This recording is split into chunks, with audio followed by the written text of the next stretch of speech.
lálàá olùlọ́jọ́ kọkànlá oṣù kẹwàá ṣe fẹ́ gbọ́. ọjọ́ tó ń sọjọ́ ìbí ọmọ aládìkún olóyè Sunday májàsọ́lá àdìsá ọmọ adéyẹmọ aka ìgbòho òòṣà nípa bí gbogbo àwọn ọmọ ẹgbẹ́ ìfẹ́lọ́dún àpapọ̀ yorùbá lágbàáyé lábẹ́ ààrẹ wa ọmọọba adébáyọ̀ faládé ti gbákejì ààrẹ ọmọ kẹ́hìndé ìgbìyàdùnbí kẹ́ńtòs tí ń ṣe ìrọ́kẹ̀kẹ̀ ìgbáradì níbàámu pẹ̀lú ìfẹ́ àti ẹ̀mí ìforihàn lágbèkalẹ̀ àyẹ́sí ọjọ́ ìbí ìgbòho fún tọdún yìí pẹ̀lú àkọlé dinner with ìgbòho. bákan náà làwọn ọmọ gba ọba ògbóni àgbáyé lálejò tajudeen ọlárẹwájú àjàlá àti bàbá adésọjí tàlàbí àwòrò ṣàṣà eégún mọ̀gájí nílùú London láti wá ṣe àyẹ́sí fún olóyè ìgbòho lọ́jọ́ náà tí ó wáyé nínú gbọ̀ngàn ńlá ní London Kensington 179 to 199 Holland Park Avenue London W114UL United Kingdom bẹ̀rẹ̀ látago 7 ìrọ̀lẹ́ ẹlẹ́lẹ́dago 12 òru. bákan náà láti ń kí wa kú ìmúrasílẹ̀ ìwọ́de làmìlaka tẹgbẹ̀lẹ́gbẹ̀ ènìyàn tí ó wáyé nílùú ọba 1 million rally in London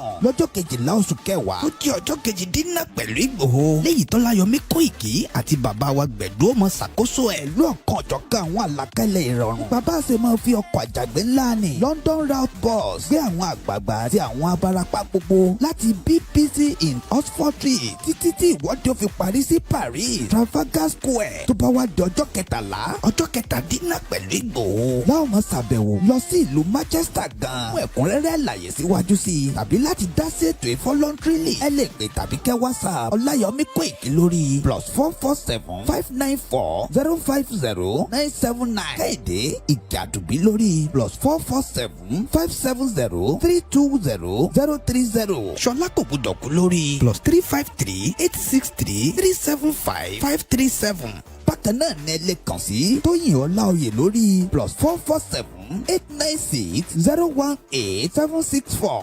lápapọ̀ ọmọ yorùbá àgbáyé pátápátá YSDN pẹ̀lú yorùbá world media home and diaspora àti gbogbo ìkànnì mìíràn tó ń sọ̀rọ̀ sókè fún ìjàǹgbara ọmọ yorùbá. ní àwọn ẹgbẹ́ ìfẹ́lọ́dún àpapọ̀ ọmọ yorùbá ṣe ń kí ọmọ aládìkún wípé ẹ kú ọdún ẹ kú ìyèdún a sì ń ṣàmọ́dún sẹ́ẹ̀mí ìtayà tọmọ. yorùbá world media ló ń kéde lórúkọ gbogbo ọmọ yorùbá pátápátá. gbogbo ẹ̀yin ọmọ ọ̀dọ́ tá a jọ ń káàkiri ọ̀dọ́jọ́ ni wá ẹ mọ̀ jẹ́ kí a fi àyè gba fúlàní lórí ilẹ̀ àwọn bàbá wa ẹ mọ̀ jẹ́ ká bú ọba mọ́ ẹ mọ̀ jẹ́ ká bú jòyè mọ́ nígbà tá a la fẹ́ jà fún àwọn ọ̀rẹ́ wa táwa ń kọ́kọ́ ń bú ọba tá à ń bú jòyè èmi náà ṣe bẹ́ẹ̀ rí bọ́mọ pẹ́rẹ́ àmì padà ẹ mọ̀ jẹ́ ká bú àgbààgbà kankan mọ́ ẹ mọ̀ bolóṣèlú kankan àwọn ẹ̀rù kálukú ń bẹ̀rù wọn ò lè sọ̀rọ̀ ọba ò lè sọ ìjòyè lè sọ ẹ jẹ́ ká ronú ẹ mọ̀ jẹ́ ká bá àwọn bàbá jà mọ́ ẹ mọ̀ jẹ́ á bú wọn mọ́ ẹ mọ̀ jẹ́ á ṣe wọn àwọn ará pẹ̀lú wọn àwọn àtọ́ bá jó lóṣèlú tá a bá fẹ́ kọ́ wọn rẹ̀ wá lọ́wọ́ á gbé wọn mọ́ra á gbé wọn mọ́ra ni à ní bú wọn mọ́ ẹ mọ̀ jẹ́ á ṣèjẹ̀gbọ́n ẹ mọ̀ jẹ́ á dà lúrú a lè gba ẹ̀tọ́ wa láì ṣèjẹ̀gbọ́n a lè gba ẹ̀tọ́ wa láì yìnbọn a lè gba ẹ̀tọ́ wa láì dà lúrú gbogbo protest mo ṣe ní ìlú Nàìjíríà mi ò rí ibi tí mo ti ẹnìkan lè sọ pé mo pààyàn tàbí mo jó nǹkan náà tàbí mo bà nǹkan jẹ́ mo lọ písù torí pé olówó lèmi náà tí ò bá sólówó lára ń dì mọ́ gbogbo nǹkan tọ́lọ́run fún yàn lọ́lọ́run fún mi mi ṣe tálákà tó dé pé mo dìde fún jà Yorùbá big man ni mi àwọn tó jẹ́ ọ̀rẹ́ mi tó súnmọ́ mi tó ní owó ní kí ni mo wá lọ bẹ̀ pé sọ́wọ́ ni mò ń fẹ́ ni kí n sọ yìí tí mo fẹ́ mo ní ìsọ̀rọ̀ owó àní ọ̀rọ̀ ìran mi ni mò ń sọ kí n wọ gbowó kí n gbéra kí n pé mò ń lọ ọ̀dọ̀ ọba àgbowó mò ń lọ ọ̀dọ̀ oníbodè òfin gbowó kí n kójó wọlé kọ́kàn mi balẹ̀ kí n dá wa mọ́tò kí n mọ́ rìn bọ̀ kí Fúlàní mọ́ dá mi dúró títì kí n délé kí bàbá sọ pé kí n gbé tírélà sùn kí n mọ́ gbé lọ àwọn bàbá wo lè lóko mọ́ wọn ò lè lóńdò ẹ jẹ́ ká fọwọ́sowọ́pọ̀ ká ti àwọn bàbá wa lẹ́yìn ká dá security ti wa lẹ̀ ká sọ fún wọn kí wọ́n bá wa fọwọ́ tì í ká lé wọn kó nu oko wa ẹ ṣé mo dúpẹ́ Jésù Olúwa wa. KOIKIMEDIA, we're bringing the world closer to your doorstep.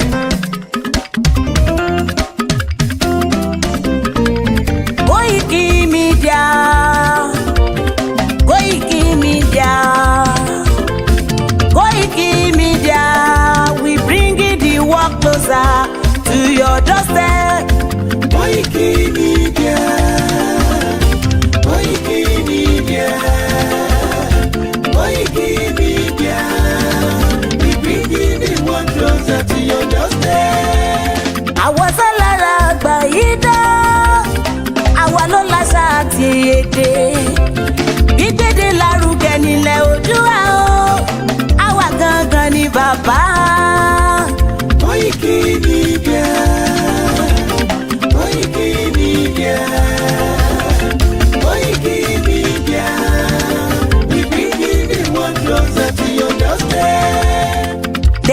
sabi wetin we carry for her. But they move closer before they go sabi. I said they never know wetin we carry for body. But they move closer before they go sabi. Ọ̀kín lọ lọ́jà ẹyẹ ìníhùn ló ló lajú. Ẹyẹ tó dorí kodò bí àdán ọgbẹ́jẹ lẹ́nu.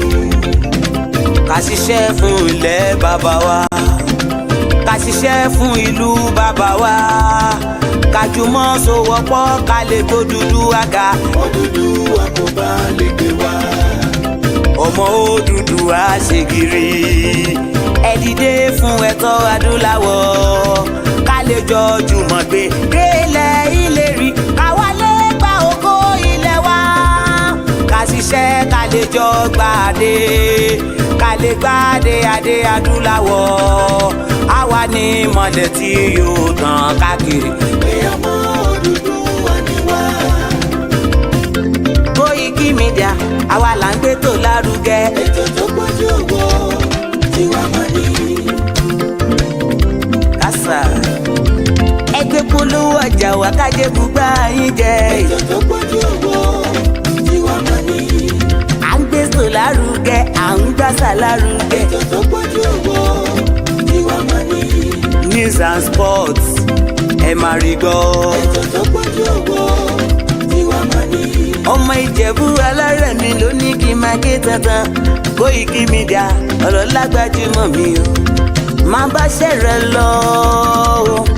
Ọmọ Yorùbá nìyẹn, ọmọ Yorùbá tata o. À ń gbádùn rẹ ọmọ Ìjẹ̀bú alárẹ̀ mi, ṣẹ́yìn ló máa fi dìbò tẹ̀ mọ́lẹ̀ o. Ẹ̀yin lọ́mọ onígbò máa ń dé máa dé, ẹ̀yin lọ́mọ onígbò máa wọ̀ o. Igbó máa wọ̀ tó àjòjì ò gbọ́dọ̀ wọ̀, àjòjì tó bá wọ̀ bẹ́ẹ̀ á dẹ̀dẹ̀ ní ẹbọra. Ẹ̀yin lọ máa náwó kóyìnbó tó dé, ìgbà tó yìnbó dé o, owó náà dẹ́ tún pọ̀ sí o. Koiki Media ṣàwa ní bàbá.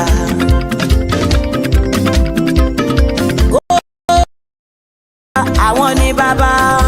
Koiki Media àwọn ní bàbá. Àdáńtọ́ àtúnpèrègèdè. Koiki Media àwọn ní bàbá. Àwa là ń gbé tò lárugẹ, jẹ́ ká jọ gbọ́ o. Koiki Media àwọn ní bàbá. Àtúnjàfẹ́tọ̀ ilẹ̀ wa, fẹ́tọ̀ ilẹ̀ Yorùbá. Koiki Media àwọn ní bàbá. Ọmọ Oòduà ni wá o, tọkàntọkàn. Koiki Media àwọn ní bàbá. Ikú tí ó ṣe bí lébi òsì, àdìmú bàbá iyọ̀. Koiki Media àwọn ní bàbá. We bring you work closer to your doorstep. Koiki Media àwọn ní bàbá. Afẹ́fẹ́ tó ń fẹ́ o tó ń kan gígo lára ni. Koiki Media àwọn ní bàbá. Àpèrègèdè Olódùmarè ló fún wa ṣe. Koiki Media àwọn ní bàbá. Gbogbo ayé ẹ gbọ́, àwa ní bàbá o. Koiki Media àwọn ní bàbá. Ẹ máa bọ̀ wá ẹgbẹ́ polówó ọjà yín wá o. Koiki Media àwọn ní bàbá. Odùduwà lágbédá ní, òtítọ́ lágbédá ní. Koiki Media àwọn ní bàbá. A kì í sọ̀dálẹ̀, a kì í sódìkẹta. Koiki Media àwọn ní bàbá. Àdúró tán, a tún pèrègèdè. Koiki Media àwọn ní bàbá. Koiki Media we bring you work closer to your doorstep. Àwọn ní bàbá. Koiki Media is around. To give us latest. Is around o. Give us latest. Ladies and gentlemen, Ẹ mú kalẹ̀ sílẹ̀. Ẹ tẹ́tí ẹ gbọ́ ètò tó pọ̀jù owó. ladies and gentlemen, Ẹ mú kalẹ̀ sílẹ̀. Ẹ tẹ́tí ẹ gbọ́ ètò tó pọ̀jù owó. Koiki Media is around. To give us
níjọ́ tí mo gbọ́ pé Sunday Igboho ń tún lọ Ògùn State báyìí níjọ́ náà mi ò lè sùn.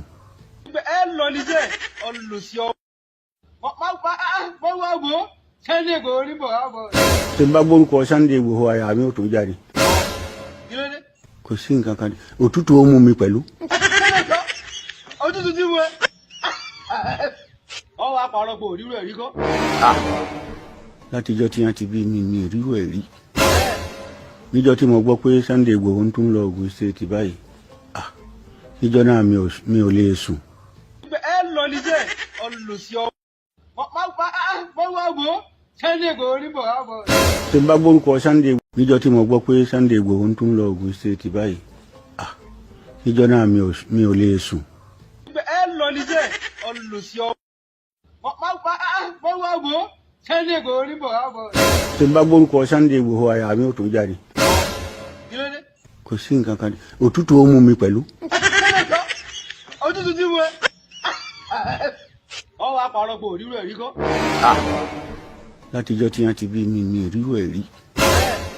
níjọ́ tí mo gbọ́ pé Sunday Igboho ń tún lọ Ògùn State báyìí níjọ́ náà.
lálà olùlọ́jọ́ kọkànlá oṣù kẹwàá ṣe fẹ́ gbọ́. ọjọ́ tó ń sọjọ́ ìbí ọmọ aládìkún olóyè Sunday májàsọ́lá àdìsá ọmọ adéyẹmọ aka Ìgbòho Òòṣà nípa bí gbogbo àwọn ọmọ ẹgbẹ́ ìfẹ́lọ́dún àpapọ̀ Yorùbá lágbàáyé lábẹ́ ààrẹ wa ọmọọba Adébáyọ̀ Fáládé ti gbákejì ààrẹ ọmọ Kẹ́hìndé Ìgbìàdùnbí Kentos tí ń ṣe ìrọ́kẹ̀kẹ̀ ìgbáradì níbàámu pẹ̀lú ìfẹ́ àti ẹ̀mí ìforihàn fàgbékalẹ̀ àyẹ́sí ọjọ́ ìbí Ìgbòho fún tọdún yìí pẹ̀lú àkọlé Dinner with Ìgbòho. bákan náà làwọn ọmọ gba ọba ògbóni àgbáyé lálejò Tajudeen Ọlárẹ̀wájú Àjàlá àti bàbá Adésọjí Tàlàbí àwòrò ṣàṣà eégún mọ̀gájí nílùú London láti wá ṣe àyẹ́sí fún olóyè Ìgbòho lọ́jọ́ náà tí ó wáyé nínú gbọ̀ngàn ńlá ní London Kensington 179 to 199 Holland Park Avenue London W11 4UL United Kingdom bẹ̀rẹ̀ látago 7 ìrọ̀lẹ́ ẹlẹ́lẹ́dago 12 òru. bákan náà láti ń kí wa kú ìmúrasílẹ̀ ìwọ́de làmìlaka tẹgbẹ̀lẹ́gbẹ̀ ènìyàn tí ó wáyé nílùú ọba 1 million rally in London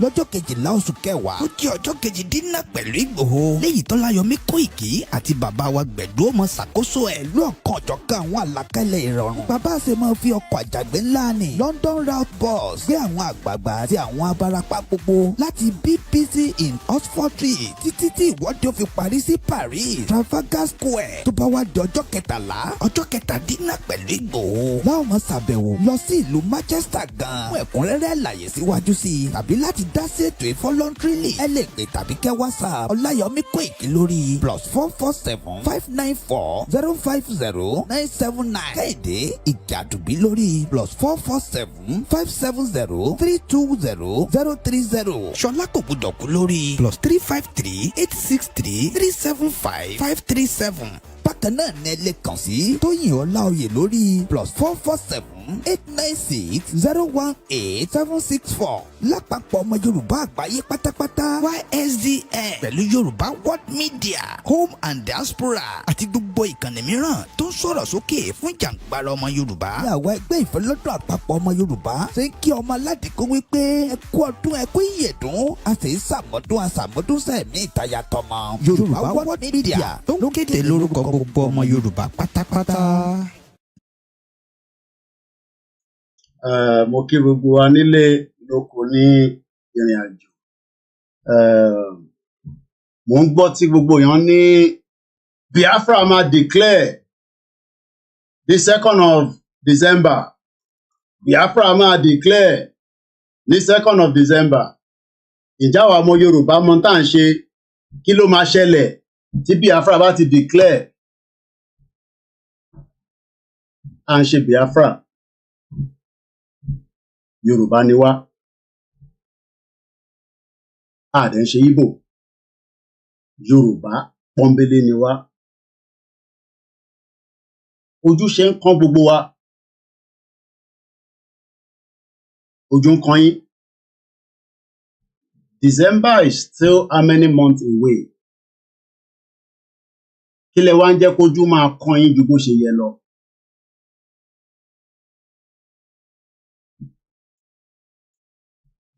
Tàbá ní ká bọ́ sí títì, ká gbébọn nísìn, ká lọ jà, èèyàn mélòó yín ló máa jáde? Tàbá ní ká bọ́ sí títì, ká ṣe protest, how many of you will come out? So December 2nd is not our own day. But nítorí pé ẹ kì í gbọ́ àgbọ́yé ọ̀rọ̀, a gbọ́dọ̀ máa ṣàlàyé fún yín torí most of you ẹ mọ̀ tán ń pè ní ìjàngbara. Àwọn tó tẹ̀ declare tán láwọn declare tó jáde, what has been the end result? So the fear of Nigeria lénìí ọwọ́ Ìgbòho ló wà. Tó bá ní the fear of gbogbo Nigeria lénìí ọwọ́ Sunday Ìgbòho ló wà. Kò sí lọ́wọ́ anybody. Kò sí lọ́wọ́ Simon Ekpa. The fear Nigeria lénìí ọmọ òsọlọ́la lénìí ọwọ́ ọmọ Adéyẹmọ Ìgbòho ló wà. So kí ló wá ń ba gbogbo yín lẹ́rù? Ẹ fẹ́ káwa náà lọ declare ní 2nd of December.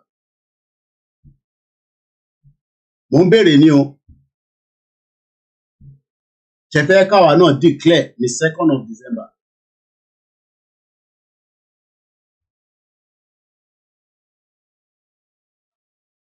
Olóyè gangan òun ni kọ́kọ́rọ́ ẹ̀ wà lọ́wọ́ ẹ̀.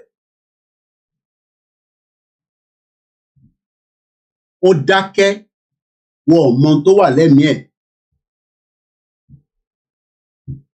Bàbá Akintoye sọ̀rọ̀ ó ní tá bá ti bẹ̀rẹ̀ crisis UN máa dá sí. Tẹ́ bá lọ gbọ́ etí Simon Ekpa sọ fáwọn tó mọ̀rọ̀ gbọ́ fáwọn tó ní làákàyè. Declaration is just by mouth, but holding the territory òun gangan ló matter. And how soon can you hold your territory? For how long? Torí pé Nigerian government máa jà. Tinubu máa rán sójà kó wọlé Yorùbá tẹ́ bá make a declaration lẹ́nu. And we gotta prepare for all sorts. So many people seems that a country will just pop up by a declaration. Many Yoruba lẹ́ni wọ́n prefer bí Nigeria ṣe wà. And I'm talking about in their millions. So don't get yourself worked out. So nísìnyí mọ̀ pé wá fẹ́ràn Biafra. Ṣèbí mo ní káwá ti Biafra jọ ṣe, ṣèbẹ́ ń tàùn sí mi pé Koiki ló ń push Ìgbòho kó lọ bá Biafra ṣe. Adẹ̀ náà bá wọn ṣe nísìnyí káwọn clear kán make a declaration tí wọ́n náà. So nísìnyí lẹ́sẹ̀ rántí pé Biafra fẹ́ declare ó jẹ́ ká jọ ṣe papọ̀. so nísìnyí lẹ́yìn iṣẹ́ mọ̀ pé ó jẹ́ káwa àti Biafra jọ ṣe papọ̀ ṣèbẹ́yìn kan náà lẹ́ sọ pé káwa àti Biafra ká má jọ ṣe papọ̀ olúkálukú máa ṣe tiẹ̀ lọ́tọ̀ọ̀tọ̀ kí Biafra ṣe tiẹ̀ káwa ṣe tiwa lọ́tọ̀ ó ṣe wá jẹ́ nísìnyí lẹ ṣe wá ń sọ fún wa pé ó jẹ́ ká jọ make a declaration ní December 2nd ṣé a jọ bẹ̀rẹ̀ rèsì ni ṣé àwa àti Biafra ṣájọ bẹ̀rẹ̀ eré ṣé rèsì kan náà là ń sá bọ́ nígbà tí gbogbo yín ẹ̀ ní ìmọ̀ pé bá ṣe máa ṣe tiwa ó máa yàtọ̀ sí tiwọn bọ̀ ìrìn àjò kan náà pé gbogbo wa jọ ń lọ òun la dúró lé lórí torí àwọn ò tí ì sọ pé àwọn ò lọ àwa náà rẹ̀ tí ì sọ pé à lọ bóhùn yìí kẹsọ pé àti gbowó bóhùn yìí bẹ́ẹ̀ náà gbowó it does not matter but the fear of Nigeria lẹ́ni kò sí lọ́wọ́ Simon Ekpa ọwọ́ Ìgbòho ló wà Simon Ekpa náà dẹ̀ mọ̀ gbogbo ẹni mo fi sọ tó bá ní actor tó ju actor lọ òun wà nínú Africa Ìgbòho wà nínú Africa Simon Ekpa wà ní Finland actor gangan wà nínú Africa ó ń lọ between Africa sí Germany ó ń lọ ń bọ̀ kò dẹ̀ yé wọn bí Simon Ekpa bá gbéra ní Finland lọ sí any other country chances pé wọ́n lè dá dúró wà tí Simon Ekpa bá move an inch kúrò ní Finland chances pé wọ́n lè intercept ó wà bọ̀ níbi tí Ọlọ́run fi kẹ́ Ìgbòho fáwa níbi tó fi kẹ́ẹ̀kẹ́ wa ó sì lè lọ within in and out Ọlọ́run á dẹ̀ sì máa fi ṣọ́ yẹn ṣọ́ kò dẹ̀ sẹ́ni tó lè dá dúró tó bá dá dúró for any reason àfi kémi àti ẹ̀ ká má ní communication ó pass message fún mi message tẹ́mi bá pass á da gbogbo Nàìjíríà rù wà láìtàlá símọ́ bí láìláṣílá hùwà tó bá dá Ìgbòho dúró ní sí again message tó bá deliver fún mi níbi tí ọ̀rọ̀ dé ó máa bà gbogbo Nàìjíríà jẹ́ pátá látòkè délẹ̀ but kò tí ì dé stage yẹn ẹ̀yin ẹ má pọ́njú ojú ló ń kán ìbòjì òun bọ̀ níbẹ̀ kí ni ọ̀rọ̀ Biafra declaration ní ṣe pẹ̀lẹ́ yìí so nísìnyí lẹ mọ̀ pé declaration kò ń ṣe pé ẹnu nìkan declaration pẹ̀lú preparation òun ló matter Simon Ekpa ló máa take àwọn ní 20 years káwọn fi bá Nàìjíríà jà 20 years do you know what that means that means pé declaration wọn kò guarantee pé wọ́n máa control gbogbo territory yẹn for the next 20 years ó lè má wá tó bẹ́ẹ̀ subject to bí àgbáyé bá ṣe dá sí ọ̀rọ̀ jọ yẹn nígbà tí ìjà bá dé torí pé ìjà máa wà pẹ̀lú federal government àti Biafra tá a bá ṣe ń wọ December wọ́n máa gbébọn fúnra wọn wọ́n máa bára wọn jà bọ̀ wọn ò ní wá jà conventional war tẹ bá gbọ́n tí Simon Ekpa sọ ó ní àwọn ò ní jà conventional war torí kò sẹ́ni tó lè bá military Nàìjíríà jà conventional war wá pa gbogbo ìdánù bọ̀ tó bá ní ẹni tó lè da gbogbo Nàìjíríà rù nírọ̀lẹ́ yìí ó Ìgbòho nìkan ṣe ní. And that is the reason why ẹni bá ríran á sọ pé Ìgbòho máa ti wálé ìwọ ṣì máa wò ń tọ́jú àwọn Elédùmarè máa ṣe torí pé ìrìn àjò tó gbé dání kò ń ṣèwọ ló gbé dání mọ́ ó ti kọjá ìwọ àwọn tó nílẹ̀ àwọn lọ́tì ẹ̀ lẹ́yìn torí wọ́n mọ̀ ní tí Ìgbòho lè ṣe so Ọlọ́run wá fi àwọn wòlíì rán sí Ìgbòho torí pé Ìgbòho fúnra rẹ̀ wòlíì mo ní actor gangan lu Ìgbòho àwọn tó jù ú lọ gan mọ̀ pé actor ni tó bá ń pé actor ni so gbogbo fear pé declaration Biafra ẹ má jẹ́ kó ní fear fẹ́yìn. It is still awareness creation òun ni ká máa bá lọ. ṣé ẹ ti ní ẹni how many flags la ní Nàìjíríà flag mélòó la ti ṣe sílẹ̀ tàbá ní ká lọ declare ní December ẹ mọye flag tó wà lọ́wọ́ àwọn Biafra wọ́n ti ṣe sílẹ̀ in their millions pé tó bá di December 2nd wá ró gbogbo ẹ̀ síta ìjẹ́yìn ti ní flag ìjẹ́yìn ti create awareness sí ẹ̀mí àwọn èèyàn pé tá bá declare ní December 2nd kò tún ní sọmọ Yorùbá kan tó máa yí òun padà púpọ̀ ní yẹn a máa ní di Biafra fraction méjì ni wọ́n ń pè àwọn kan ní DOS wọ́n ń pè àwọn kan ní autopilot bọ̀ púpọ̀ ní yóò lè ní làákàyè láti mọ̀ torí pé ẹ rí wọn as one single block. And yes, ìdùnnú ló jẹ́ pé àwọn kan push àwa náà relent, but interfere gbọ́ ni pé níbo ni ìrìn àjò ti wá ń lọ. But nígbà tá a ní níbi tó ń lọ tí Ìgbòho sọ pé ibi tó ń lọ ni pé kí a jọ ṣẹnu kòkò ká dúró lójú kan, ìbẹ́ ẹ fọ́ sí méjì, ẹ fọ́ sí mẹ́ta, olúkálukú fẹ́ dá dúró. Àwọn tó tó ẹgbẹ́ ṣe náà wọ́n fẹ́ máa ṣẹgbẹ́. Àwọn tó tó ṣe director wọ́n náà fẹ́ ṣe director. Àwọn tó tó ṣe leader wọ́n náà fẹ́ lead. Ìgbòho wá jókòó wò. Ẹ wá ń kọ ẹjọ́ oríṣiríṣi, ẹjọ́ gọ́tà, ẹjọ́ dọ̀tí, ẹ kó síwájú ẹ̀. Wọ́n á ní bá mi, ẹ̀yẹ́ máa wòran. Mo ní kájọ máa wòran. Kọ́kọ́rọ́ Nàìjíríà bó ṣe máa pín for today ó sì wà lọ́wọ́ Ìgbòho. Torí actor ni. Actor òun ni Ìgbòho. Actor tó ò dẹ̀ ń sá fógun òun lòun. Àmọye actor tó bá dójú ogun ó sì máa sá. Torí ta gbé dání òun ni pé ká kọ́kọ́ create awareness. Ìyẹn awareness láti ń ṣe. So what has Biafra declaration ní ṣe pẹ̀lú àwa? Kò ní kọ́kọ́ ṣe pẹ̀lú wa. Ẹ jẹ́ káwọn declare kọ́ máa bá Tinubu jà. Torí pé wọ́n máa bá Tinubu jà directly, indirectly, politically, negotiation, diplomacy àti nǹkan pè ní wòtòwòtò. Nǹkan pè ní wòtòwòtò.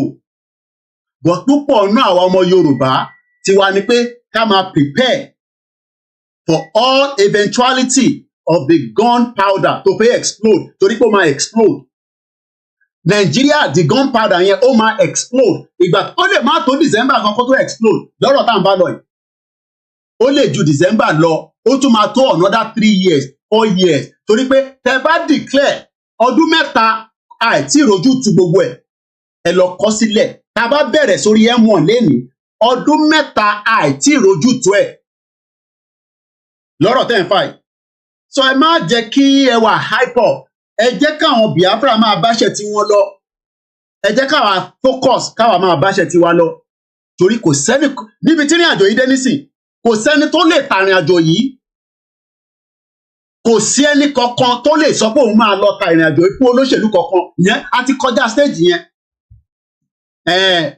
A ti kọjá stage yẹn pé àwa gbé gbogbo ọmọ Yorùbá nation. Àlọ́ ṣẹlẹ̀ àwọn tó ń sọ̀rọ̀ bẹ́ẹ̀ ẹni tó bá bí bàbá Wálé Àlídá, tó bá bí bàbá àwọn Ìjìnlẹ̀ dá, tó bá bí bàbá Black Lion dá, tó bá bí bàbá gbogbo wọn dá, kọ́ nìṣó ní Benin Republic nìkan. Ní kọ́ lọ Nàìjíríà, kọ́ wọ ọkọ̀ kọ́ lọ sí Benin Republic bí Ìgbòho ṣe wà ní Benin Republic. Wọ́n tó bẹ́ẹ̀. Kí ni mo sọ? Wọ́n tó bẹ́ẹ̀. Inú ibi tó wà yẹn náà lọ ti máa dún mọ̀ húrú mọ̀ rúrú. Gbogbo wọn ni mo dárúkọ pátá. So ẹ má jẹ́ kẹ́nì kankan kọ́ confuse wa. Ìgbòho wà níbi tó wà. Ó wà ní Germany, ó wà ní Benin Republic for now. And Benin Republic sí Nàìjíríà kò tó 40 minutes.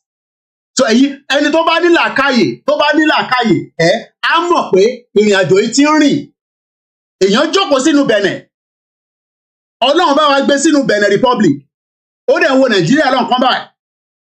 Ẹ wá ń compare sẹ́ni tó wà ní thousands miles away.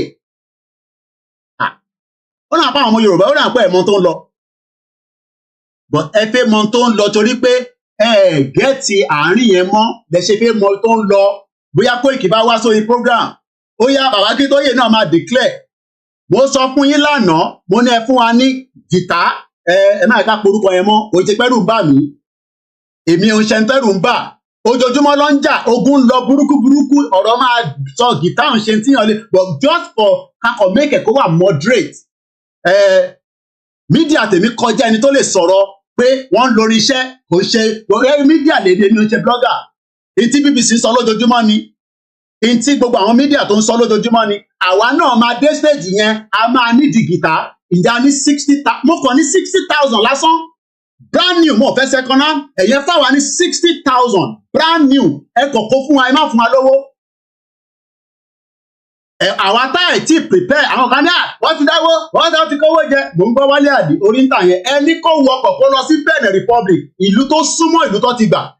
Èpò bíbà bẹ́ẹ̀ dá kó kúrò London. Wọ́n bí bàbá gbogbo wọn da kọ́ kúrò nílùú tó wà kọ́ rìnrìn àjò lọ sí Benin Republic. Mo ní kọ́ lọ Nàìjíríà o. Mo ní kíyàn kọ́kọ́ lọ Nàìjíríà o. Ẹni kọ́kọ́ wọ plane kọ́ lọ jókòó sí Benin Republic fọ́jọ́ mẹ́ta. Kọ́ wá máa sọ̀rọ̀ láti bẹ̀. Ìgbòho jókòó sínú Benin Republic. Ó sì make a decision yẹn dẹ̀ ṣe ń work. Ẹ wá ń sọ pé èèyàn kan jókòó sí thousands of miles away. Wọ́n máa náà máa make a declaration. Ṣé báwọn ṣe tiwọn lọ́tọ̀ ni? Àwa náà ń ṣe tiwa lọ́tọ̀. Kí ló máa ń bà yín lẹ́rù? Ẹ̀rù ń bà yín ni nítorí pé ẹ mọ̀ pé tó bá tó táìmù yẹn a máa ní Ìgbòho. So ẹ wá ń bẹ̀rù sílẹ̀ torí kò sẹ́ni tó bá ń jà ní south east ṣe rò pé kò ní désàlẹ̀ ni. Ìbéèrè ni o, ṣé tí Biafra bá make declaration wọn tó bẹ̀rẹ̀ wàhálà lọ́hùn ṣe fi pé kò ní kàn sàlẹ̀ ó máa désàlẹ̀ torí pé nígbà tó bá lè rìn òkè wọ́n tó lè lọ láti bíbá lọ síbẹ̀ yẹn. I think it's sounded from okay found it. So ẹ má jẹ́ kí our confused. We are on the right track. Awareness land create. Ẹ gbowó jáde, ẹ gbowó síta. Ẹ ń sọ̀rọ̀ declaration. Ǹjẹ́ àmọ́ tá à ń sọ ṣá? Mo ń bèèrè ní o. Including èmi, ǹjẹ́ àmọ́ tá à ń sọ? So ẹ fẹ́ káwa lọ sọ pé ẹ fẹ́ káwa lọ sọ pé a máa declare ní December 2nd. A máa declare ní October. Kò lè wáyé bẹ́ẹ̀. Bàbá ti sọ ọ̀nà tá a máa gbà ọ̀nà yẹn là ń tò lọ́wọ́ k'Elédùmarè bá wa gbọ̀nà yẹn. Mo kí gbogbo apẹ́ káàbọ̀ sórí ìkànnì wa tó ń pè ní Koiki Media. So I just have to clear that out of the way. So kí àwọn kan máa sọ fún mi pé ṣé mo ti rí fídíò wọ́n máa declare tí wọ́n ní December 2nd àwọ̀ kì í ṣe Biafra. Ìyẹn ló ṣe pè wá ní Yorùbá àdé ń ṣọmọ Ìgbò. Mo kí gbogbo wa sí iléeṣẹ́ àlàáfíà ni mo bára wa ó tójọ́ mẹ́ta. Gbogbo in tó ń lọ nínú Nàìjíríà wọn ní láti pàkàn fẹ́ni kankan pé ọ̀rọ̀ Nàìjíríà bó ṣe wà yẹn gbóhùn àgbà declare kan Nàìjíríà máa dàrú. It does not matter, but intent ẹ fẹ́ ni pé ẹ fẹ́ kí Ìgbòho jáde kó jáde nísìn àbí kó yá ìsọ̀bù èyí ibà èyí ìsọ̀bù. Ìyẹn mo ṣe tún remind yín rally Èkìtì torí ẹ máa ń gbàgbé rally Èkìtì child's play ni nígbà tásìkò bá tó ẹ̀yin fẹ́ yẹ ká fi gbogbo ẹnu sọ̀rọ̀ tán èmi ò dẹ̀ ní fi gbogbo ẹnu sọ̀rọ̀ tán kódà kí mo mọ tó fẹ́ ṣẹlẹ̀ lọ́la bí ṣe máa wò lélẹ̀ nísìn kí mo mọ tó máa ṣẹlẹ̀ lẹ́nìí bí ṣe máa wò lélẹ̀ kò dẹ̀ sí tó fẹ́ lọ nínú Yorùbá nation tí Ọlọ́run ò fi mí kẹ́ gbogbo àwọn tí ó fi mí kẹ́ wọn ibi tí mo jókòó sí for now adúpẹ́ fọ́lọ́run so ẹ má bẹ̀rù anything ẹ jẹ́ ká máa ṣàwẹ́nẹ́s lọ èèyàn mélòó ló máa ṣe flag ìyẹn la fẹ́ máa gbọ́ èèyàn mélòó ló máa dáwó fún wa ká lọ ṣe dis tó ń ṣe tẹ́ máa ní ẹ ti dáwó àdámọ́ ojoojúmọ́ làwọn tẹ́ máa ń sọ iná máa ń dáwó wọ́n ń dáwó lójoojúmọ́ wọn ló ti sú wọn ṣe fi pé ká máa ń ṣe movement àmọ́ wọn máa ṣàkáǹtì fún yín ni mò ń béèrè ni ṣe Amẹ́ríkà ń ṣàkáǹtì fún mi gbogbo weapon tó ń kó fún Ukraine gbogbo weapon tó ń kó fún Israel tó ń ṣàkáǹtì fún mi but nítorí pé ẹ̀mọ́ tó ń pè ní ìjàgbara tàbá mọ́ tó ń pè ní ṣé bàbá Kúnlé Ṣítà nísìn ṣé ẹmọye millions of naira tí mo rún sọ́dọ̀ wọn lọ́fẹ̀ẹ́ tí mo sanwó fún wọn tán ní ká máa print kọ̀ọ̀kan lọ́dọ̀ wọn èèyàn mélòó ló lè túnṣe bẹ́ẹ̀ fún wa èèyàn mélòó ló máa gbé printing machine sílẹ̀ ká lọ máa print Yorùbá Nation sticker ká lọ máa print Yorùbá Nation days ṣèbẹ́ ní lọ́wọ́ náà ṣèbí gbogbo ní ẹni ẹ̀sìn ní business náà rọ̀ nínú Nàìjíríà ṣèbí gbogbo là ń rí táwọn ṣe tiwọn àbẹ́ẹ̀rí tán print wọ́n ṣe ń ṣe referendum gbogbo àlà ń rí no paper lọ ná wọn náwó when we are ready we will be ready for now ẹ jẹ́ ká máa create awareness iṣẹ́ tó wà lọ́wọ́ wa nìyẹn mo kí gbogbo apẹ́ káàbọ̀ sórí ìkànnì wa ẹ jẹ́ ká lọ sí week 14 níbi tí a fẹ́ sọ̀rọ̀ nípa foreign affairs òun ni wíìkì yìí we shall evolve an effective foreign policy and service kí ló ń pè ní foreign policy àìmọye ọmọ Yorùbá tí kò mọ tó ń pè ní foreign policy bàbá ní mo kí ẹ Adékúnlé plenty mo kí gbogbo ẹni tá wà lórí ìjókòó ẹ má bínú mo fẹ́ wọnú ètò lọ straight a máa kíra wa dáadáa à ń ṣe Yorùbá nation àìtí mẹ́nu kúrò níbẹ̀ gbogbo wọn pátá arákùnrin tó jókòó tì mí lẹ́yìn wọ́n mọ àrà tó máa dá bọ̀ wọ́n mọ ibi tó fẹ́ gbà yọ mọ́ wọ́n mọ àrà tó fẹ́ dá bọ̀ ibi tó fẹ́ gbà yọ ni kò yé wọn ìyẹn lẹ fẹ́ káwa máa jókòó wọn á di Kúnlé Afọláyan tó ti kírètì movie theatre àbí movie ni mò ń ṣe ní bíbà ṣé mò ń direct movie ni Yorùbá nation ìrìn àjò tó lè tán ni bàbá gba country gan Yorùbá nation sì ń lọ torí a máa ní the foreign policy a máa change gbogbo foreign policy tí UK àti America kan ní pẹ̀lú Nàìjíríà but interfi lè stop ẹ̀ òun ni pé ká kọ́kọ́ gbọ́ àgbọ́yé kí ni wọ́n ń pè ní foreign policy ẹ bá ń gbọ́ wọlé share button mo bẹ̀ gbogbo àtòrí Elédùmarè bẹ́ẹ̀ bá ń wọlé tẹ́ ẹ̀ bá wa share ara ṣẹ́ náà nìyẹn àwa tá à ń ṣe program tẹ́ ẹ̀ share àwa tá à ń ṣe program tẹ́ ẹ̀ like àwa tá à ń ṣe program tẹ́ ẹ̀ thumbs up ṣégbà ẹ̀ la máa lọ declare lẹ́ máa jáde mo ń bèrè ni o ẹ jẹ́ káwọn èèyàn wa kọ́kọ́ gbọ́ àgbọ́yé dáadáa and that is exactly why we are sitting here again today topic tá a fẹ́ sọ̀rọ̀ lé lórí òun ni mo ti ń gbé síwájú wa yẹn ẹ jẹ́ n gbé kámẹ́rà mi wọlé ká kọ́kọ́ sọ̀rọ̀ nípa ìyẹn ní kíákíá ká tó máa mẹ́nu bà gbogbo ọ̀nà míì tí a fẹ́ sọ̀rọ̀ lé lórí ní ìrọ̀lẹ́ live show lẹ́ ń wò òun ni aago 6 fi lọ lù ọjọ́ Thursday ìjọ tó bá bọ́ sédè Yorùbá ẹ fi sínú comment section 2024 we are fully live gbogbo platform ló ń ṣiṣẹ́ mo kí gbogbo ìyá wa Esther Ewetoga ìyá wa Beauty àmọ̀ pé ìyá mi Wúrà Adé Beauty mo kí ìyá tó bí mi lọ́mọ mo kí bàbá wa Ọláìdé Olówó mo kí gbogbo ẹ̀yin òfìkì ṣọ̀pọ̀nà ń bẹ lọ́wọ́ àwọn yẹn àwọn ibì kan wà nílẹ̀ Yorùbá tábà ní ìzọbúzọbú wọn ò nídìí èèyàn bíi mẹ́ta kọ́kà èèyàn mẹ́ta pé lọ́kọ̀ máa Koiki èèyàn mẹ́ta tó máa tẹ̀lé yín lélẹ̀ àwọn tó máa tẹ̀lé yín èyí tó kù wá máa ṣe láti inú ilé nǹkan ń bẹ ó sì ń bẹ nílẹ̀ Yorùbá gbogbo tí wọ́n kàn fi ń ṣe ritualist ẹni kò yé mi gbogbo àwọn Ògùn state gbogbo nǹkan tẹ́ ń jó tẹ́ fi ń ṣoògùn orí nǹkan kan yẹn ẹ lọ máa tọ́jú ẹ̀ pamọ́ ó máa wúlò fún wa iléeṣẹ́ ọ̀rọ̀ Christian àti Muslim ọ̀rọ̀ ṣẹ̀ṣe la máa fi jà bẹ́ẹ̀ ni mo sọ fún yín àdúrà Christian kan ní pé kí Elédùmarè látara tiwọn kó jẹ́ kó straight díẹ̀ so ẹ jẹ́ n gbé fódà mi jáde ẹ jókòó kẹ́ lọ máa bọ́rí ara yín pẹ̀lú Biafra ọ̀rọ̀ Biafra kan ló kàn wá èmi mọ tí àwa sọ nínú ìpàdé àwa mẹ́rin náà la wà ń bẹ̀ oníṣẹ́ mẹ́ta la ṣèpàdé yẹn Simon Nepa wà ń bẹ̀ Ìgbòho wà ń bẹ̀ Nnamdi Kanu wà ń bẹ̀ bóhun Tinubu kó má yọ bóhun kó fi sílẹ̀ bó bá fi Nnamdi Kanu sílẹ̀ Biafra ò lè stop bí Nnamdi Kanu gan sọ pé Simon Nepa kò stop kò ní dá lóhùn mo mọ tí a jọ sọ nínú ìpàdé àwa mẹ́rẹ̀ẹ̀rin yẹn èyí tó kù a máa kàánú ìwé mi lọ́jọ́ iwájú mo kí Simon Nepa and kudos to the great job you're doing for your people to liberate them from the shackles of this criminal country called Nigeria.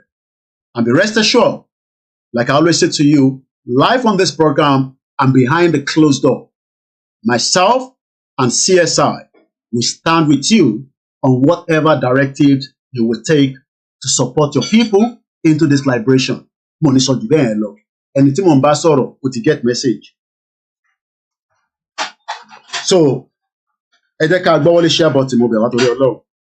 Foreign policy òun ni week tower yìí ẹ má bínú pé èyí ni Thursday máa catch up because a sọ̀rọ̀ lé lórí látijọ́ Monday gbogbo iná lẹ rí pé ọmọ yín ṣe kí ni ó busy Ọlọ́run kó wà pẹ̀lú gbogbo wa àdúrà wa gbà.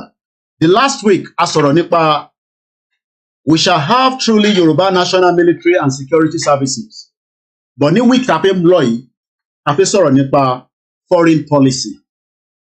Ǹjẹ́ tí bá sọ fún ẹ pé kí ló ń pè ní foreign policy ǹjẹ́ àlàyé yẹn lè yé yín tí bá ní foreign policy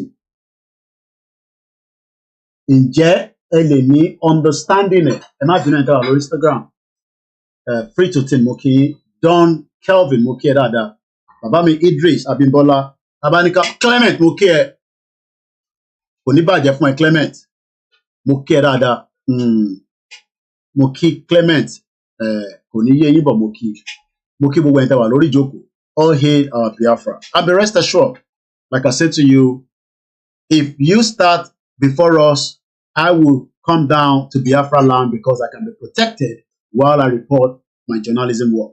Ẹ jẹ́ ká padà sínú ilé, ká sáré sọ̀rọ̀ nípa we shall evolve an effective foreign policy. Tí bá kọ̀ fún yín ní a bit of brief, foreign policy tí a fẹ́ sọ̀rọ̀ lé lórí, gbogbo ohun tó ń lọ presently ní outside Nigeria pẹ̀lú Nigeria ti no, let me put it this way. Gbogbo ohun tó ń lọ níta lẹ́nìí between Ogun State àti China, province kan ló ń bá Ogun State fa wàhálà, ló wá ń lo wọ́n wá ń lo province yẹn wọ́n fi ń seize the Nigerian jet. Ẹ gbọ́ mi dáadáa. How many people understand in game tó ń play níta between these firms? Ṣé mọ̀ pé province ni? It is not the Chinese government gangan ló ń bá Nigerian government jà, but Chinese government ó báàkì no audio care lẹ́ẹ̀dẹ̀ sọ látẹ̀ǹkan lákúlẹ̀jà láìlè. Kí ló ṣẹlẹ̀?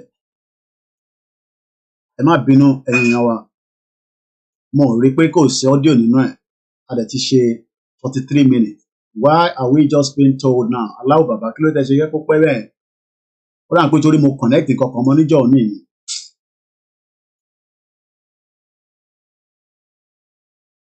Oh Lord of mercy. Ẹ má bínú ẹ̀yin èèyàn wa, it's important that I get the audio out for them quickly. Lórí tẹ̀ sọ látẹ̀ǹkan pé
Mic check, mic check. Mic is back.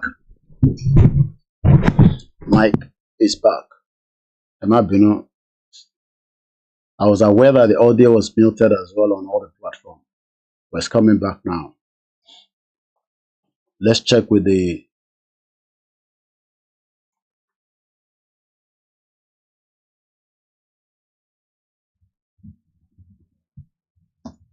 Ṣé mic yẹn ti padà? Ogumala,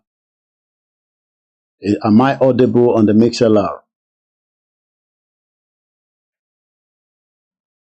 I know the YouTube is back. For many few seconds, count to the MixLR confirm if we're good to go. No sound at all. So sound will jáde lọ́dọ̀ tí. Why is that? Why is the sound not coming out? Let's have a look.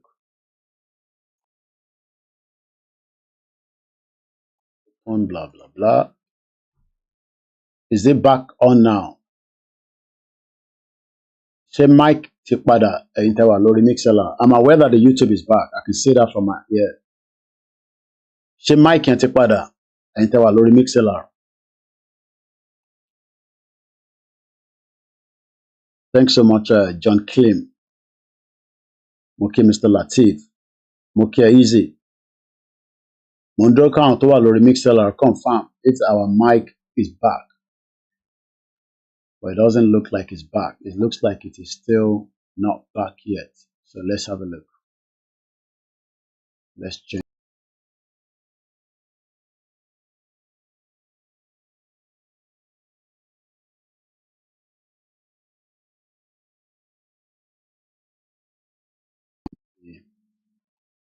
All right.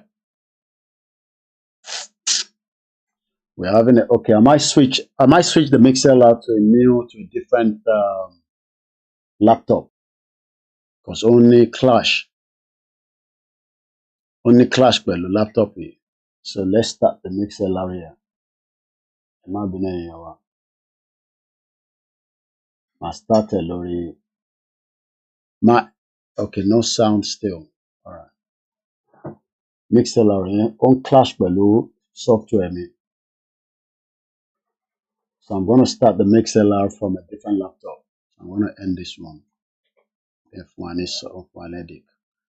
For a few seconds, I enter Lori, so I can go live on this one. So let's close this. At least I'll wait from a different laptop. I'll be fine. All right, so we're good to go.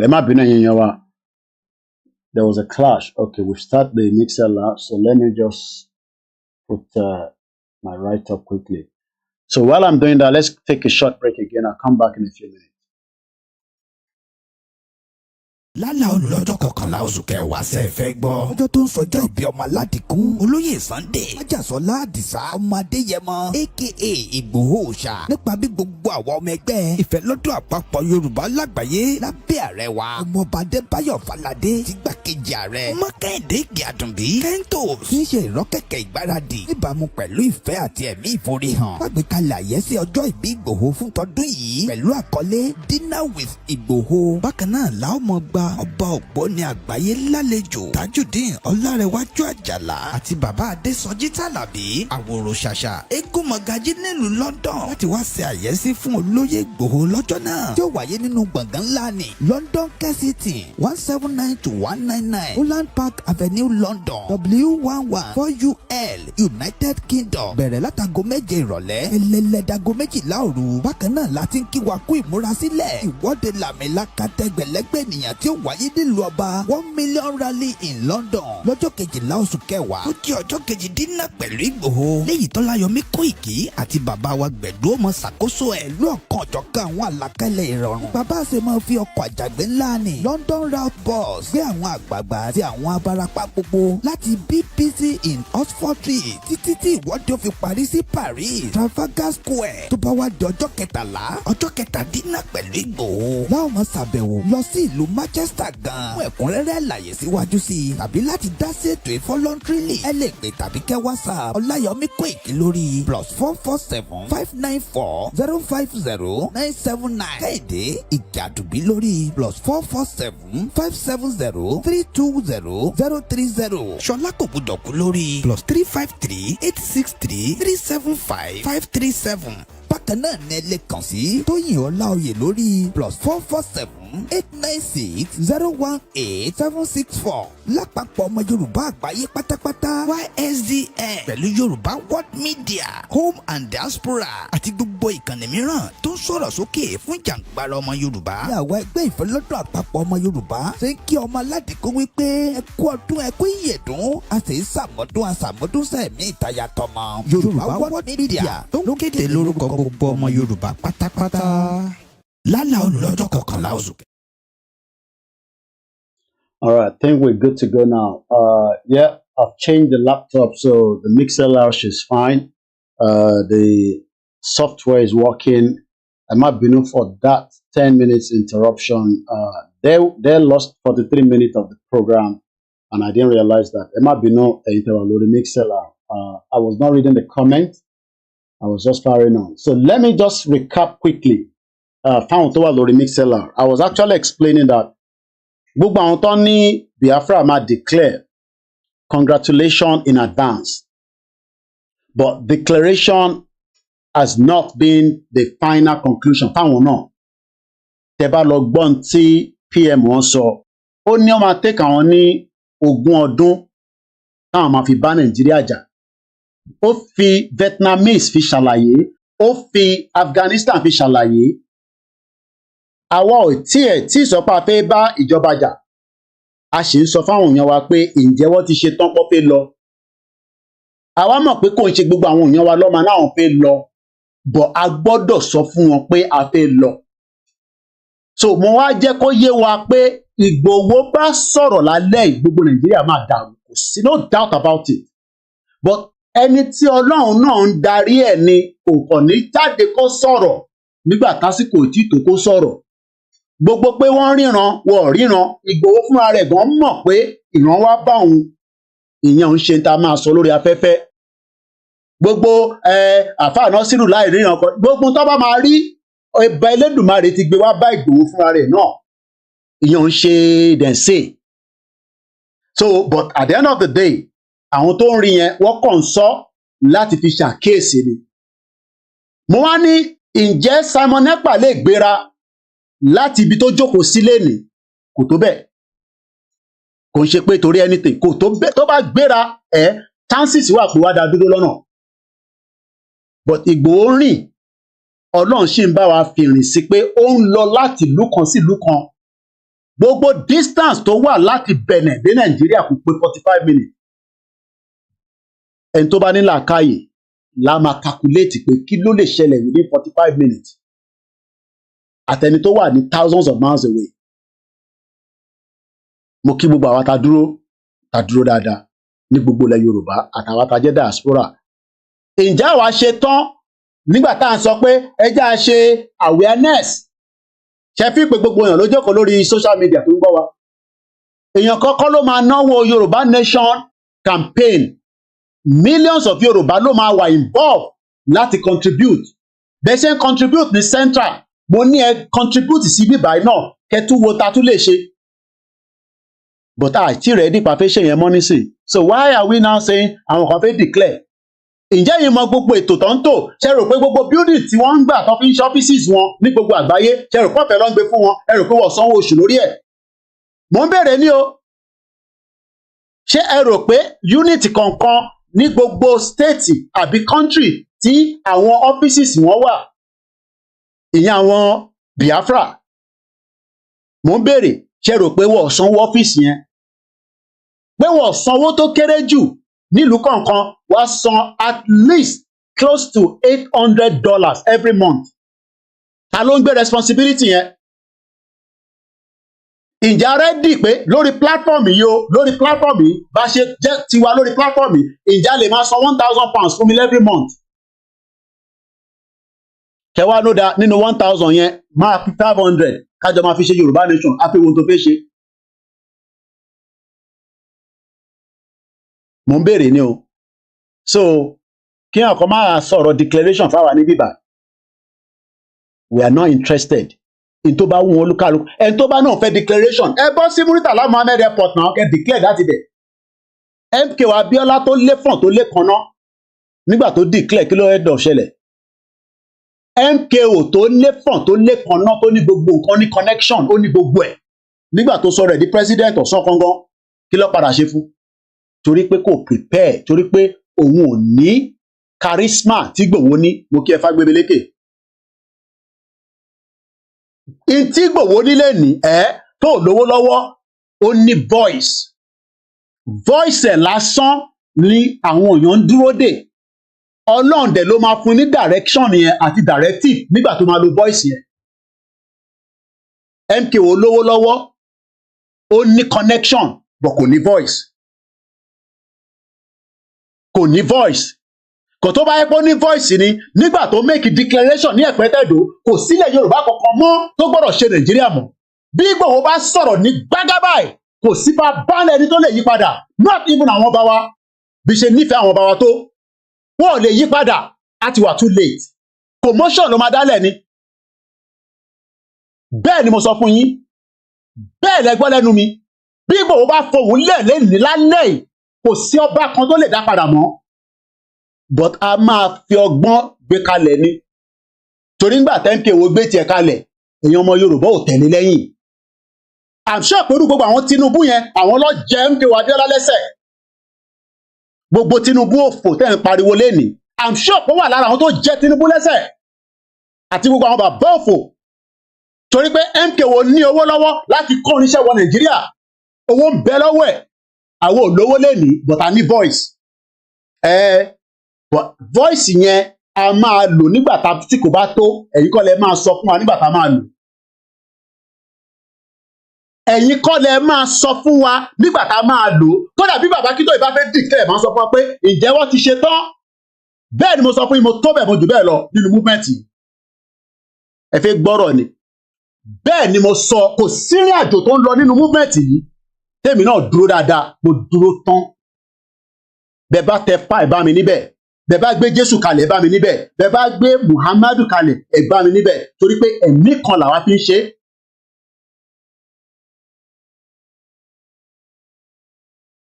sọ jẹ́ ká máa ṣàwẹ́nẹ́sì lọ ká ṣàlàyé fáwọn èèyàn.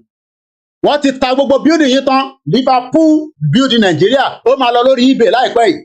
mo ní ǹjẹ́ ó lẹ́tọ̀ọ́ kí bí local government kó máa bá Nàìjíríà jà láti China ó dà pé mọ̀ pé local government ní ìlú tó ń bá Nàìjíríà jà lọ́wọ́lọ́wọ́ local government ní ó kàn ní government tó dáa tó fìdí tì lẹ́yìn pé máa bá ṣe lọ sùn Nàìjíríà ní gbogbo tó bá fẹ́ sùn ẹ̀ á fi òǹtẹ̀ China á fi gbé sí lẹ́yìn province lásán ló ń bá Nàìjíríà jà province but n tó ń pè ní foreign policy òun ló ń play out yẹn òun ni topic àfi sọ̀rọ̀ ní lálẹ́ ìyẹn ni ká máa gbọ́ ẹ̀ kówó síta ẹ̀ ń sọ̀rọ̀ declaration mo ń bèrè ni o torí lọ́kàn ọ̀rọ̀ ẹlòmíì bá ṣe ń jókòó báyìí owó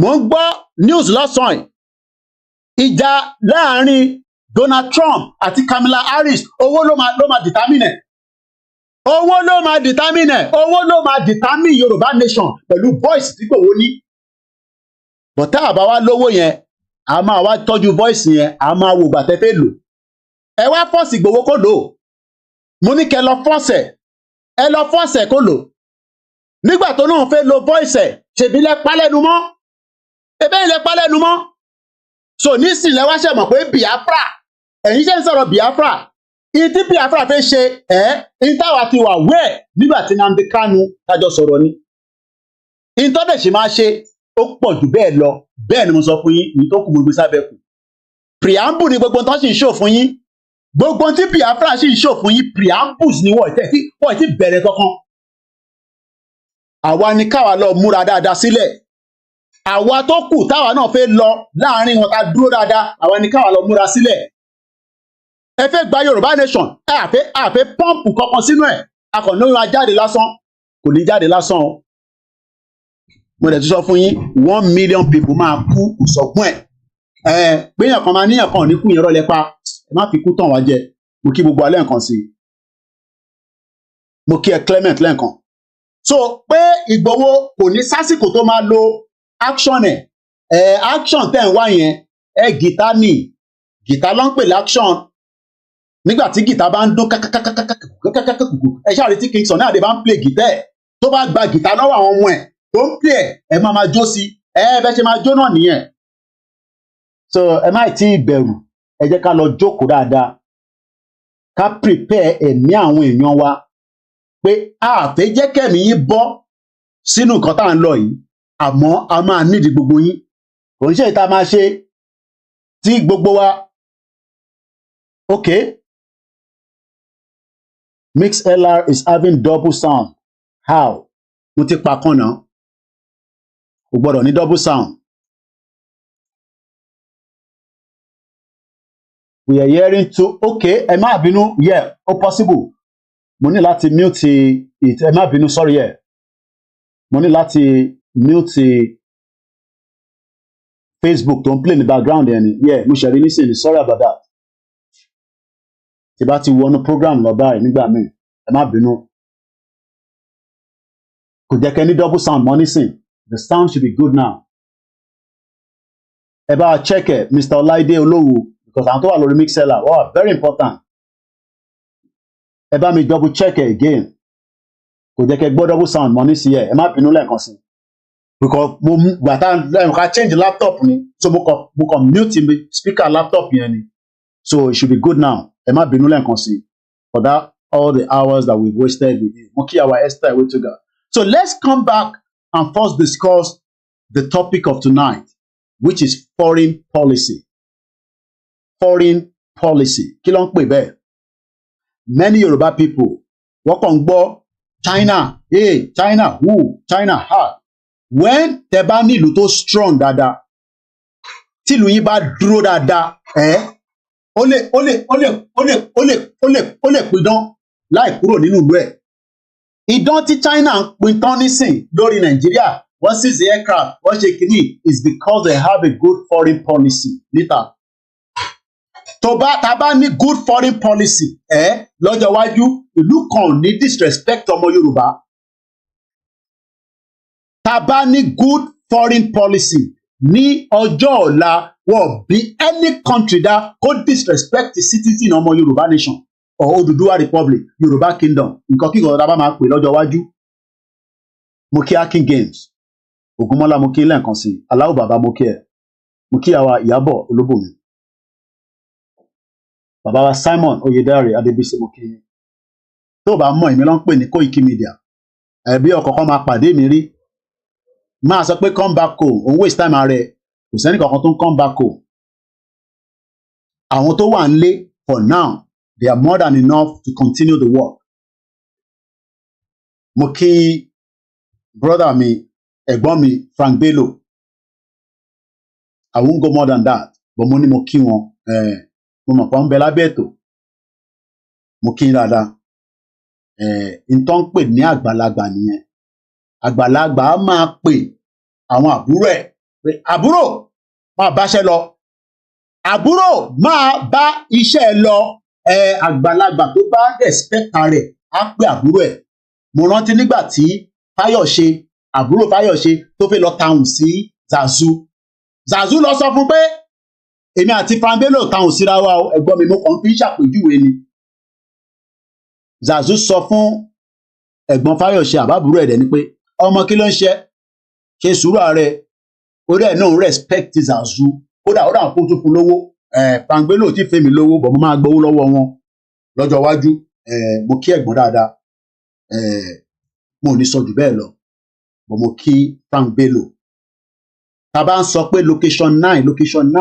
lẹ́nìí tẹ́ ń gbọ́ location 9 Frank Bello ló fún wa ní kóòdì tó ń pè ní location 9 pé Nàìjíríà ni àwọn ti ṣe àwọn analysis yẹn 3 years ago ẹ bá lọ wá àwọn videos wọn tí mo kí gbogbo alẹ́ nǹkan sí so ẹ jẹ́ ká wá sórí ètò tìrọ̀lẹ́ yìí tí a fi sọ̀rọ̀ lé lórí òun náà ni we shall evolve an effective foreign policy mo dẹ̀ fẹ́ rìkọ́ọ̀dì ọ́díò mi jáde mo kí gbogbo alẹ́ nǹkan sí so ẹ jẹ́ kí n gbé jáde sókè kó lè ẹ̀yin náà lè rí so week 14 la wà ẹ má bínú pé Koiki ó ṣe wá pẹ́ tó yìí Monday láti máa ń bẹ̀rẹ̀ weekend now ó ṣe wá di pé Thursday lecture yìí tí ó ti fẹ́ máa delay o mo sọ fún yín pé tó bá tásìkò kan èmi náà lè lọ busy slightly díẹ̀ òun náà lásìkò yìí but nígbà tásìkò yẹn bá tún tó gbogbo into ẹ̀ka ṣe ẹ rí pé ẹ̀rí mi náà lórí Star Radio lẹ́nujọ́ mẹ́ta èmi àti achishi sọ̀rọ̀ ìyẹn níjẹta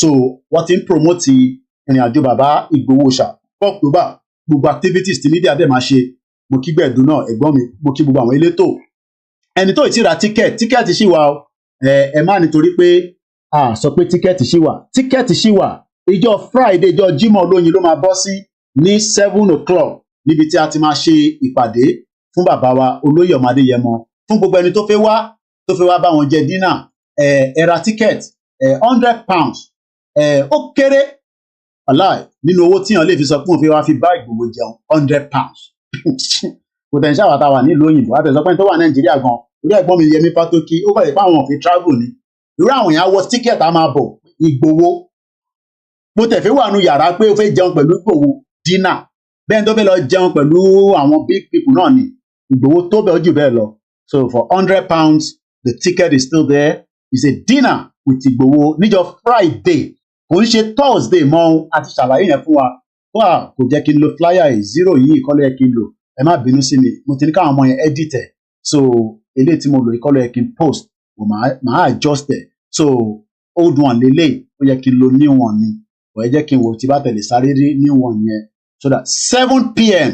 kò sí African time parking ni wà ìyá mi kan pè mí ó ní Koiki mo ti gbadé ọ mo kí gbogbo àwọn world media pátá fún iṣẹ́ takuntakun lábẹ́ ìyá wa Dr. Zabi màmá dáadáa mo kí Ọlákúnlé má bínú sí mi mo gbọ́ voice àwọn èèyàn kú ọ̀gbọ́n wọ́sàwò náà ni afẹ́gba Yorùbá nation ọ̀gbọ́n wọ́sàwò ká máa lọ fẹnu ṣe àbí ẹ kúkú ti ní mo fẹnu já wáyà mo fẹnu já kínní jẹ́ fẹnu já lásìkò bá tó wọ́n sọ fún lóye pé a ti rẹ́dì but for now ẹ jẹ́ kó lóye máa sinmi pẹ̀lú àwọn ìyàwó àtàwọn ọmọ ẹ̀ ọdún méjì ló fi wà níbi tó wà tó fi dípò Ọlọ́run wá bá wa kẹ́ àwọn tí wọ́n ń pè ní Benin Republic tó ní olóyè kí lọ́nà ó ṣe ó ní òun náà mọ rí pé mo ti change ẹ̀ tó ń pè ní technology ní ẹlẹ́sẹ̀kẹsẹ̀ mo ti bá ń gbé jáde so 7 p.m.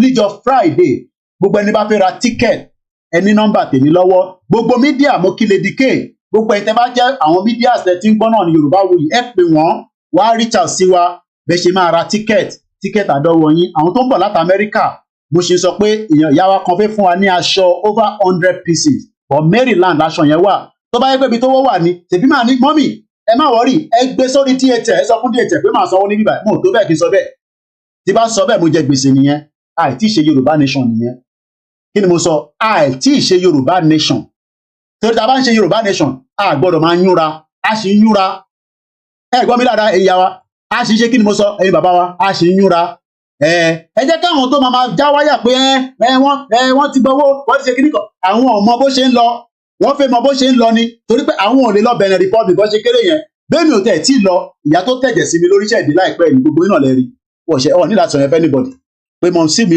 ó lọ Benin Republic ó lọ yọjú sí Ìgbòho at least video evidence wà ẹ sọ fún àwọn náà tó kù tó ń pariwo àwọn ti gba country ẹni mo kíyàwó Clement so mo kíyàwó Comfort Ológúnjà rather so let's come back and discuss this quickly torí pé a fẹ́ ní àwọn other areas tí mo fẹ́ touch we might go over the 3 hours so that ká lè gbádùn ara wa bí àṣà àròlé bàbá tẹ́ntẹ́ àná àjọ máa gbádùn ara wa ni mo kí gbogbo àwọn tí wọ́n ń ṣe ètò a ti sọ̀rọ̀ nípa security ní last week ọ̀sẹ̀ yìí òun náà ló wà wájú yín we shall ẹ̀yin tó ń wò mí lórí screen ńlá bíi tèmi náà 60 inch Ṣẹ́gun ọ̀nà mo kí ẹ Kúnlé Bakers mo torí ẹ lẹ́nujọ́ mẹ́ta ẹ̀ tó bá ti gbórí wọlé ìwọ máa ń fún mi ní super chat mi ẹ fáwa náà ní super chat ẹ fún wa ní super ẹ fún wa ní gbogbo ẹ̀ náà làwa náà fẹ́ mo kí gbogbo àwọn medias wa láti home base àti internal àti external.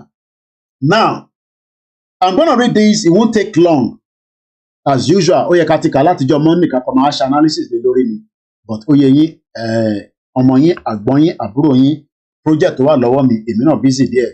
Now let's go further. We shall evolve an effective foreign policy and service. The foreign service of Orílẹ̀èdè Yoruba shall be modeled after the foreign service of the old Western region 1952-1962.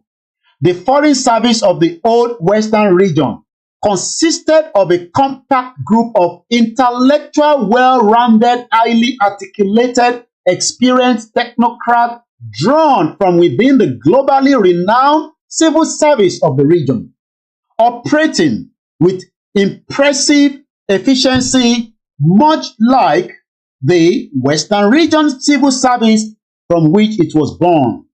The group coordinated and pursued a dynamic policy that ably protected the interests of the Western region. Such interest consisted mostly of promotion of the economic and development agenda of the region. The Foreign Service was thus integral to the actualization as development of economic relations with selected key countries. The Foreign Service was also distinguished by its efficient management of consular services to citizens of the region abroad. These citizens were mainly students of the region who had gone to study abroad. The Foreign Service of the Old Western Region reported directly to the office of the Premier of the Western Region. The office of the Premier of the Western Region was also directly engaged in the design and implementation of policy stated as policy, especially as is related to relationship with such countries as Israel and Pan-African states such as Ghana. The pursuit of economic development was the preeminent activity of the policy of the Western region, and it obviously involved Chief Awolowo, the region's premier. Also, Chief Obafemi Awolowo, the premier, shared strong ideological affinity with a number of Pan-African key leaders, particularly with Kwame Nkrumah of Ghana, as a result of which the Western region developed close relations with the progressive countries such as Ghana and others. In summary, the Foreign Service of the Western region distilled the domestic agenda of the region into a policy of international engagement to actualize the progressive political programs of the region's administration. The Foreign Service of Nigeria that emerged following the Nigerian independence in the 1960s was structurally modeled after that of the Western region and was integrated into the new Federal Ministry of External Affairs in the office of the Prime Minister. The hub of the diplomatic interaction of the old Western region with Europe and the world was its property and offices at number 9 Northumberland Avenue, London, in the United Kingdom. It is instructive that in the late 1950s, the government of the Western region, in a demonstration of its typical vision, had acquired this London property that was later to be appropriated by the federal government of Nigeria. That structure was taken over from the Western region, now houses the High Commission of Nigeria in the United Kingdom at number 9 Northumberland in London. Beyond these, the founding officials who directed the policy and the policy implementation of the Nigerian Ministry of External Affairs were mostly sourced from the Western region. The criteria role of these pioneers from the Western region in the founding of the Nigerian External Affairs Ministry, later the Ministry of Foreign Affairs, is illustrated in the career of Chief Simon Adebo. Chief Simon Olasibekan Adebo, 1914 to 1994, obtained a degree in the law from London University. After being admitted to the bar, he began his career at the Ministry of Finance and Treasury of the Western region. In 1961, Chief Adebo became head of the Civil Service and the Chief Secretary to the government of the Western region. In 1962, he was appointed as the first permanent representative of Nigeria to the United Nations. In 1969, he took up the appointment with the United Nations Institute for Training and Research. As Director General, he stayed with the Institute until 1972.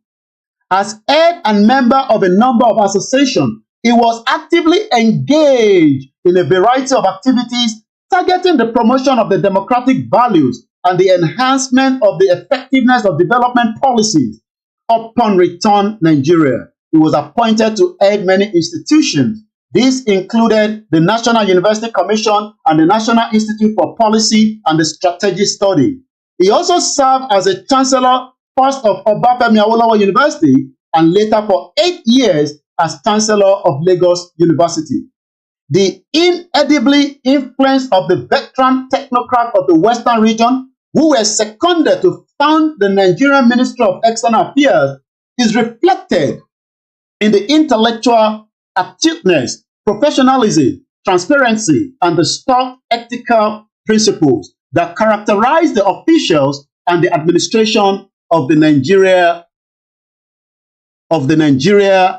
ministry in its early years.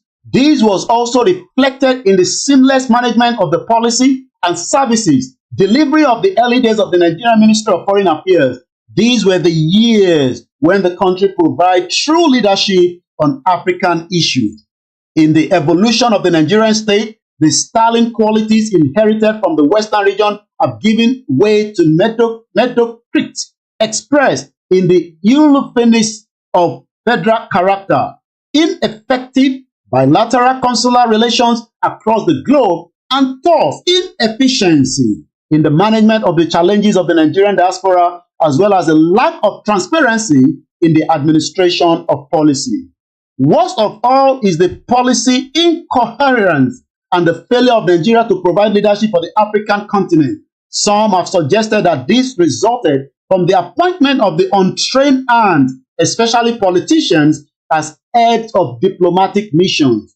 There is also the repudiation of the global best practice for the foreign service officers to handle purely diplomatic duties, including bilateral, multilateral, and protocol issues. Allegations of mismanagement of funds are also rife in the ministry.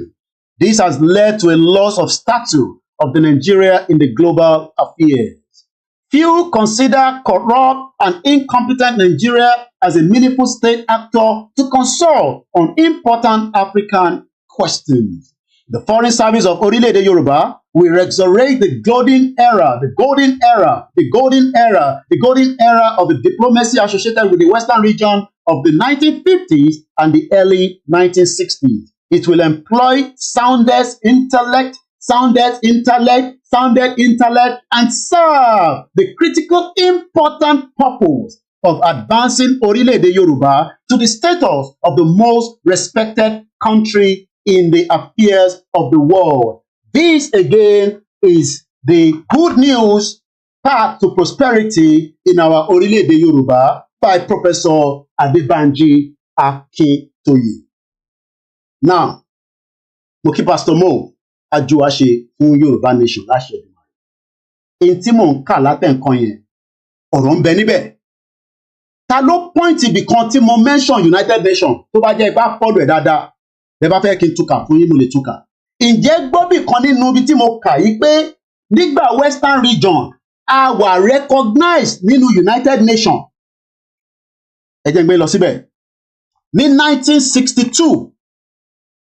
Ní 1962, wọ́n níyàn kan was appointed as the first before that one. Let's go back. Kò ṣe bẹ̀yẹn mo fẹ́ kà. Let's come back here. Because 62, okay, yeah. As you were in Western region, as at that time, yeah, I'm right. Wọ́n ní bàbá kan, Chief Simon Adebo, Ọlá Òṣèbìkan, wọ́n ló gba degree ní 1914, nígbà tí wọ́n ti amalgamate Nigeria, títí dé 1994 ló fi wà láyé, ó dà pé 1994 ni bàbá yìí máa ṣaláìsí.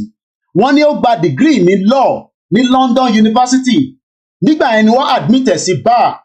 Then wọ́n bẹ̀rẹ̀ kárí àwọn ní Ministry of Finance, oríṣẹ́ tí Wálé Ẹdùn àti Kàzókò àbí Kàdósò tó ń ṣe lọ́wọ́lọ́wọ́ tí wọ́n lè rí ṣe tán tọ́ra wọn.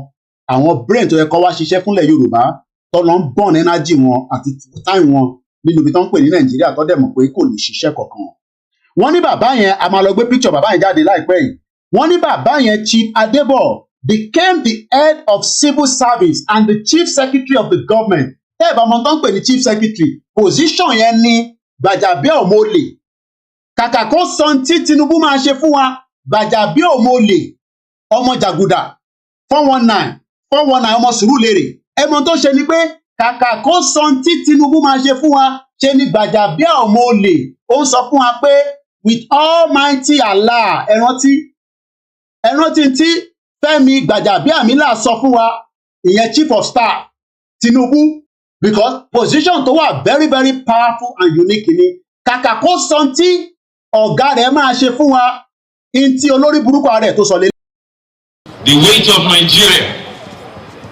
of Nigeria is not the weight that any normal ordinary human being can carry except with the help of Almighty Allah. It is evident therefore that the Almighty Allah is with our president. He is carrying the weight for him. The weight of mo kí àwọn Abọ́sẹ̀dé only the weight ẹrù Nàìjíríà only Almighty Allah ṣé bí àwọn bàbá tàná Chief Adébọ̀ tó jẹ́ the head of civil service and the chief secretary position tí Gbajabiamila wà nísìn but ǹjẹ́ Gbajabiamila 419 tó gbowó olówó l'Amẹ́ríkà tó fi wá ṣe politics ní Nàìjíríà òun náà la ṣe ń sọ pé irú àwọn èèyàn bẹ́ẹ̀ yẹn ò tún gbọ́dọ̀ wá ṣèjọba Yorùbá nation lọ́jọ́ iwájú because wọ́n ní integrity wọ́n ní kí ni mo sọ wọ́n ní any integrity kankan inú Nàìjíríà náà lọ ti lè ṣe so irú Gbajabiamila yẹn kò ní allow kí Yorùbá nation kó lọ àmọ́ tó lóhùn bá gbóhùn síta tán ẹlòmíì kò ní mú pátá jáde nínú yàrá ẹ̀ bẹ́ẹ̀ ni mo sọ fún yín mo kí àwa Aisha Sole a ní Yorùbá nation la fẹ́ bọ̀ kí la máa kọ́kọ́ sọ nípa foreign policy kí ló ń pè ní foreign policy ẹ jẹ́ ká máa mú ní méjì lẹ́ẹ̀kọ̀ọ̀kan torí pé into wide gan ni into wide ló ń pè ní foreign policy kò ń ṣe tí yàn fi ṣeré tá bá ń sọ pé foreign policy it is something that is very very important and unique that must not be joked with. Ìlú tí kò bá ti ní good foreign policy is as useless as tissue paper. Ìyẹn ò ṣe country mọ́. And Nigeria ò ní foreign policy. So lè ka Nigeria as a country because kò ní good foreign policy níta. Tó bá ní good foreign policy ni wọ́n á máa seize odindi ṣé wọ́n bìlú kan dá kó seize America ìyẹn tí America bá tẹ̀ lọ ṣe aircraft wọn níta. Torí pé wọ́n ń lọ ṣe níta inú ilé ló ti máa build ẹ̀ gbogbo tó bá máa lò inú ilé ló ti máa ṣe torí pé wọ́n lè compromise but nígbà tó yẹ pé òmùgọ̀ là wa kò ń ṣàwa ni mò ń sọ o èyí àwọn tó ń darí wa nísìnyí àwa láti lọ ṣe níta torí pé produce jack shit not even in topping yọ ẹran lẹ́nu tó ń pè ní toothpick we can't produce it because why àwọn wèrè àtàsínwín àwọn ni wọ́n ń darí wa wọ́n wá fẹ́ jẹ́ kí gbogbo wa wà nínú ìdààmú yẹn mo kí gbogbo wa lẹ́ẹ̀kan sí wọ́n fẹ́ jẹ́ kí gbogbo wa wà nínú ìdààmú yẹn ọlọ́run dẹ̀ ní dààmú wa ẹ bá ń ṣàmì ọlọ́run ò ní dààmú wa àwọn ọlọ́run máa dààmú torí pé wàhálà tó ń gbélé wa lórí kò jẹ́ ká wà nínú wàhálà yìí kò jẹ́ ká wà nínú ìdààmú àwọn tí wọ́n fi wá sínú ìdààmú yìí ní kúrò nínú ìdààmú tí ẹ máa fi jáde láyé torí pé àṣẹ nìkankan kẹ́ tó kó wa sínú ìdààmú yìí now mo fẹ́ lọ mú bàbá yẹn jáde ni o torí pé ẹ̀rí ń bẹ fún Google kì í parọ́ bàbá tó ń pè ní Chief Adébọ̀ Simon olórúkọ brọ́dà mi kan ní orí ètò wa níbàá náà ni Simon Ọláòṣèbí kan ó dà pàtẹ tí mo ti bá bàbá kan ṣiṣẹ́ àwọn wà nínú health àti bá wọn ṣiṣẹ́ rí Ọláòṣèbí kan ló ń jẹ́ mo fẹ́ lọ mú bàbá yẹn jáde ni o mo dẹ̀ fẹ́ make sure pé mo get picture wọn dáadáa Ọláòṣèbí kan àwọn tó mọ̀ nípa wọn a máa sọ̀rọ̀ wọn nípa bàbá yẹn díẹ̀ mo kí gbogbo lélẹ̀ nǹkan sí kódà New York Times ni máa gbé jáde ilé ìtẹ̀kùkù dá báyìí tọ́ba ti ní kí wọ́n ní máa sanwó tó bá yẹ pé mi mo ní ká sanwó nísìn ẹ̀dá gbé jáde báyìí tó bá òun ní New York Times fẹ́ gba 50p lọ́wọ́ mi o tó bá yẹ pé mo ní pé ká tó máa wo KOIKIMEDIA àmọ́ máa dá 50p àwọn kan máa dá ṣe làwọn kan máa question ẹ̀ ìbéèrè lọ́ máa fi bí ní tí wọ́n máa béèrè pé kí la fẹ́ fowó ṣe New York Times tó lówó lọ́wọ́ wọ́n ní kí tó lè kátíkù yìí kí n mú 50p wá báwọn fún mi ní discount láti £3 tá a bá máa ṣe flag nísìn àti make enquiries ẹja kọ́kọ́ sọ̀rọ̀ nípa yẹn díẹ̀ tá a bá máa ṣe flag yẹn mẹ́ta ni bọ̀ méjì la fẹ́ focus lé ọ̀fẹ́ la máa gbé fáwọn tó wà Nàìjíríà just like bá ṣe ṣe tẹ́lẹ̀ but àwa diaspora la máa ṣe investment ẹ̀ tá a bá agree lórí platform wa kò ní kankan ṣe pẹ̀lú anybody èmi ni Koiki Media èmi ló ń pè ní Koiki Media platform tèmi ni but ẹ̀yin lẹ fẹ́ invest sáwọn tó wà nílé torí tá a bá ní afẹ́fẹ́ lọ ṣe declaration ǹjẹ́ àwọn èèyàn ní flag tó máa gbé dání sọ́wọ́ ǹjẹ́ àwọn èèyàn ní leaflet so a fẹ́ padà àti make enquiries yẹn it will cost £1.50 fáwọn kéékèèké báyìí gbogbo ẹ̀ ló máa bá igi wá eléyìí táwọn wò yìí size yìí is £1.50 ló bọ́ sí fún production ẹ̀ ní o eléyìí ń ṣe fún ẹ rántí pé nígbà tá a bẹ̀rẹ̀ béèyàn kan bá pè mí pé Koiki torí mo mọ̀ fáwọn kan máa pè lẹ́yìn tí yín ni pé ẹ máa ń pè pop nose ẹ má bínú ẹ̀yin èèyàn wa ẹ máa ń pè mọ ìdí kókó níbo ló ti ń ṣe ọ̀nà bó ló gbà ṣe gbogbo question yẹn èmi ò ń dáyàn lóhùn o bẹ́ẹ̀ náà bá wá lè ṣe ẹ̀yin náà ṣe kẹ́ send ẹ̀ sílé bọ̀ lórí platform yìí ẹni bá fẹ́ ṣe minimum of 500 price tá a ṣe ní the last one tá a ṣe was 2 years ago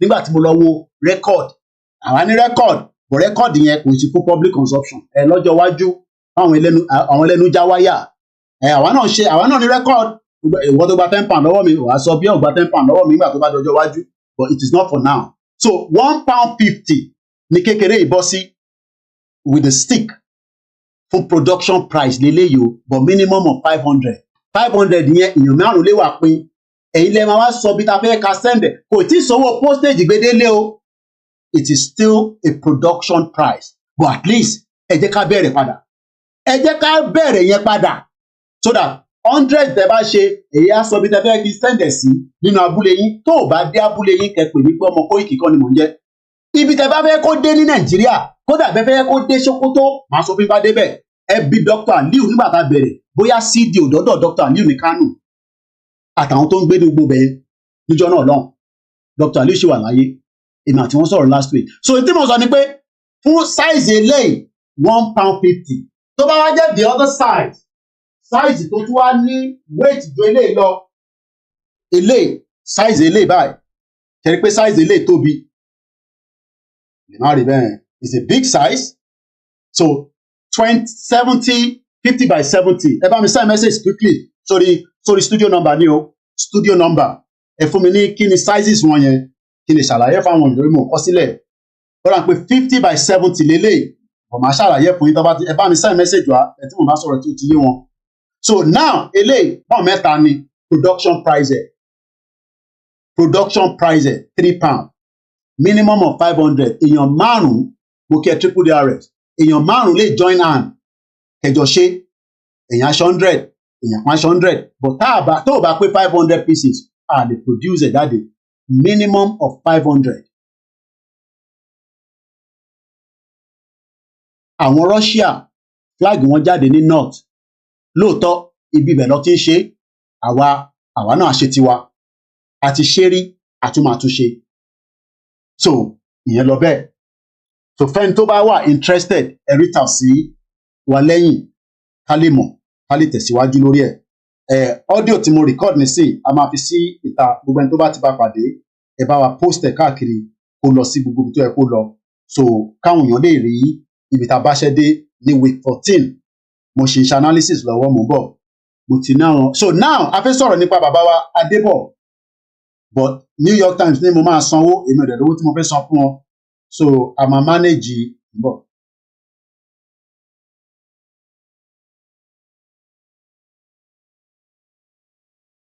send the kini ẹ wá o ti send ẹ o ẹ bá mi send but so that mo fẹ́ fún yín ní the exact size I know it's 50 by 70 but I'll find out tó bá ti send ẹ sí mi nísìnyí.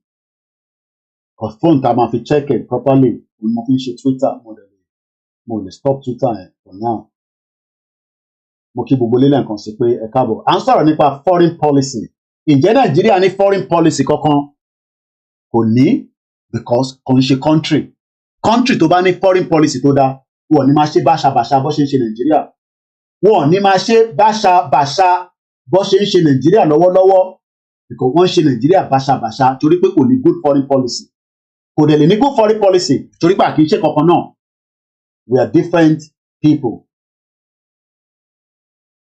We are different people. Ẹ má bínú ẹ̀yin o.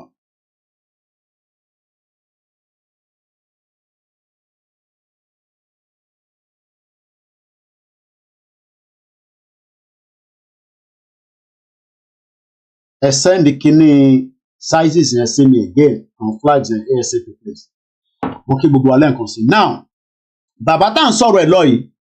Interconca níbí báyìí ni pé S.O. Adebo 80 a UN envoy pioneer Nigeria civil service New York Times ló sọ wọ́n nídìí kí New York Times wá sọ history wá fún wa nídìí New York Times ní tí bàbá Akintoye ti sọ àti gbàgbọ́ so pé New York Times sọ yẹn this is just a privilege but ẹ jẹ́ ká kàntí New York Times náà sọ ẹ rí i pé New York Times lélẹ́yìí átíkù yẹn lélẹ́yìí ó jáde nínú New York Times mo rẹ̀ sọ fún yín pé ìwé ìròyìn is ahead of New York Times but nígbà tó dẹ̀ jẹ́ pé bí Nàìjíríà ṣe pa wá sẹ́yìn mú kí àwa beauty àmọ̀ pé kò jẹ́ kí a ní àṣeyọrí débi pé à lè ní record proper record tó bá jẹ́ pé ìwé ìròyìn ṣì yẹn exist tó dálẹ̀ lábẹ́kúta á beat New York Times ẹ jẹ́ ká ka átíkù yẹn kódà àwọn ti archive ẹ̀ ó ti wà ní this is a digitalized version of an article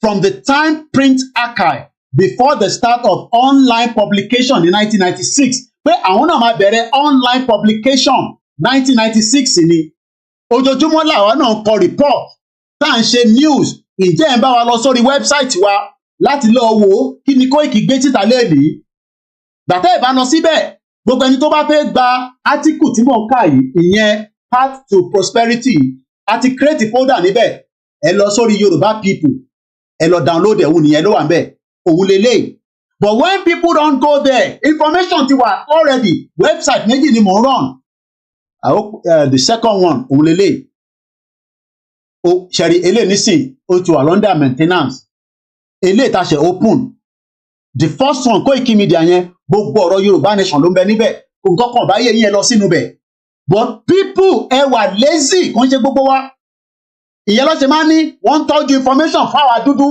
torí wọ́n mọ̀ Kúnlé Baker mo ti rí ẹ ń bẹ̀ mo mọ̀ pé láìpẹ́ wà àbótí jù síbẹ̀ ni torí mo tẹ̀ rí ẹni kásán mo ti dárúkọ ẹlẹ́ǹkan spirit mi ló gbé ẹ wọlé mọ̀ pé wà máa rówó gbà lọ́wọ́ ẹ lẹ́nu bó bá ti wọlé bẹ́yẹn owó ló máa fi ń ké mi mo kíyà tó bí mi lọ́mọ.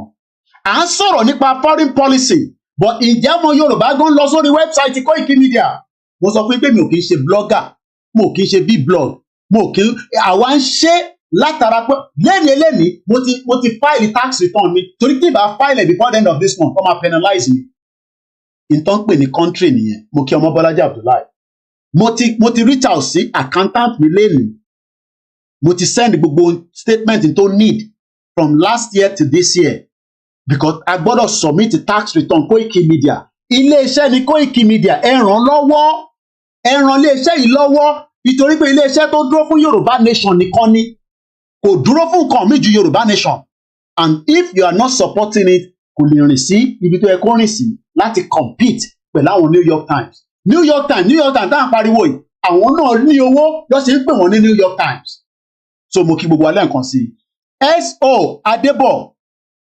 Adebo ṣé mo pronounce it dáadáa Adebo a pioneer of the Nigerian civil service ọmọ Yorùbá ni àwọn Kàdóso àti Wálé Ẹdùn bóhùn wọn kọ́ transform Nàìjíríà wọn là máa dáwó tabakúrò nu ìjọba Tinubu so that means pé gbogbo iṣẹ́ tí Tinubu Yẹmí Ọ̀ṣínbàjò ṣe lẹ́nu nísìn níbo ló wà mo kíyà mi lẹ́ǹkan sí bí tí a mọ̀ pé gbogbo ẹ̀yin tẹ́ wá ràn wá lọ́wọ́ kò ní tán níbẹ̀ gbogbo ẹ̀yin tẹ́ ń fi tọ́rọ́ kọ́bọ̀ pé Koiki èmi ò ní tó pọ̀ kódà mo lẹ́yìn tó ń fún mi ní 2,000 naira láti Nàìjíríà kò jẹ́ ká gbarú owó bẹ́ẹ̀ yẹn but nígbà tá a bá ti pẹ̀ sákàǹtì mi tí bá dẹ̀ ni mo fẹ́ dá padà wá ní dey play ìbéèdè tẹ́ máa ń lò nìyẹn wá ní Koiki dey play ní tí mo ní mo fún ẹ yẹn mo ní mo dúpẹ́ but nígbà tí thousands and thousands of people kẹ́kọ̀ọ́ mo dẹ̀ kí àwọn tó ń lo platform wa náà tó fi ń broadcast Yorùbá Space TV àti àwọn tó kù náà mo dúpẹ́ lọ́wọ́ yín mo ní ẹ máa kọ́ tẹ̀ ẹ máa gbé sórí platform yín but ẹ máa rántí pé ìrìn àjò Yorùbá nation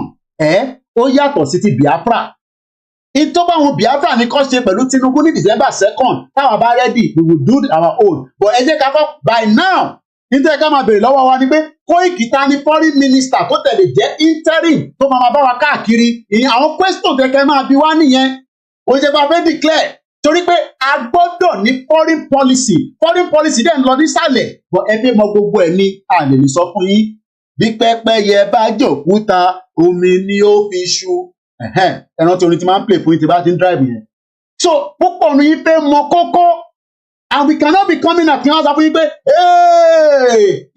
ìlú kòkòkòkòkò ó máa ti wà pẹ̀lú wa o a jẹ́ pé àti breaking tó ń pè ní foreign policy pẹ̀lú àwọn yẹn ní kàtẹ́ tó bẹ̀rẹ̀ Yorùbá nation ṣó wá da kó jẹ́ látẹnu bí Koiki Media àbí Yamiledi K àbáwọn Yorùbá World Media àbí Bàbá Èkìtì ní ká máa jáde ká máa sọ fún yín pé ìlú báyìí òun ni wọ́n ń ṣe tiwa o kò possible now mo kí àwa dúpọ̀ agboola but n tí ẹ ká máa bèrè ni pé Koiki ìjà tẹ̀ tí prepare ẹni tá lè jẹ́ kó dàbí foreign minister wa bá ṣe ń ṣe Yorùbá nation lọ yìí tó máa lọ sí gbogbo ìlú kọ̀ọ̀kan ó lè sọ fún wa pé òun lọ àwọn ìlú kan ìmí máa wà wọ́n máa sọ fún wa ìmí wọ́n ní sọ fún wa for security reason mo kí àwa Elizabeth but many people do not understand kí ló ń pè ní civil service àwọn civil service tó wà Nàìjíríà lẹ́ni púpọ̀ nínú wọn they are good people but ó ti wà corrupt ìlú tó ò bá dẹ̀ ti ní good civil service forget it ìlú yẹn is as dead as anything ẹ jẹ́ ká lọ wò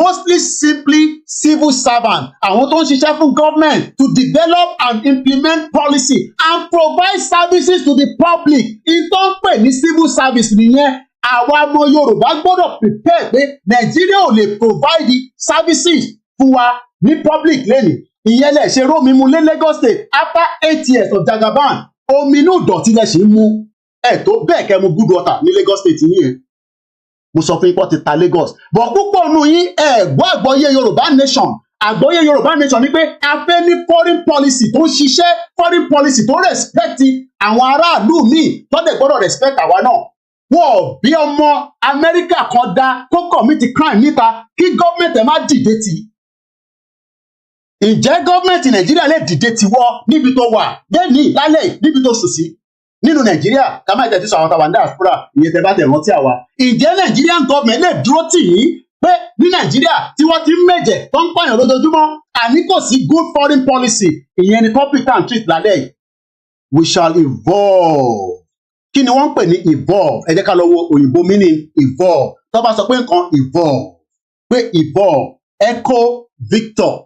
echo Victor Oscar Lima Victor Echo kí ni meaning the word evolve tá a bá sọ pé meaning evolve kí là ń pè bẹ́ẹ̀ ó yá gbóhùn sókè lẹ́ẹ̀kan sí kí ló ń pè bẹ́ẹ̀ the company has evolved into a major chemical manufacturer má sọ pé Nàìjíríà ẹ lè manufacture jack shit pé àkọ́kọ́ máa evolve mo kí ìyá mi Juliet tá a máa kọ́kọ́ fẹ́ evolve a gbọ́dọ̀ kúrò ní Nàìjíríà because Nàìjíríà ò jẹ́ ká evolve ojú kan la wà we are not moving forward our progress láti 1914 a kò progress for a very limited time during the Western region nígbà tí bàbá wa S.O. Adébọ̀ tí wọ́n jẹ́ ọ̀gá àwọn civil service àti chief secretary tó ń ṣe Jagaban àti àwọn criminal tó kó sábẹ́lẹ̀ tó ń pè ní Fẹ́mi Gbàjàbíàmọ̀lé ọmọ jàgùdà bàbá ìwọ jẹ́ kó yé wa kò ń ṣe New York Times ló ṣe máa ṣàlàyé fún wa torí pé bàbá Akintoye ti sọ fún wa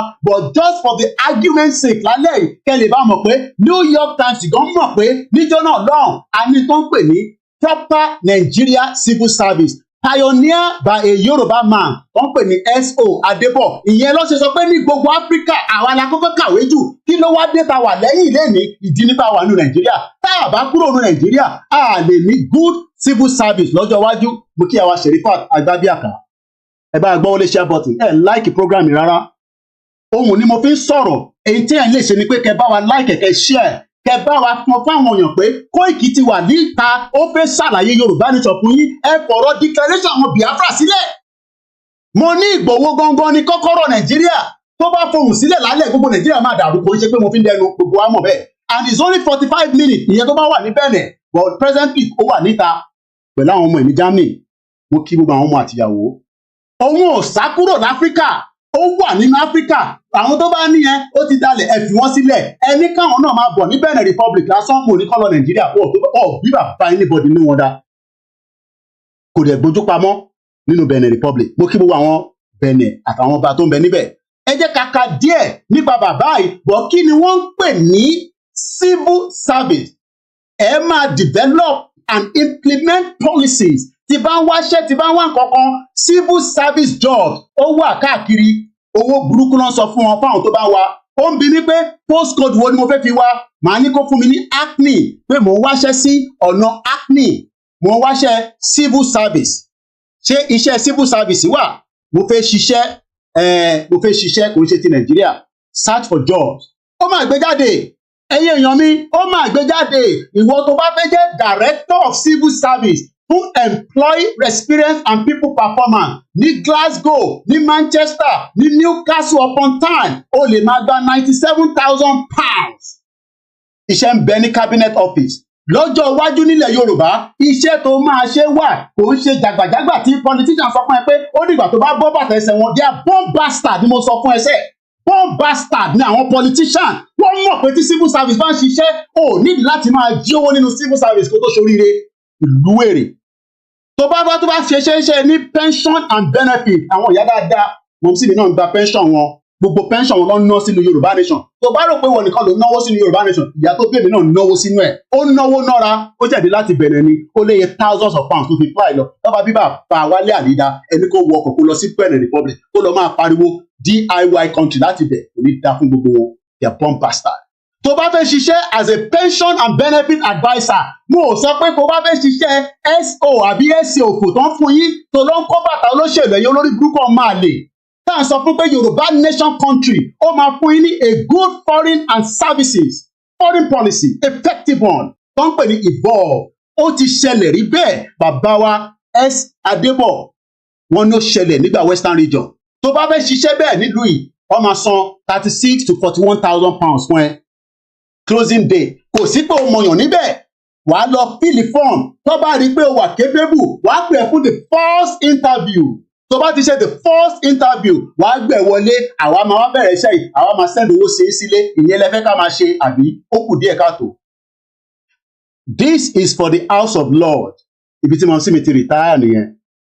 Bẹ́ẹ̀ ni mo sọ fún yín, House of Lord ní Parliament ibẹ̀ ni mo sì mi ti ṣiṣẹ́, iṣẹ́ tó ṣe gbẹ̀yìn kó tó retire nìyẹn. Èèyàn máa lè. Head of Customer Experience, Government Property Agency, £62,000. Iṣẹ́ ń bẹ ní Birmingham, ó ń bẹ ní Bristol, ó ń bẹ ní Leeds, ó ń bẹ ní Manchester. Bó ṣe máa wá lọ́jọ́ iwájú nìyẹn, kò wá ń ṣe àwọn ọmọ olóṣèlú lórí burúkú nìkan la máa kó síbẹ̀. Bí ọmọ Dàpọ̀ Abíọ́dún ṣe ń ṣe fàájì, àní gbogbo yín ẹ máa jẹ́ gbá ká tó délẹ̀ lérí. Ẹ̀yin tẹ́ ń bú wa, ẹ jẹ́ kí n fọmọ Dàpọ̀ Abíọ́dún wọ̀nyí bó ṣe ń ṣe fàájì ní London tó ń ṣe birthday. Máa bú KOIKIMEDIA. Dàpọ̀ Abíọ́dún àti eléyìí nísìn ọlọ́pàá ni ó náà wá 25 million. Ó ní ẹ̀jẹ̀ má yẹ kó òun kú, òun ti ní kidney problem. Mo ní you will not be 52 ní Nàìjíríà presently. Tí o bá dàgbà ju 52 lọ, ohun Elédùmarè ni. Most of you will die before 52 years old. Àfi tá a bá kúrò ní Nàìjíríà. Èmi ni mo sọ bẹ́ẹ̀. Ajìjàngbara Media TV mo kí ẹ. Arákùnrin yìí ó ní ẹjọ́ ẹ̀yàn ọmọ Nàìjíríà, ó ní mo ṣiṣẹ́ ọlọ́pàá rí, ex-Lagos police spokesman, ó ń bẹ̀bẹ̀ fún 25 million, bàbá Davido sì fún àwọn kan ní 1 billion. ẹ̀rí pẹ̀lú yẹn ó ń ṣiṣẹ́. Eléyìí bẹ̀bẹ̀ fún 25 million, ẹ bá wa sọ fún bàbá Davido pé kó fún arákùnrin ní 25 million tó tẹ̀ fi lọ treat rẹ̀ as a kidney transplant. Nílùú yìí ò need anybody láti tọrọ owó lọ́wọ́ ẹ̀. Ìlú yìí mo gbé bà fún yín. Mo gbé bà fún Amẹ́ríkà, mo sì gbé bà fún yín even though fẹ́yìn lẹ da Nàìjíríà rú. Téèyàn bá ní kidney problem nílùú yìí, ò ní mọ̀ kó ní kidney problem. Ní àwọn ìtọ́jú dialysis ọmọ máa fún ẹ, mo mẹni tó ní lọ́wọ́lọ́wọ́ ni. Mo mọ sísítà mi kan tó ní, mo mọ bó ṣe ń tọ́jú ẹ̀. Ó fẹ́ rìnrìn àjò kan lọ nílé kan, wọ́n pákéjì ẹ̀ débi pé tó ṣe ń lọ sọ́hùn, hospital tún dúró dé lọ́hùn. Born bastard ó wà nù Nàìjíríà yà ń jẹ́ torí pé kí ni kò sí public services níbẹ̀. Mo ní ṣe gbàdúrà but a máa ṣe action, kò ní dàbí action àwọn Biafra. Ẹ fi Biafra sílẹ̀. Ibi tí mo lọ kọ́ dé, mo fẹ́ fi ọmọ Dàpọ̀ Abíọ́dún wọ̀nyí ni. mo fẹ́ fi ọmọ ó yá gbóhùn sókè ọmọ dáadáa fine girl ó yá dinner party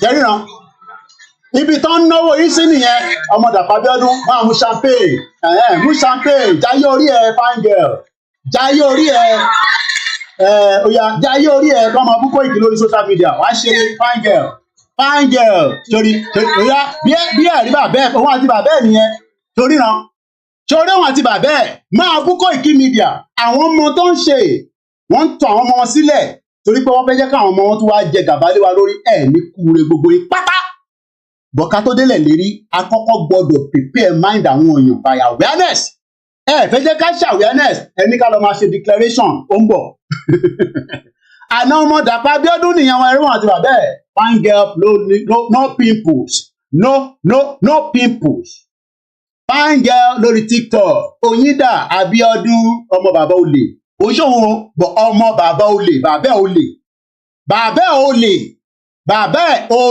ajíbolè nípa àwọn boys wọ́n ti di drug baron kan nínú Ogun State ritual ló ń ṣe wọ́n ń gé orí bọ́ ṣe ń gé orí ló ń gé ọyàn ẹ má sọ fún àwọn ọmọ yín kọ́ wà kíákù wàá gé orí wọn bọ́wọ́ ní lórí ọmọ Dàpọ̀ Abíọ́dún gbé tó dóhùn òjókòó síbi tẹ́ ti máa gé orí ẹ̀ òun òjókòó síbi tẹ́ ti máa gé orí ẹ̀ ìyẹn ló ṣe ń ṣe patí wọ́n ní wọ́n jíyàn ní 2 years ago wọ́n wọnú Celestial Church wọ́n gba sí fọ́mọ kékeré wọ́n jásà lábẹ́ Dàpọ̀ Abíọ́dún máa ṣe kankan sí ẹ máa bú àwa tá à ń pariwo Yorùbá nation ẹ máa jẹ́ gbẹ̀yìn tẹ̀wà lógùn state mo sọ pé bẹ́ẹ̀ ni ritualist pọ̀ sí jù nílẹ̀ Yorùbá gbóhùn sókè mo fẹ́ gbádùn gáà yẹn náà èmi náà wọ ọmọ dẹ́ndẹ́n ẹ̀rí ketchup ẹlòmíì kan rí ketchup lórí social media ni kò mọ bó ṣe taste máa fi wọ̀n ẹ́ one bastard máa fi wọ́n ṣe ń wọlé máa mọ bó ṣe rí ketchup wọ̀n ẹ́ mo ní ìyá máa jẹ gbogbo wa èmi náà ní family nílé gbogbo wa la máa ṣe kí ni ajá máa jẹ breakfast ẹni mò ń pariwo lórí social media ṣe ń tọwọ́ bọ ketchup mi èmi náà la ketchup ẹ̀ ń kọ́kọ́ mix ẹ̀ díẹ̀ tomato paste ni kò ṣáàrí lórí tébù èmi náà nílé ẹ̀ǹsì ń lò lèmi náà ń lò ìyá ò lè jẹ mí òun bó ṣe ń lò lèmi náà ń lò tó bá fẹ́ omi èmi náà lómi bíbà Volvic lèmi náà mu nínú ilé mi torí èmi ò mọ mi tó ń mú bẹ́ẹ̀ Volvic ni gbogbo tó bá ní candle èmi náà ní candle nílé mi mo lè ní kíyàwó mi set up dinner lálẹ́ kájọ máa ṣe mommy and daddy born bastard mo ń sọ fún yín pé àníṣe wọn ò fẹ́ jẹ́ kẹ́ ṣoríire olórí burúkú ní gbogbo wọn wọ́n fẹ́ jẹ́ kájọ máa tọrọ lọ́wọ́ wọn tí o torí ketchup yẹn nísìnyẹn mo fẹ́ la ni tomato ni ó yá jáde mo fẹ́ la ni Ọlọ́run kí wọ́n fi jẹ kí náà lè fi jẹ náà kí ló máa fi ketchup jẹ náà èèyàn ara lé ó dùn díẹ̀ o kábàbà bíà ends 1869 ló ti bẹ̀rẹ̀ iléeṣẹ́ yìí kò tí sí Nàìjíríà ní 1869 ọmọ àlè ó sọ fún mi pé Nàìjíríà ti wà ibo ni Nàìjíríà wà ní 1911 ó yá máa jó síbi tó wù wẹ́ ọmọ Dàpọ̀ Abíọ́dún ìgbà tó yáwó lọ́wọ́ bàbá ẹnìkan bẹ́ẹ̀ tí Ogun State yáwó máa jó síbi tó wù sẹ́mọ̀ Ogun State olórí burúkú yìí ló dá wàhálà lẹ̀ tó fi ń ṣíṣe tó fi ń jẹṣu àwọn kan náà máa ń fi press of ìjẹṣu triple dash náà máa fi ń jẹ potato òrérò àti chips and chicken àti chicken nugget mo ní èmi ni máa yọ Nàìjíríà kúrò lẹ́nu gbogbo yín Nàìjíríà fún a country that does not have a good foreign policy ìyẹn lẹni ká jókòó tì ṣe mọ̀ pé Ogun State yìí ló dá gbogbo ṣọ̀pọ̀nà sílẹ̀ tó fi ṣíṣì jẹ́ẹ̀kì tó fi ta Nigerian house ní Liverpool lórí eBay tó bá tẹ̀ ti bẹ̀rẹ̀ sí bíìdì fún bí àlà níra èèyàn ara Yorùbá nation tó bá ti gbé sórí eBay káyà tètè rà torí ìgbà ẹni dínú má láyé má lọ rà gbóhùn sókè ọmọ Dàpọ̀ Abíọ́dún jẹ́ gbádùn ẹ̀ lẹ́ẹ̀kan sí fine girl dinner party fine girl ráwọn ajẹ́ tí ráwọn ajá yẹn púpọ̀ ní sùúrù tí ráwọn ajá yẹn bó ṣe wà yẹn púpọ̀ nù yín ìtajà yìí ń jẹ ẹ̀ lè jẹ́nu léyìn tọ́ra ajá méjèèjì yẹn àwọn pọ́pì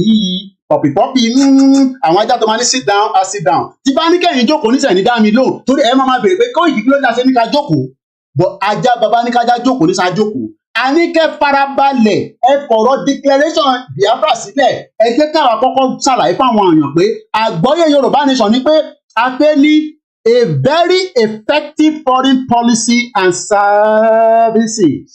Bóun sókè jẹ́ gbádùn ẹlẹ́ẹ̀kan sí fine girl kí tó máa lọ. Oya dinner. Lórí mẹ́nu. Oya àgbàdo nìyẹn. Champagne. Ráwọn ọ̀rẹ́ bó ṣe ń dán yòbòyòbò àǹṣọ́ fún àwọn ọmọ London àwọn ilé kíní kàn wọ́n. Ọmọ bàbá olówó ni àjọ máa jáyé yẹn ni. Oya gbóhùn sókè. Àwọn oníkankan ìgéǹsẹ̀ ọmọ ẹ o. Bàbá bẹ́ẹ̀ 419 ní olórí burúkú ni bàbá bẹ́ẹ̀ kò sí nǹkan tá a máa ṣe sí yẹn. Ẹ̀rí náà. Fine girl. Púpọ̀ nu yín pálásà fún lẹ́ ń lò. Mo kí ẹ Bishop Adesina. Pálásà fún lẹ́ ń lò. Ẹ̀rí àmọ́ tó gbé kalẹ̀ sínú bíbá gbogbo ẹ̀ dáńdáńdáńdá bọ̀dọ̀ bárábárá. Daddy's girl. How you doing? How are you? You alright?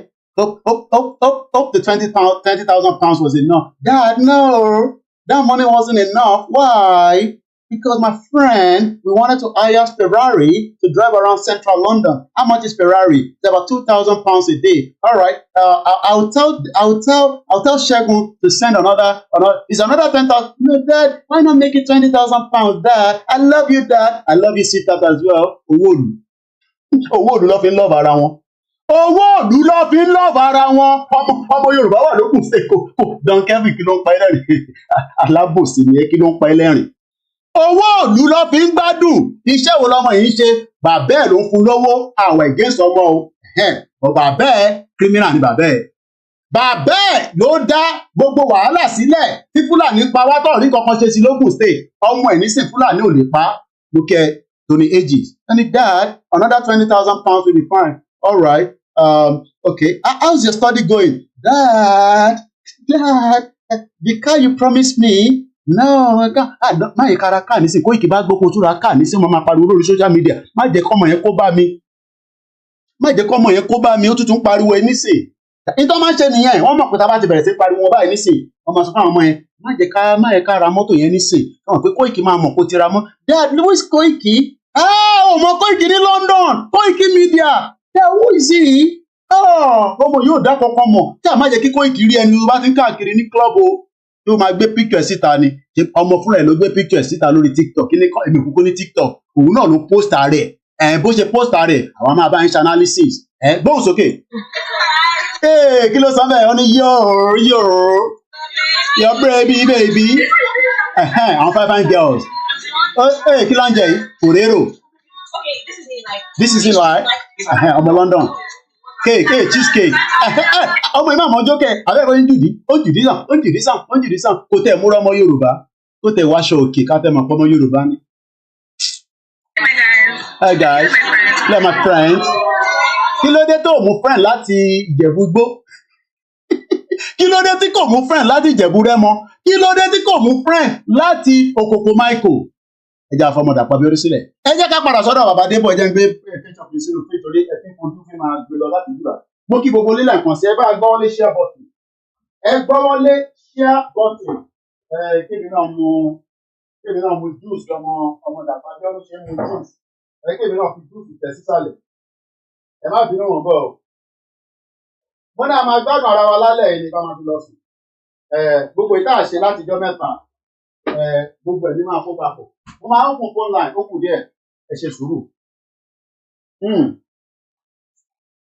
Àwọn politician wà ní London. Àwọn tálákà ń pariwo yéé politician we love you. Ẹ máa love wọn náà ni. Gbogbo wa la máa jẹ breakfast. Now let's come back and return back to the conversation. Mo kẹ́ ẹ̀ tẹ́ wà lórí Mixella mo fi máa rí kọ́mẹ́ǹtì yín. Mo fi máa rí ẹ̀yin náà. Mo fi máa rí kọ́mẹ́ǹtì yín. Mo kí ẹ lẹ́ẹ̀kan sí Ògúnmọ́lá mo kí gbogbo yín ẹ bá gbọ́ wọlé share button Fẹ́mi Adéyẹmí mo kí ẹ bẹ́ẹ̀ ni Koiki oníjọ̀gbọ̀n bẹ́ẹ̀ ni wọ́n mọ̀ mí a máa ní káwọn sá fún mi ni ọlọ́dẹ máa bá yín ṣíjọ́ kan ọkọ̀ ẹ̀kọ́ ló ẹ ti marry ẹ̀gbẹ́ làwọn ọmọ ẹ máa ní uncle pè mí lọ́nkù o ṣọ́nkù ẹ ọmọ ibi tó ń kọ ẹ wá. S.O. Adebo, a pioneer of the Nigerian civil service and a former United Nations envoy and a university president, died of stroke on the 30th of September at Scared Earth Hospital ìyẹn ní Abẹ́òkúta. He was 80. Kọ́lọ̀ fọ́run kẹ́ bàbá yẹn at least ó dàgbà díẹ̀. But Chief Adebo served as Nigerian representative at the United Nations láti 1962 títí dé 1967 as the United Nations Under Secretary General and the Executive General of the United Nations Institute for Training. Gbogbo yẹn náà láti kà. Now ṣe rí i pé New York Times náà recognize Western Nigeria. Àwọn pè ní Western Nigeria. Simon Olasebikan Adebo was born near Abeokuta in Western Nigeria and became an Okolomo chief of the Yoruba people, like his father, a farmer. Àṣà tí ń ṣàgbẹ̀ tipẹ́, bọ̀ Fúlàní ò jẹ́ kára gbẹ̀ ṣe, mú kí àwa Bọ́sẹ̀ Mákindé rádà, Adédọ̀kun ẹ̀ṣẹ̀gànnì káàbọ̀, ìyá mi Fatima Mustapha, salamu alaikum, mo kí gbogbo wa. Bẹ́ẹ̀ ni ìyá mi sọ pé, and that is the politician children talk to their parents. Bẹ́ẹ̀ èmi mo bá ti máa bá àwọn obìnrin wọn sọ̀rọ̀, àwọn bàbá wọn dẹ̀ kí ni kan bàbá wọn, ìyá wa wáyé owó fún ẹ kí á lọ́ máa wáyé owó fún. Bàbá yẹn kàwé dáadáa, wọ́n ní of the Yoruba people. Èyí tẹ́ máa sọ pé àwa wo ni ọmọ Yorùbá? New York Times sọ pé bàbá yìí was born near Abeokuta in the Western Nigeria and an Okonlomo chief of the Yoruba people, like his father, a farmer before him. He started out as a clerk in the Nigerian Railways before joining the government service as a cadet administrative officer in 1943. He graduated from King's College in Lagos, went to England. England lèmi náà wà báyìí. Tó bá sọ fún yàn pé èwe náà máa dé England, àṣé a máa dé England. England táwa wá dé lẹ́yìn, àwa wá fi ń jàjàǹgbara as against táwọn ilé wa ṣe níjọ́ náà lọ́hùn. Torí ìtawà ń ṣe nísìn after decades láti gbé ní ìlú yìí, àwa transform ẹ̀ sí àjìjàǹgbara fún ilẹ̀ Yorùbá. Àwa là ń pètò pa fẹ́ gba country, máwọn ní kí n padà wálé nísìn, àwọn eléyìí padà wálé torí wọ́n fẹ́ wá sáàbù Western Region Government. Àwọn ò fẹ́ wá sáàbù Tinubu Government, a dẹ̀ fẹ́ sáàbù Nàìjíríà. Ìyẹn la ṣe jókòó sí bíbá, la ṣe ń sọ pé ká kúrò ní Nàìjíríà. He graduated, like we said, from King's College, Lagos. Ó wá sí England. England lèmi náà wà presently. England náà lọ́mọ Dàpọ̀ Abíọ́dún náà wà tóun náà ti ṣe fàájì. Ó study law at the London University. He was admitted to the bar. He then rose through the ranks in his country Ministry of Finance and Treasury. And in 1961, a year after the fraudulent independence, he became head of civil service and the chief secretary of the government of Western Region. He was the chief secretary of the government of Western Region. Now, mo fẹ́ mú interview kan, mo kí brother mi lẹ́ẹ̀kan sí bàbá ẹ̀gbọ́n mi Frank Bello. Ẹ jẹ́ ká lọ sí, mo ń bọ̀ ẹ jẹ́ sáré kọ́kọ́ mi jáde níbí báyìí kí n tó wá sí ìsàlẹ̀ lọ́hùn. Ẹ bá mi gbọ́ wọlé share button. Tó bá jẹ́ lákọ̀ọ́kọ́ yín tẹ máa kọ́kọ́ pàdé mi lélẹ̀. Bóyá ẹ rí mi rí. Ibo lélẹ̀ tuntun, ibo lélẹ̀ ti já wá ìkẹ́. Kí ni lè sọ lẹ́nu ká pín Nàìjíríà? Kò ń sọ̀rọ̀ ìjà, ọ̀rọ̀ àlàyé ni. Nàìjíríà ò kì í ṣe ilẹ̀ bàbá wa, kò ń ṣe ilẹ̀ mọ́mì mi, kò ń ṣe ilẹ̀ mọ́mì tiẹ̀. Mo dẹ̀ ń sọ fún gbogbo yín tẹ̀ ń sọ rí pé di Biafra gbogbo ilẹ̀ rí Ronaldo lé ní nísìn. Ó ṣẹ̀ darapọ̀ mọ́ YouTube, ó ti ní close to 24 million kí ni mo pè é followers. So kò ń ṣe fìrìgbọ̀n kọ́lọ́fín ṣílẹ̀kùn. Ẹni tó bá ní kọ́kọ́rọ́ bíi ti Ìgbòho òun ló máa ṣí. Ọlọ́run á dẹ̀ bá wa dúró ti olóyè Ìgbòho, kò ní bá wa fi sílẹ̀. Gbogbo àwọn tó bá ń lépa Ìgbòho, Ọlọ́run ní jẹ́ kí ẹ̀rí mú. Ọlọ́run ní jẹ́ kí ẹ̀rí mú. So mo ń bọ̀, mo fẹ́ lọ mú fídíò kan jáde ni, but mo fẹ́ prepare látòrí laptop mi, the other one. So àbẹ́fẹ́ máa wo ogun tí máa ń wò lórí YouTube. Mo fẹ́ kẹrin náà ni. So mo kàn fẹ́ lọ straight to the video. If not, màá ní láti lọ. Okay, ó dà pé ó ti lọ jìnnà. Ẹ jẹ́ kí n ṣe báyìí. Mo kí gbogbo alẹ́ nǹkan sí. Ẹ jẹ́ kí n ṣe báyìí. Ẹ jẹ́ n lọ sí ọ̀dọ̀ brother mi tó fi ránṣẹ́ sí mi. Màá wá share lọ sórí Facebook. Màá lọ látọ̀rí Facebook. So that way, ìyẹn máa yá. Ẹ bá mi gbọ́ wọlé share button. Tó bá jẹ́ lákọ̀ọ́kọ́ yín, ẹ bá wa subscribe. Àṣàkọ. I need more followers. I need more people. Kò gbọ́ nǹkan tá à ń sọ. Bára wa jà. Àlàyé là ń ṣe. Ẹ̀yin tẹ́lẹ̀ fẹ́ Nàìjíríà. Kí ló yé yín nípa Nàìjíríà? Bàbá mi kan pè mí, mo fẹ́ gba opinion ẹ̀yin èèyàn wa. Wọ́n ní ká debate àwọn tó ń fẹ́ regional government. Kí lẹ rí sí? Wọ́n ní Koiki, ǹjẹ́ kò tó àsìkò kí àwa Yorùbá nation àtàwọn tó fẹ́ regional government kájọ jókòó kájọ debate? Mo fẹ́ close the screen mi torí nǹkan tí mo fẹ́ mú jáde lẹ́yìn. So lẹ́ẹ̀kan sí, a sì ní tíkẹ́ẹ̀tì o, à ń ta tíkẹ́ẹ̀tì. Ẹ bá wa ra tíkẹ́ẹ̀tì dínà olóyè Ìgbòho tó ń bọ̀ ní ìjọ let me say it in English, on the 11th of October 2024. £100 ni àwọn kọ̀ọ̀kan wà tí mo expect pé ẹ̀kẹ́ ti pè mí pé Koiki tíkẹ́ẹ̀tì tèmi owó lélẹ̀ èmi kọ́ lẹ máa pay fún but ó dà ń pé bóyá fún ìdí kan àbí ìdí kejì kó ń ṣe pé ẹ gbàgbé bóyá ẹ tí rántí ni pé ó ń bọ̀ ẹ jọ̀ọ́ ẹ kàn sí wa ká lè ta tíkẹ́ẹ̀tì fún yín tó bá wá di Saturday ìyẹn Saturday ọjọ́ kejì à ń gbéra lọ sí ibi tó ń pè ní West London níbi tí a ti máa ṣe gbogbo ayẹyẹ ìyẹn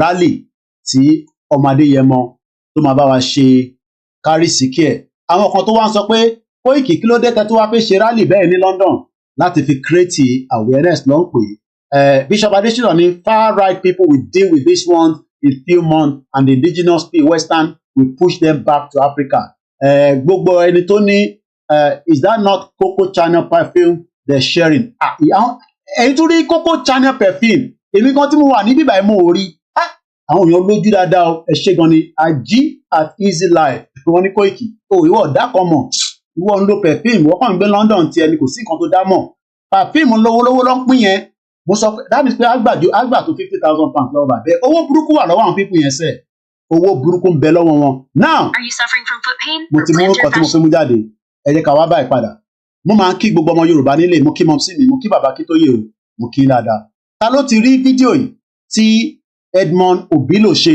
fún ìyá wa ìyá dáadáa ìyá lálùbáríkà àwọn ìyá tó fẹ́ ìran ọmọ Yorùbá àwọn ìyá tí ó ń wọlé Yorùbá pé kò jẹ́ kó rí báyìí. How many of you have watched this interview? And if you have not watched it, I will share the link in the comment section or màá tún post ẹ̀ síta. Ó wà important kẹ́ lọ wò. Ẹni sùúrù ká start Twitter, Instagram náà padà. We have only done 2 hours. A ṣẹ̀ṣẹ̀ mẹ́yẹ bọ̀ lápò ní. Tẹ́ ẹ̀ bá ní data, ẹ má bínú kò sí nǹkan tá a máa ṣe sí. Mo kí àwọn ọmọ mi náà.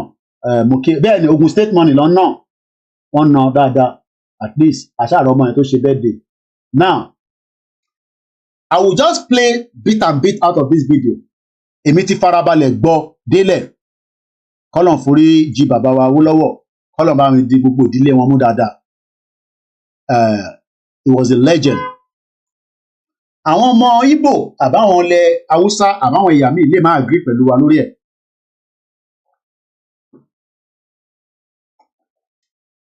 Ẹ má agree pẹ̀lú wọn. Àkókò iṣẹ́ ìyàpọ̀ náà. In tó bá wù wọn ni kó sọ. In tó bá wọn ẹlẹ́nu in tó bá wọn ẹlẹ́nu òun lọ́kọ́ ẹ̀fẹ́ ni wọ́n sọ.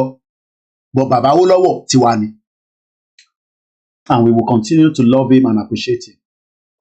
So in tó bá wọn olúkálukú wọn láwọn ẹ̀yà wa kò jù lórí bàbá Awólọ́wọ̀ òrìkọ sọ. Problem tí wọ́n nìyẹn kò ń ṣe problem tiwa. Ìyẹn la kúkú sọ pé àkúkú ń ṣe kankan náà olúkálukú máa ṣe kí ni olúkálukú lọ nílò ààrẹ. Bàbá Awólọ́wọ̀ mọ tó ń sọ nígbà tí bàbá yẹn sọ̀rọ̀ nígbà tí ó sọ fún wa pé báyìí Nigeria is not a nation. Mo kí ìyá wa Bọ́lá ẹ ṣé gan ni mà. Gbogbo ẹni tó bá fẹ́ dá sí Koiki Media platform bóyá ẹ fẹ́ ràn wá lọ́wọ́ láti jẹ́ kí ìrìn àjò iléeṣẹ́ ìkó máa tẹ̀síwájú nítowó ni nítàdúrà ni gbogbo ẹ̀ náà là ń lò ní bíbá ẹ má jẹ́ kó jìnà ẹ tó fi máa ránṣẹ́ sí wa. Mo kí bàbá wa Adétọ́lá kílẹ̀ sọ ní there is nothing to debate okay so opinion okay yeah so that means pé ká má bọ́dà lórí ẹ̀ ẹ mọ̀ pé mi like ìṣòro ṣe wọ́n rí tà sí mi ní o.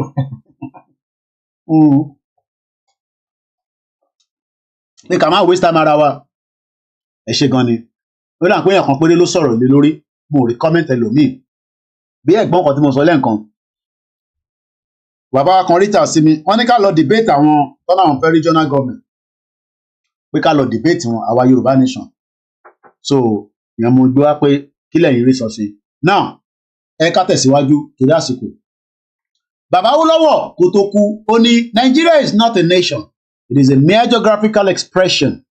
There are no Nigerians in the same sense as they are English, Welsh or French. The word Nigeria is a distinctive appellation to distinguish those who live within the boundaries of Nigeria and those who do not. Àwa la nìkan wá. Kí ni mo mean? Àwa la ní Bàbá Awólọ́wọ̀. Ní tó bá wọn àwọn ẹ̀yà tó kù nìkan sọ nípa Bàbá Awólọ́wọ̀. That is their own cup of tea. Ìyẹn ọ̀kan ayé kò kan àwa la ní Bàbá Awólọ́wọ̀ Bàbá Awólọ́wọ̀ will continue to be a legend. Kódà àwọn kan ní yẹn bàbá yẹn ṣe àwọn àṣìṣe kékeré kan blablabla blobloblo ìyẹn ọ̀kan ayé. Kí ni mo sọ? Ìyẹn ọ̀kan ayé. Bàbá tiwa ṣì ni. A dẹ̀ dúpẹ́ lọ́wọ́ àwọn ọmọ bàbá náà tó sì ń bẹ láyé tí a máa gbọ́ ohùn lẹ́nu ìkànnì wọn láìpẹ́ yìí. Mo mọ̀ pé Twitter space yẹn ó ti mẹ́hẹ̀ bí abẹ tí mo ti ń refresh phone àbí kankan. So let's start it again. Nígbà tí mo ní spare phone. Mo kí gbogbo lélẹ̀ kan sí, mo kí African Confidential, mo kí ìyàwó Tosin Adeyanju ní ẹ̀gbọ́n, is it possible to replicate the kind of Chief Igboho's kind of publicity more? People need to hear us. Ẹ jẹ́ káwa kọ́kọ́ dáwó dáadáa ná. Gbogbo publicity ta need àtóbẹ̀ àjùbẹ̀ lọ àwa medias, especially media yìí. So táwa bá ti ṣe the needful lórí ìrìn àjò nítowó ni mo sọ o, àárí publicity tó máa jáde. Àwọn kan ti pè mí pé àwọn lè máa ṣe àwọn kéékèèké awareness but nígbà tá òkè tó bá pè mí nísà àwọn onídìí dísà àwọn fẹ́ fi ṣe dis kí la máa fi ṣe owó tẹ bá ní pípò náà wá ṣiṣẹ́ nínáwó díẹ̀ náà. So ẹ má mú ọ̀rọ̀ Ìgbòho wá, àwa náà a lè máa lọ ṣe one or two things. Kò ṣe gbogbo ẹ̀ náà ni a máa dúró de olóyè Ìgbòho. Ẹ jẹ́ ká kọ́kọ́ gbọ́ ilé àwa lọ gbọ́n tí ìyá wa tó jẹ́ ọmọ bàbá Awólọ́wọ̀ interview tó ṣe ní bí ọ̀sẹ̀ yìí náà ni ọ̀sẹ̀ tá a mú yìí I believe yẹ. Ẹ jẹ́ ká gbọ́ díẹ̀ nu ilé náà mọ̀ bọ̀.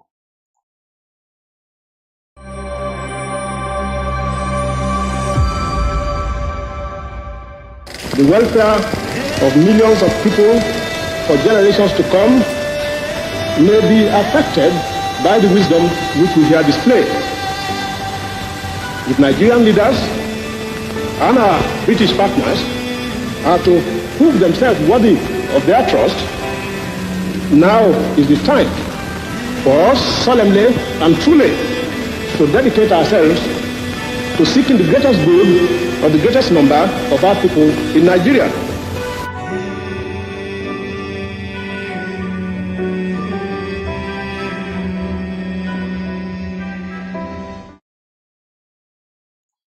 Mo kí gbogbo àtàwà lórí ìjókòó ní gbogbo ibi tí ẹ ti ń gbọ́ wa. A ṣe ń sọ̀rọ̀ nípa foreign policy.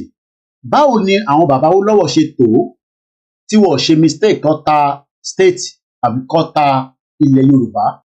Àwọn ilé tó wá dé lánàá tó ń pè ní Amosun àti Gbénga Daniel àti àwọn tí wọ́n ń ṣèjọba lọ́wọ́lọ́wọ́ nísìn. Kí ló dé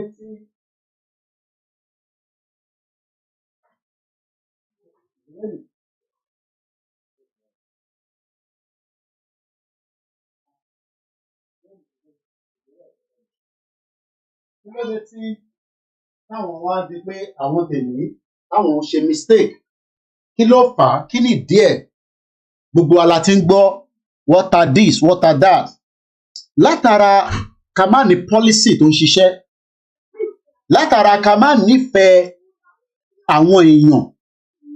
Because kí ló dé tí gómìnà kan máa dé, gómìnà kan tó ti ń ṣiṣẹ́ tẹ́lẹ̀, gbogbo iṣẹ́ tó ṣe á kọ̀ dàrú látara pé wọ́n sì ní the same political or nítorí pé wọ́n gbọ́ra wọn yé. Mi ò wọ́n yé pé torí wọ́n gbọ́ra wọn, torí pé wọ́n ò nífẹ̀ẹ́ aráàlú.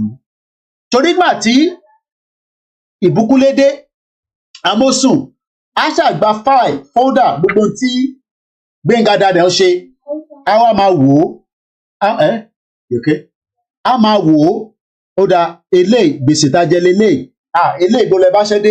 Kódà ó lẹ́tọ̀ọ́ láti pe Gbénga Daniel pé káwọn tún jọ jókòó, eléyìí tẹ́ ń ṣe lọ yìí kí ló dé tí ó ṣe rí báyìí, kí yẹn dẹ̀ ṣàlàyé fún un.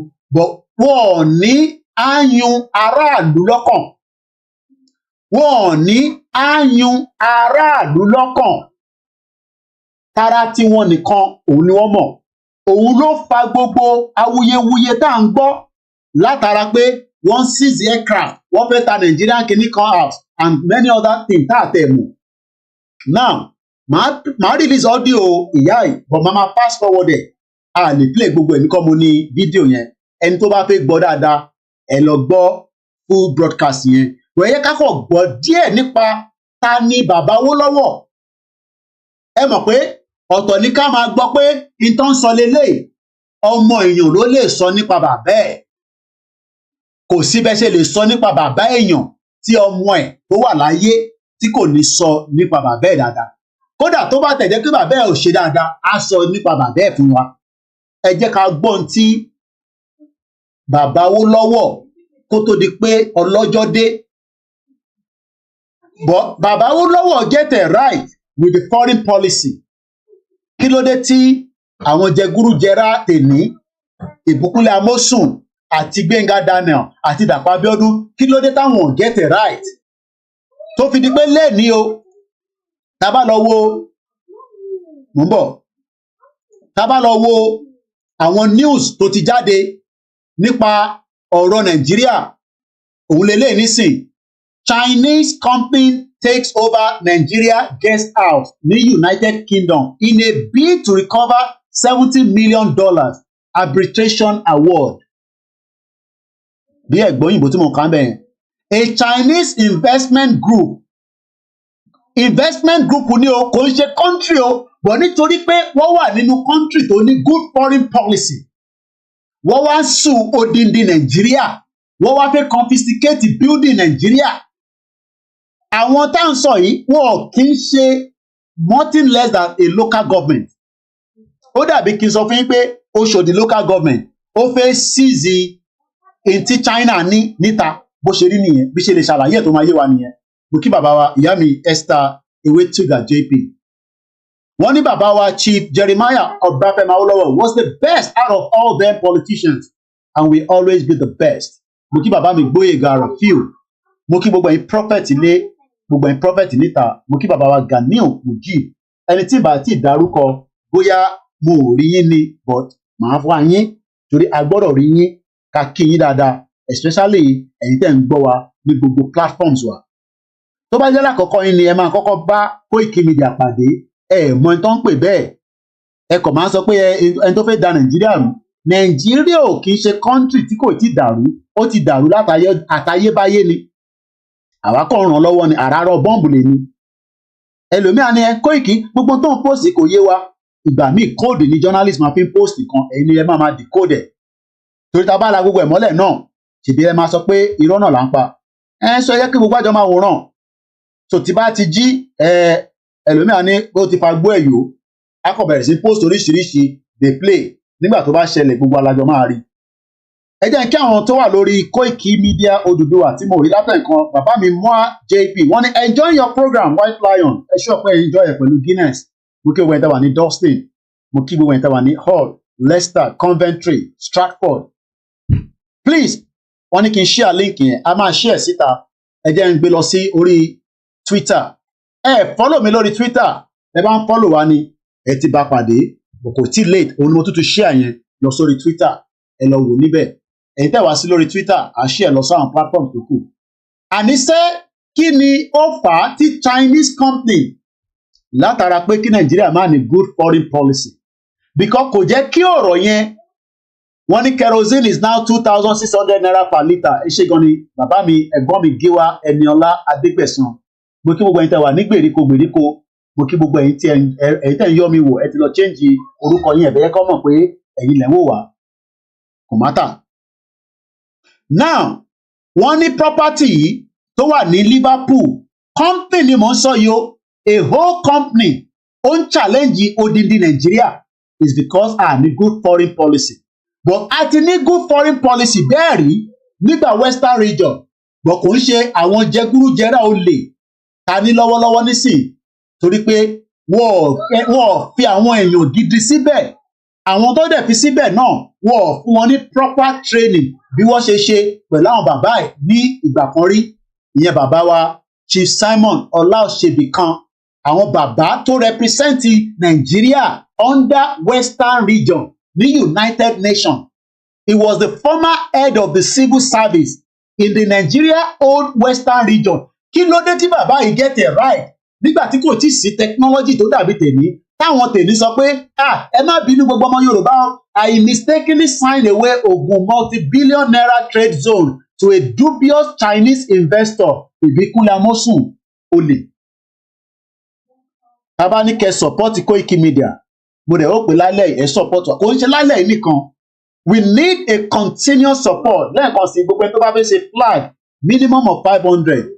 bẹ́ẹ̀ bá pè mí a lè join ní pẹ̀lẹ́ lómi but tá a bá rí 500 a lè bẹ̀rẹ̀ production. So for every time tá a bá máa ṣe plugin it has to be a minimum of 500. Kékeré ni, ńlá ni, the small sizes, like I said, and I hope what is fún mi ní centimeter yẹn kò mo request fún. Now the small one is £1.50. Ìyẹn ọlọ́wọ́ yìí kékèké. £1.50 is 20 by 30. Ìyẹn ní size. Ó dẹ̀ máa bá igi yẹn wá. Gbogbo ibi tẹ́yìn bá wá ní Koiki, àwọn èèyàn mi mo fẹ́ distribute ẹ̀ fún nínú abúlé mi àgbédébẹ̀. Tàbá dẹ̀ ti ṣe more flyers as well, àkómọ. Ìyẹn ni ká bẹ̀rẹ̀ sí lọ ṣe padà. Kátẹ̀ tó sọ pé a bá fẹ́ declare ní December. Nítorí pé àwọn Biafra tẹ́ ń pariwo yẹn, wọ́n ti mọ àgbọ́yé, àwọn ò nídìí láti ṣe awareness kankan mọ́. Wọ́n ti ní flag, wọ́n ti ní guitar. Kò dẹ̀ ṣe gbogbo wọn ní guitar lọ́wọ́. Wọ́n ti ń ṣe referendum wọn according to their government. But àwa náà ká tó lè máa sọ pé a fẹ́ lọ prepare àwọn èèyàn wa fún declaration. Ǹjẹ́ a tẹ̀ ti ṣe awareness lọ́kàn wọn lára? Àbí a kàn ń jókòó sórí media níwọ̀nba àwọn tó ń gbọ́ wa nìkan yìí. And that is not enough. We need to continue with the grassroots awareness. So tó bá wà interested, ẹ fẹ́ ṣe 500, ẹ fẹ́ pín láàrin ara yín ni, ẹ kàn sí wa. Production price. Kò ń ṣe fún UK o, Nàìjíríà ló máa lọ o, kò ní wá sí UK o, ẹ gbọ́ mi dáadáa o. Èyí tó bá máa wá sí UK will not be that price. Mo ò ní ṣe kẹ́ sọ pé Koiki máa gbé bọ̀ ní UK kò possible, ẹ gbọ́ mi dáadáa. Ọ̀fẹ́ dẹ̀ làwọn tá a máa fún nílé, just like bí ẹ ṣe rí Russian flag. Ẹ jẹ́ káwa náà go back to the production of our flags. So ìyẹn fún this size. Then fún size only 50 by 70.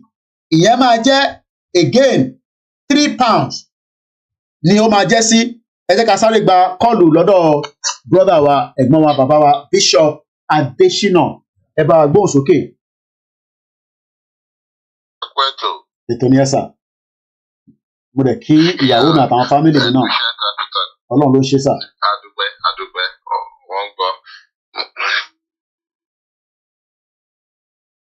Ẹ go ahead, à ń gbọ́ yín.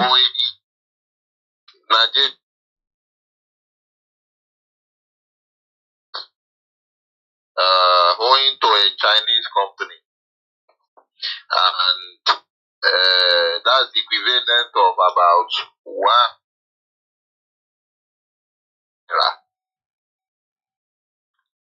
Now, it has now become an international embarrassment. Ojo Dekiti, Nigeria. Now, the Chinese company, is called Zhongshan Yongxian Industrial Investment Company Limited.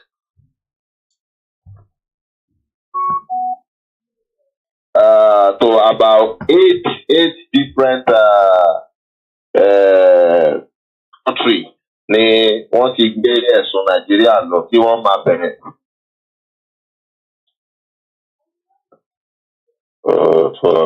À ń gbọ́ yín Bishop, ẹ continue, à ń gbọ́ yín. Mo pí ẹ̀ mọ́ speaker ni, ìyẹn máa sọ̀rọ̀, à ń gbọ́ yín. Hello? Ẹ máa sọ̀rọ̀ lọ sẹ́, à ń gbọ́ yín. Hello? Ẹ máa sọ̀rọ̀ lọ, à ń gbọ́ yín. All right, he's not listening. It seems that anyway, ntí Bishop ń try láti ṣàlàyé ni pé company ló gbé Nàìjíríà lọ sí court níta tó wá ń sue Nàìjíríà láti fẹ́ fi Nàìjíríà ṣe kí ni. All right. Ẹ máa sọ̀rọ̀ lọ́sẹ̀, à ń gbọ́ yín Bishop. Mo ti pay mo speaker, so there could be interference. Ẹ̀yẹ́ máa sọ̀rọ̀ lọ, we can hear you. Tí bá fẹ́ sọ̀rọ̀, máa come in. Go ahead. Ní 2021, China and Nigeria signed a bilateral international agreement aimed at promoting investment between the two countries.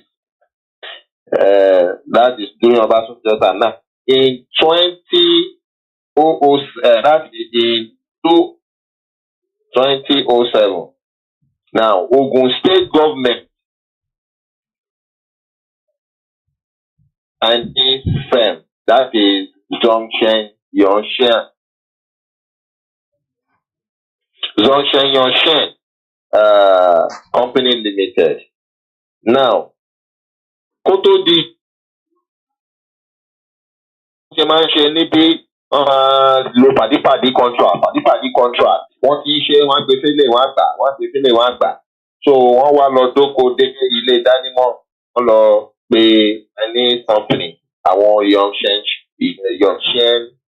Investment Company Limited yìí láti China wọ́n sign contract yẹn pẹ̀lú wọn. Now, the first thing is to manage a free trade zone in Ogun State. Now, because free trade zone, the place is about 10,000 hectares. 10,000 hectares. I mean 10,000 acres. The Chinese investment company CAIC won 82% of the project full management control. Now, ibo ni wọ́n ti ń ṣe irú ẹ̀ tí kì í bá ṣe wípé ìjọba Ogun State ó ta àlùmọ́nì àti ilẹ̀ Ogun State dànù fún ará ìta. How will you bring an investors and ẹ tún gba owó lọ́wọ́ wọn to the extent that 10,000 acres they have 82% control of all the investment power there, and that was the bedrock of the contract and agreement. Now, Ogun State now give 2,000 acres out of that project. Ogun State now give 2,000 acres out of that project to this Chinese company. Apart from the land project now, investment from Asheni Ore 2,000 acres. Wọ́n fún wọn àjùmọ̀nù tí wọ́n nìyẹn pé kọ́ máa bá iṣẹ́ lórí gbogbo ìtókù. Now, ilẹ̀ yẹn, this place is at Igbesa. Igbesa is in Ogun State. It's an Awori land, Igbesa. Èèyàn lè àgbàrá wọlé, èèyàn dẹ̀ Igọ̀dù wọlé, èèyàn máa cross orí omi, cross to a place to Towu, then you go to Igbesa. So, irú bí omi yẹn ó yẹ kán ti ṣe bridge sílẹ̀ síbẹ̀. That is part of the corruption for many years. Kéèló làwọn èèyàn máa gbà àgbà, but one straight road is one of the Agbara. Agbara is a straight, accessible road. So if you want to cut short, that's where you need to not do. Now, this is where the Zongshanyan comes in. They want this company to build industrial park, houses for staff, post service, hospital,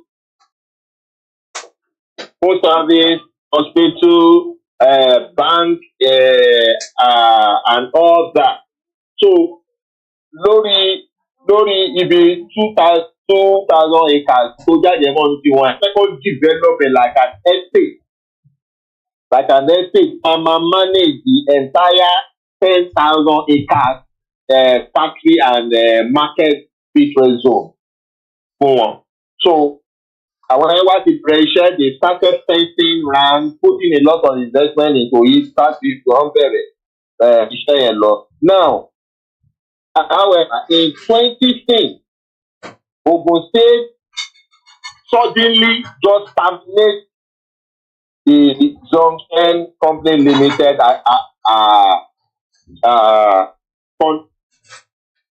just terminate contract without any reason.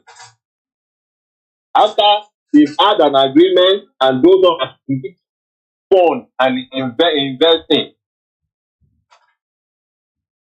So, wọ́n rò pé bí wọ́n ṣe pẹ̀lú àwọn Nigerian contractors ni tí wọ́n máa gbà wọ́n síṣẹ́, wọ́n á jẹ́ kó lọ yáwó bank, wọ́n á ti kó wọn síṣẹ́, wọ́n á kọ̀ déédéé terminate kìíní wọn ò ní fún wọn ní anything mọ́. Àwọn yẹn á jẹ gbèsè báńkì á máa lé wọn kiri. Wọ́n ti sọ a lot of Nigerian contractors ju arinlẹ̀. That's why you see a lot of Nigerian contractors, they seek for government projects. They don't, because they've seen government as dubious partners in business. And any Nigerian contractor tó bá ń gbaṣẹ́ lọ́wọ́ àwọn government pàtípàtí wọn ni wọ́n, àwọn olóṣèlú ara wọn ni wọ́n, ara wọn ni wọ́n. Èyí tí ò bá ń ṣara wọn tó ń bì ó fẹ́ gbà wọn pé wọ́n ti gbá ọ̀rẹ́ ó fẹ́ gbà wọn padà. So these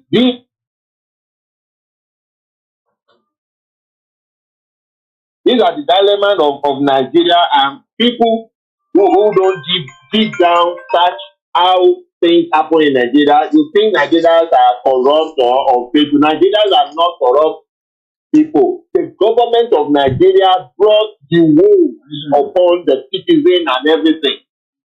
It is the government of Nigeria. So it is what they did to this Chinese company. They just, for no answer, the contract suddenly claiming is fraudulent one, is the fraud Ogun State. All these are excuses that Nigeria always use to tarnish image of people they don't.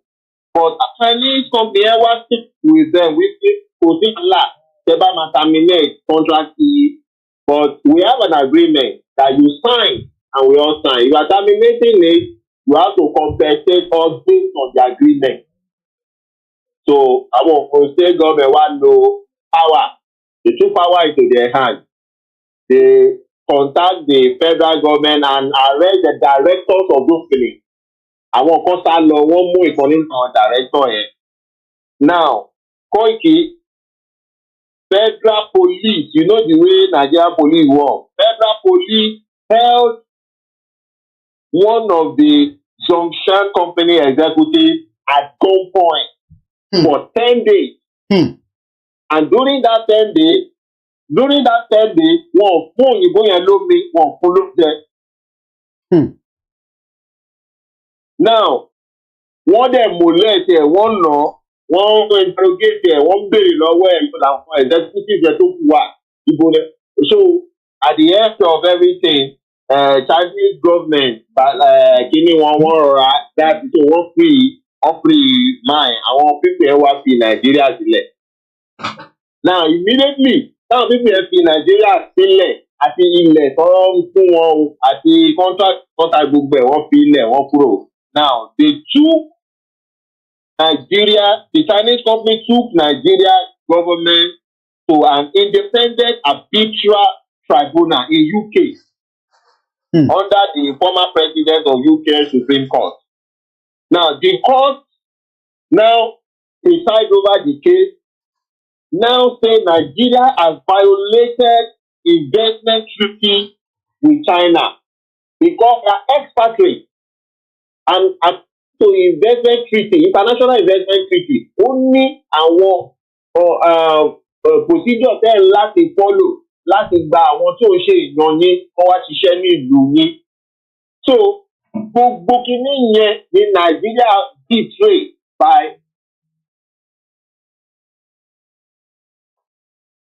the virtue of nǹkan tó ṣe yẹn, by the virtue of nǹkan tó ṣe yẹn, gbogbo kìíní yẹn ní Nigeria betray. So they now took Nigeria to court.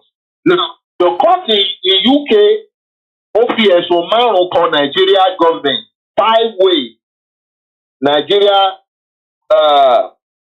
late investment treaty, international investment treaty with Chinese company in 5 ways. Number 1, unable to provide fair equitable treatment. Wọ́n ṣe àwọn èèyàn yẹn bá bí Nàìjíríà ṣe ń ṣe àwọn èèyàn wọn náà nìyẹn. So wọ́n ṣe àwọn èèyàn yẹn báṣubàṣu. Number 2, unreasonable discrimination. Wọ́n rí bọ́ọ̀ ṣe wọ́n yẹn as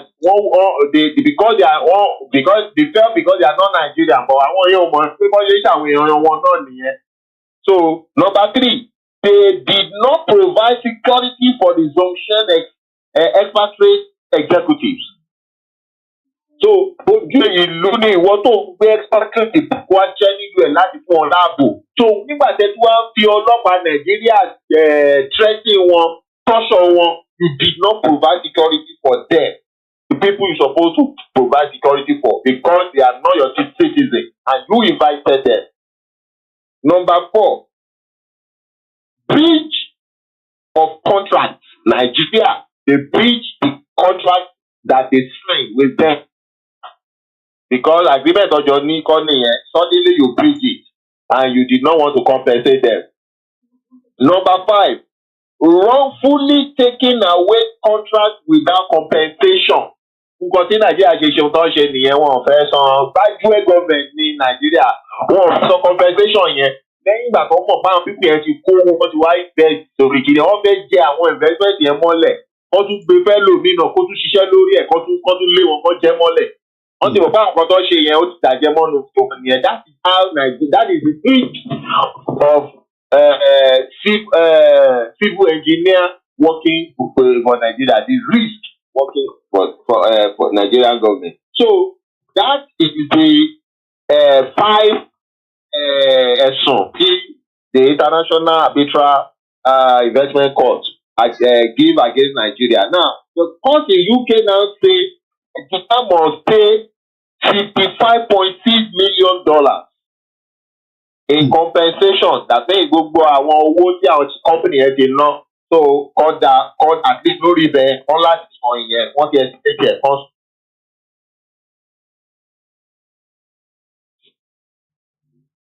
Hello? Okay, and another $75,000 for moral damage alongside interest and arbitral fee. So moral damage yẹn wípé Nàìjíríà ó tọ́jọ́ wọn ó ṣe wọ́n báṣu. So wọ́n òun ni charges $75,000 yẹn. So then only interest àti arbitral fee lórí. So I think Nigeria wá ṣiṣẹ́ lórí ẹ̀ láti ìgbà yẹn. Láti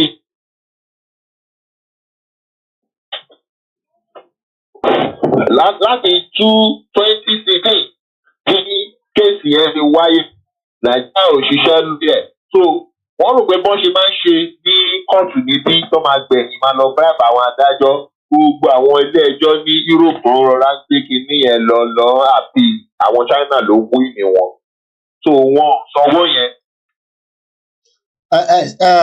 Just to ask the questions quickly. Wọ́n sanwó yẹn. Ṣé. So owó yẹn because it has interest and arbitral fee owó yẹn I think. Since 2016 to 2024 is what now accumulated to $74.5 million today because of interest and arbitral fee tó wà lórí ẹ̀ Nigeria did not pay cover. So nígbà tí wọ́n wá gbọ́ wípé Nigeria wọ́n ti tún gbé plane wọn bíi mẹ́ta wà ní France àwọn yẹn kàn gbé fáìlì kéèsì wọn lọ sí France ni.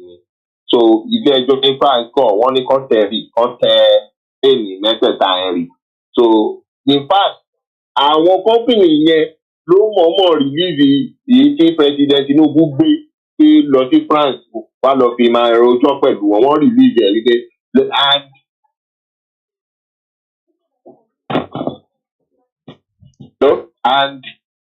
and bí ẹjọ́ bá ṣe lọ ní France nísìnyí ló máa jẹ́ ká mọ̀ bóyá Tinubu máa gbé padà ni àbí plane yẹn lòun tún máa gbé padà. The company 100% hold those 3 planes as collateral now and wọ́n ti tún tẹ̀lé ilé property 2 property of Nigeria ní Liverpool ilé méjì wọ́n ti gbẹ́sẹ̀ lé ní Liverpool. Ojú títì ní Nàìjíríà fi sáré pariwo pé àwọn fẹ́ ta lé kan wọ́n ọ̀rọ̀ ta tẹ́lẹ̀ pé ti gbẹ́sẹ̀ lé UK ti kọ́kọ́ gbé ilé yẹn fún wọn wípé káwọn ẹ̀ ilé yẹn mú tó bá fẹ́ ta kan ta ọtí tí Nàìjíríà bá san owó yẹn tí Nàìjíríà bá lè san interest wọn máa gbọ́ owó yẹn lọ. So now ìbéèrè. Wọ́n ti gbé kéèsì yẹn lọ sí different countries.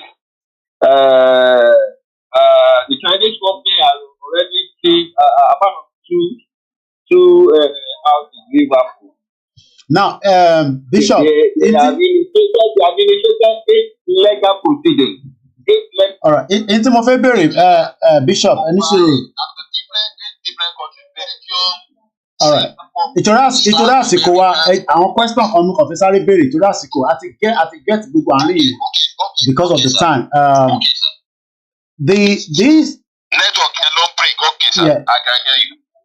Ṣé Nàìjíríà ni wọ́n bá sign agreement ni ṣèbókùn state ni wọ́n bá sign agreement kí ló dé tó wá ń gbé Nàìjíríà as a country nígbà tó yẹ pé state ni wọ́n bá ṣe ń gbọ́ nígbà tó yẹ pé state ni wọ́n nígbà tó yẹ pé state ni wọ́n bá ṣe gbogbo deal yìí kí ló wá dé tó yẹ pé Nàìjíríà ló ń fara gbá. Gẹ́gẹ́ bí mo ṣe explain from the beginning in 20 Nigeria and China had the signed bilateral investment agreement. Ojúṣe country ní láti ṣe international agreement, bilateral agreement. Now, tí state any component unit nínú state yẹn or any part of that state tó bá wá fẹ́ ní investment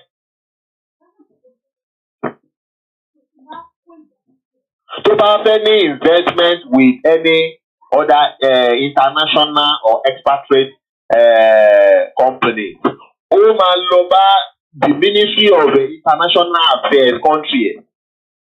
Àwọn Ministry of International Affairs yẹn ló máa gbé nǹkan tí component unit wọn fẹ́ ṣe wò. So jointly ni wọ́n máa bá sign agreement yẹn pẹ̀lú country táwọn lá agreement pẹ̀lú. So nígbà tó kò state yìí sign agreement yẹn, Nigeria federal government wọ́n ṣe guarantor fún wọn, wọ́n ṣe guarantor fún wọn. So anything tó bá ṣẹlẹ̀ tó kò sí bá ṣe Nigeria federal government ló ṣe. If not, Nigeria federal government wọ́n máa di ọrùn Ogun State mú ọkọ̀ yọ gbogbo owó yẹn nínú owó tó ẹ̀ kọ́ máa fún Ogun State every month. Okay, mo ti get àárín yẹn now. Lórí federal government wọ́n lè yọ ọkọ̀ fi sanwó China padà. Because àjọ wọn ni. So Nigeria mo ti get àárín yẹn because alright nípa the foreign policy because that's the topic that we are treating. Mo fẹ́ link ọ̀rọ̀ yìí mọ́ the foreign policy. Irú foreign policy tí Nàìjíríà ń lò nísìn definitely a lè lórú ẹ̀ lọ́jọ́ iwájú because ó ti show pé Nàìjíríà fúnra rẹ̀ ò ní a good effective foreign policy and service because service ni àwọn ilé ìfẹ́ provide yet services ni wọ́n jẹ́ kó lọ wọ́n tún wá fail nínú foreign policy. Ṣé kí ni Nàìjíríà lè fi ṣe nísìn tí foreign policy wọn máa fi wà better because àwọn tá à ń ṣàlàyé fún ẹ jẹ́ ká má wọrí túmọ̀ lórí ọ̀rọ̀ Nàìjíríà yẹn mo kàn fẹ́ káwọn ìka link ẹ̀ mọ́rọ̀ ọ̀dún táwa ń lọ nísìn lórí ọ̀rọ̀ Yorùbá nation because a ti ka what we should expect from an effective foreign policy tó dẹ̀ ti wáyé rí bẹ́ẹ̀ nígbà Western region látara bàbá wa tí a dárúkọ bàbá Adébọ̀. Now, what can we compare with the present day Nigerian foreign policy and the future foreign policy tí a fẹ́ wò lọ́jọ́ iwájú nílẹ̀ Yorùbá ni mo fẹ́ kẹ́ bá mi answer.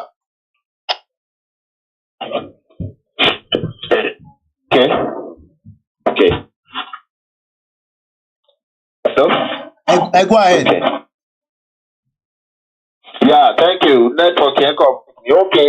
Now, to be fair, the foreign policy of every country,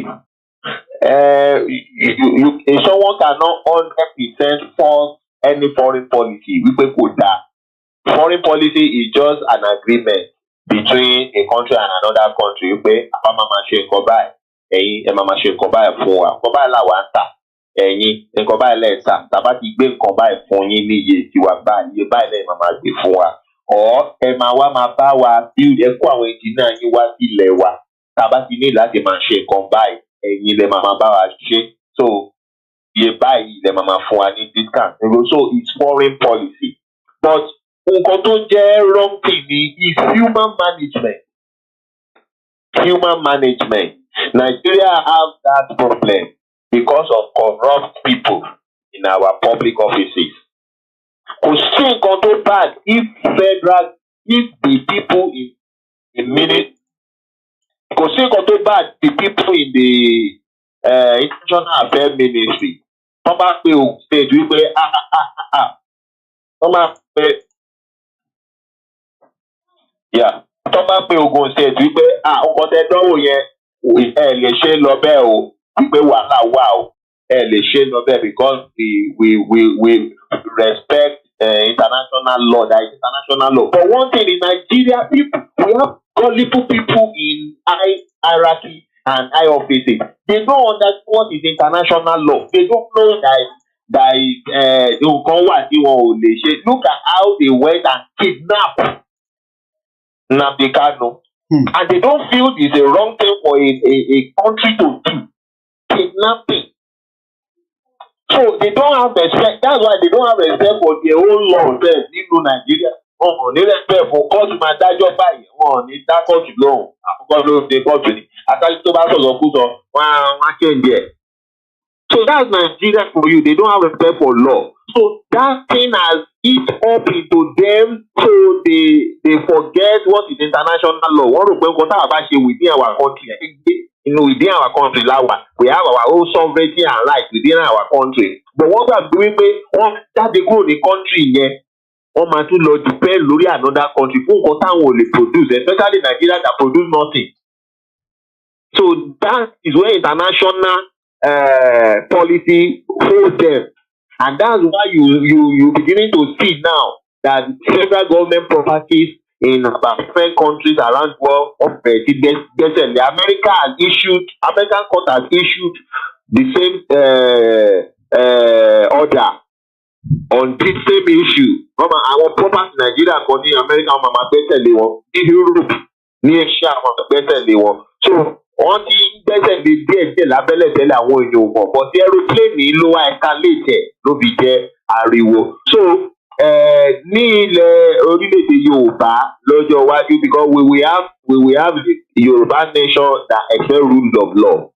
We have Yoruba nation that uphold rule of law, and anybody in our government will be denied by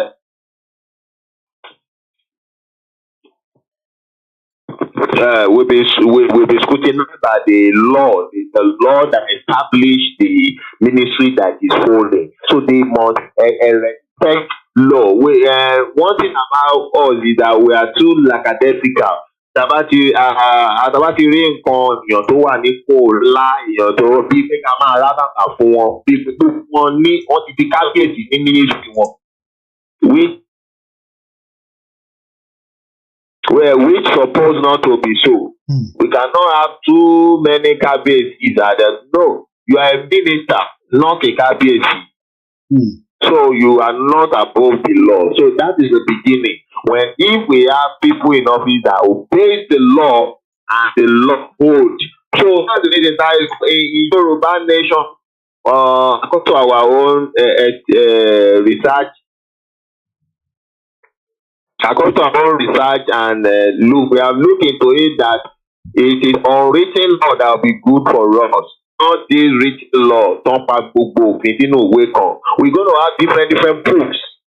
That is what they call unwritten law. So that there will be an act and rule and law that governs international affairs in our country, and it will be inside one book, different from any other different one. So that if there is a crime against international affairs or foreign affairs something, in the court of law, they go straight to that single book and treat the fuck up of that person within that book. So you cannot say you want to go out of that book to another book to save yourself. That's why Okay, all right. Mo ń bọ̀ lẹ́ẹ̀kan sí Bishop. So that Yeah, mo ń bọ̀ lọ́dọ̀ yín lẹ́ẹ̀kan sí. Unwritten law like UK and some other countries like that. Àwọn lọ́ọ̀yà wọn tó bá ti jẹ̀bi wọ́n máa sọ fún ẹ níbẹ̀ ni pé o jẹ̀bi o. A máa lọ bẹ̀bẹ̀ nílé ẹjọ́ ni o, kì í ṣe pé a tún máa lọ sí ẹjọ́. No. Okay. A máa lọ bẹ̀bẹ̀ you you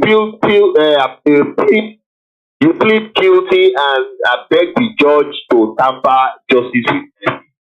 But when you are having written constitution where they module everything all together inside one book, ọ̀rọ̀ tí ò jọ mọ́rọ̀ yẹn ni lọ́ọ̀yà ẹ̀ tún máa lọ wá ló tún máa fi dá orí ẹjọ́ rú. So they confuse the judges with that kind of type of constitution. So Yoruba nation will not use that. Thank you. All right, Eshegoni, Bishop, that was a brilliant analysis, and I'm sure Katoto Parieto, Etuma Bawadasi. Ẹ jẹ́ kí gbogbo wa pé àlàyé tí Bishop ń ṣe fún wa látẹ̀ǹkan ni pé ìjọba Nàìjíríà bá fẹ́ bá kọ̀ kò respect law kankan. Mo kí brother mi Ọ̀gbẹ́ni Bobby ẹ káàbọ̀ sórí ìkànnì wa ẹ dẹ̀ ṣe gan fún the super chat. Mo kí brother wa Ayọ̀délé ni this is very elaborating topic. Bàbá ní Nàìjíríà ò ní ṣiṣẹ́ púpọ̀ nù yín argument yìí ni pé Nàìjíríà ní good foreign policy. Ní ọdún mẹ́ta sẹ́yìn bí the Guardian newspaper, one of the most powerful paper nílùú yìí, only the Biafra separatist leader was adopted and kidnapped. Adopted. It is not something you do in 21st century. Bí ẹ bá need láti fẹ́ adopt èèyàn, adopt. Abduct. The past tense will be adopted. So what kidnap Nnamdi Kanu, wọ́n gbé láti base ẹ̀ tó wà ní Kenya. Ó jẹ́ kó lọ sílé ẹjọ́ ni. Tó bá délé ẹjọ́, ilé ẹjọ́ ló ṣe máa wá fún wọn ní okay, a ní treaty pẹ̀lú Nàìjíríà. But n tó ṣe ni pé wọ́n kidnap ẹ̀ bí olè. Bí olè gan, púpọ̀ nu yín ò mọ̀ pé àwọn olè kan wà tó operate lénìí. Mo gbé ẹ jẹ́ n gbé screen mi kúrò. Mo fẹ́ wọnú email mi, mo fẹ́ fi nǹkan kan wọ̀n wá. Mo kí gbogbo wa lẹ́ẹ̀kan sí i. Tẹ́ bá máa ràn wá lọ́wọ́ lórí ìkànnì yìí, mo kí ẹ lẹ́ẹ̀kan sí Àṣàkẹ́ TV show. Just recently, the same method of kidnapping was used to adopt Abubakar Okana of the Kurdish PKK, was used to kidnap Nnamdi Kanu in the same country. So now, mo fẹ́ fi nǹkan kan wọ̀n wá ní mo lọ sínú email mi lára àwọn report tí a máa ń gbà from our investigative kinitaman. Now, yeah, that's it there. Ó ní arákùnrin kan tó jẹ́ pé is a notorious drug kingpin. United Arab Emirates ló ń gbé bí ṣe báyìí sọ̀rọ̀ báyìí. Òun lẹ́ ń wò níwájú mi. Is a notorious drug kingpin. Kódà, ó ní passport Netherlands lọ́wọ́. But yet, wọ́n tí gbé kúrò ní UAE bí ṣe báyìí sọ̀rọ̀ báyìí. A notorious drug kingpin set up a shell company in the British Virgin Islands and in Dubai to employ alleged cartel underlying documents show. An international cartel leader accused of belugging countries in Europe and beyond with cocaine and amphetamines set up a company in Dubai to employ key members of his organization, including 3 men accused of drug trafficking, money laundering, and attempting to overthrow the Bosnia state. Record leak to the International Consortium of Investigative Journalists Review. This email was sent to me yesterday. So kí ni mo fẹ́ fààyàn bẹ́ẹ̀ ni pé ọ̀pọ̀lọpọ̀ ọmọ Yorùbá tá ń ṣàlàyé fún pé ọ̀rọ̀ Nàìjíríà ká padà síbi tí a ti ń bọ́rọ̀ bọ̀ nípa in tí bàbá Akintoye sọ fún wa pé lọ́jọ́ iwájú o a gbọ́dọ̀ ní in tó ń pè ní effective foreign policy and services. A lè ti bèrè lẹ́ẹ̀kan pé kí ni wọ́n ń pè ní foreign policy? Kí ni wọ́n ń pè ní services? Because ìlú tí kò bá create services, ìlú yẹn ó máa kù díẹ̀ káàtó. And that is the reason why Intercalẹ̀ nǹkan àti release audio síta. This was what we read earlier. We shall evolve an effective foreign policy and service. Nígbà tá a bá dé orílẹ̀-èdè Yorùbá, a máa ṣe model of a foreign service of the old Western region. And this is where now I take us to that interview. tí mo ti line up sílẹ̀. Like I said, a kò máa gbọ́ díẹ̀ nípa ẹ̀ ni. I will not be able to play the 1 hour 22 minutes. But mo lè máa wáìnì láàrin méjì. Kákọ̀ fi géèjì in tí ọmọ bàbá Awólọ́wọ̀ tó sọ nípa Awo ní interview tí wọ́n ṣe níjọ́ mẹ́ta sẹ́yìn lọ́dọ̀ Edmond Obilo. Let's listen to that interview. Mo kí gbogbo àwọn mo kí ẹ lẹ́ǹkan sí Ọ̀gbẹ́ni Bobby, and thanks so much for the super chat.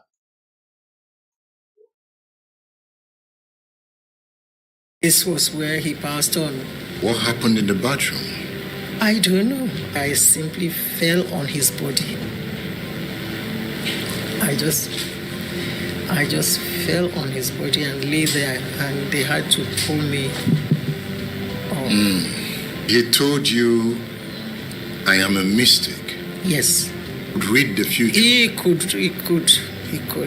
Some have described him as the modern day Oduduwa. Does that define the mystic nature of Awo? He came from such a humble beginning. He was able to rise to where he still is. He still occupies, 37 years after his death, he still occupies a unique place. He listed some books he was reading. At the beginning, he didn't believe in God. He was a member of the Rosicrucian Order.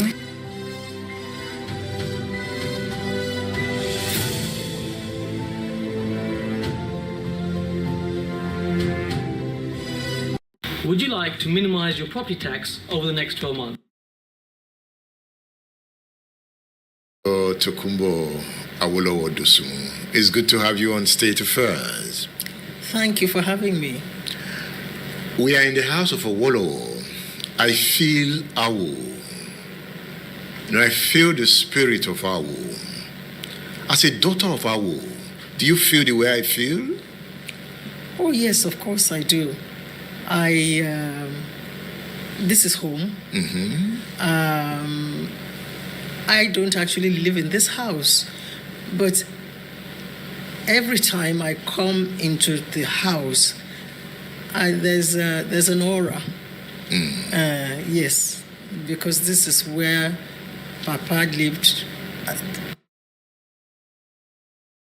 Àwa tá kì í ṣọmọ Bàbá Awólọ́wọ̀ directly, but ọmọ Bàbá Awólọ́wọ̀ ni wá indirectly. Ẹ wo the kind of energy tá ń béèrè lọ́wọ́ àwọn òṣèlú tèmi pé kí ló dé tí Bàbá Awólọ́wọ̀ get it right during the Western region tí a ní a good foreign service of the old Western region reported directly to the office of the Premier of the Western region. Ìyẹn níjọ́ náà lọ́hùn. The office of the Premier of the Western region was also directly engaged in the design and implementation of the policy, especially as it relates to relations with such countries as Israel and the Pan-African state as Ghana. Document ni wọ́n sign out. Kí la mọ̀ tó ti sign away? A ṣì ń fight pé lórí ọ̀rọ̀ amalgamation. Àmọ́ tí wọ́n tọwọ́ bọ̀, but in tí wọ́n jẹ́ kó yé wa ni pé 100 years bá expire o, gbogbo wa lè jókòó lórí round table tí kò gbọdọ̀ mú ìjà sílẹ̀, tá gbọdọ̀ fi bọ́ para wa, kájọ béèrè pé ṣafẹ́ jọ gbé nínú ìlú yìí. Àwọn kan wá níwẹ̀ a lè jọ gbé nínú ìlú yìí, àmọ́ ká padà sí bá a ṣe wà tẹ́lẹ̀ ní regional government. Mo ń béèrè lọ́wọ́ wọn pé ìdí wo ni a ṣe gbọdọ̀ padà sí regional government nígbà tí wọ́n ti sọ pé a lè kúrò completely.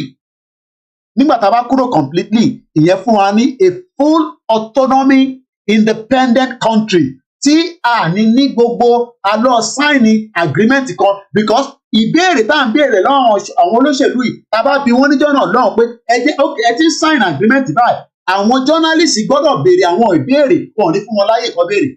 Èyí tó bá fẹ́ béèrè ṣe lọ́ máa ní kó lọ lagi mọ́, kódà wọ́n lè ní kó lọ pa. Àìmọye òkú tó wà lọ́rùn Ìbíkúlámọ́sù látara pé a máa rí àwọn journalist tó fẹ́ béèrè pé intent sign yìí kí ló dé tó rí báyìí, wọ́n á ní kó ṣọ́tọ̀, òun ló ti kan gbogbo wa báyìí nísìn.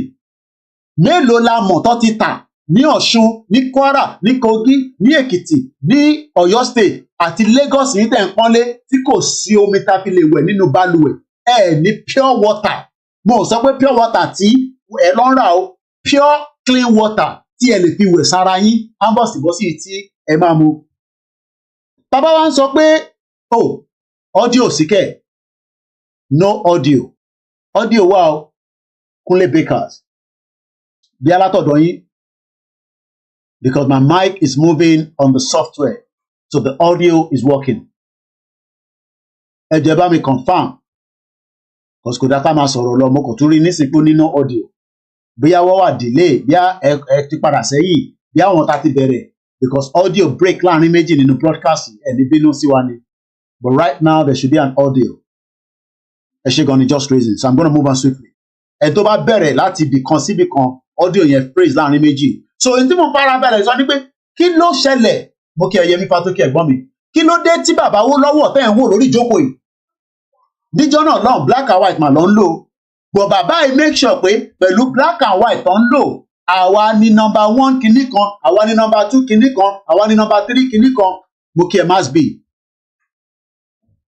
But ìdí tí a ṣe ń complain tá ń lament ṣe ló máa ń dàbí ìgbà tẹ́lẹ̀ pé ta bá ń sọ̀rọ̀ sáwọn olóṣèlú à ń bú wọn lára ẹ̀ náà lélẹ̀ tó tẹyọ ìrísí. Because ta bá ti béèrè àwọn ìbéèrè ó ṣeé ṣe káwọn náà má ṣe àwọn àṣìṣe kan.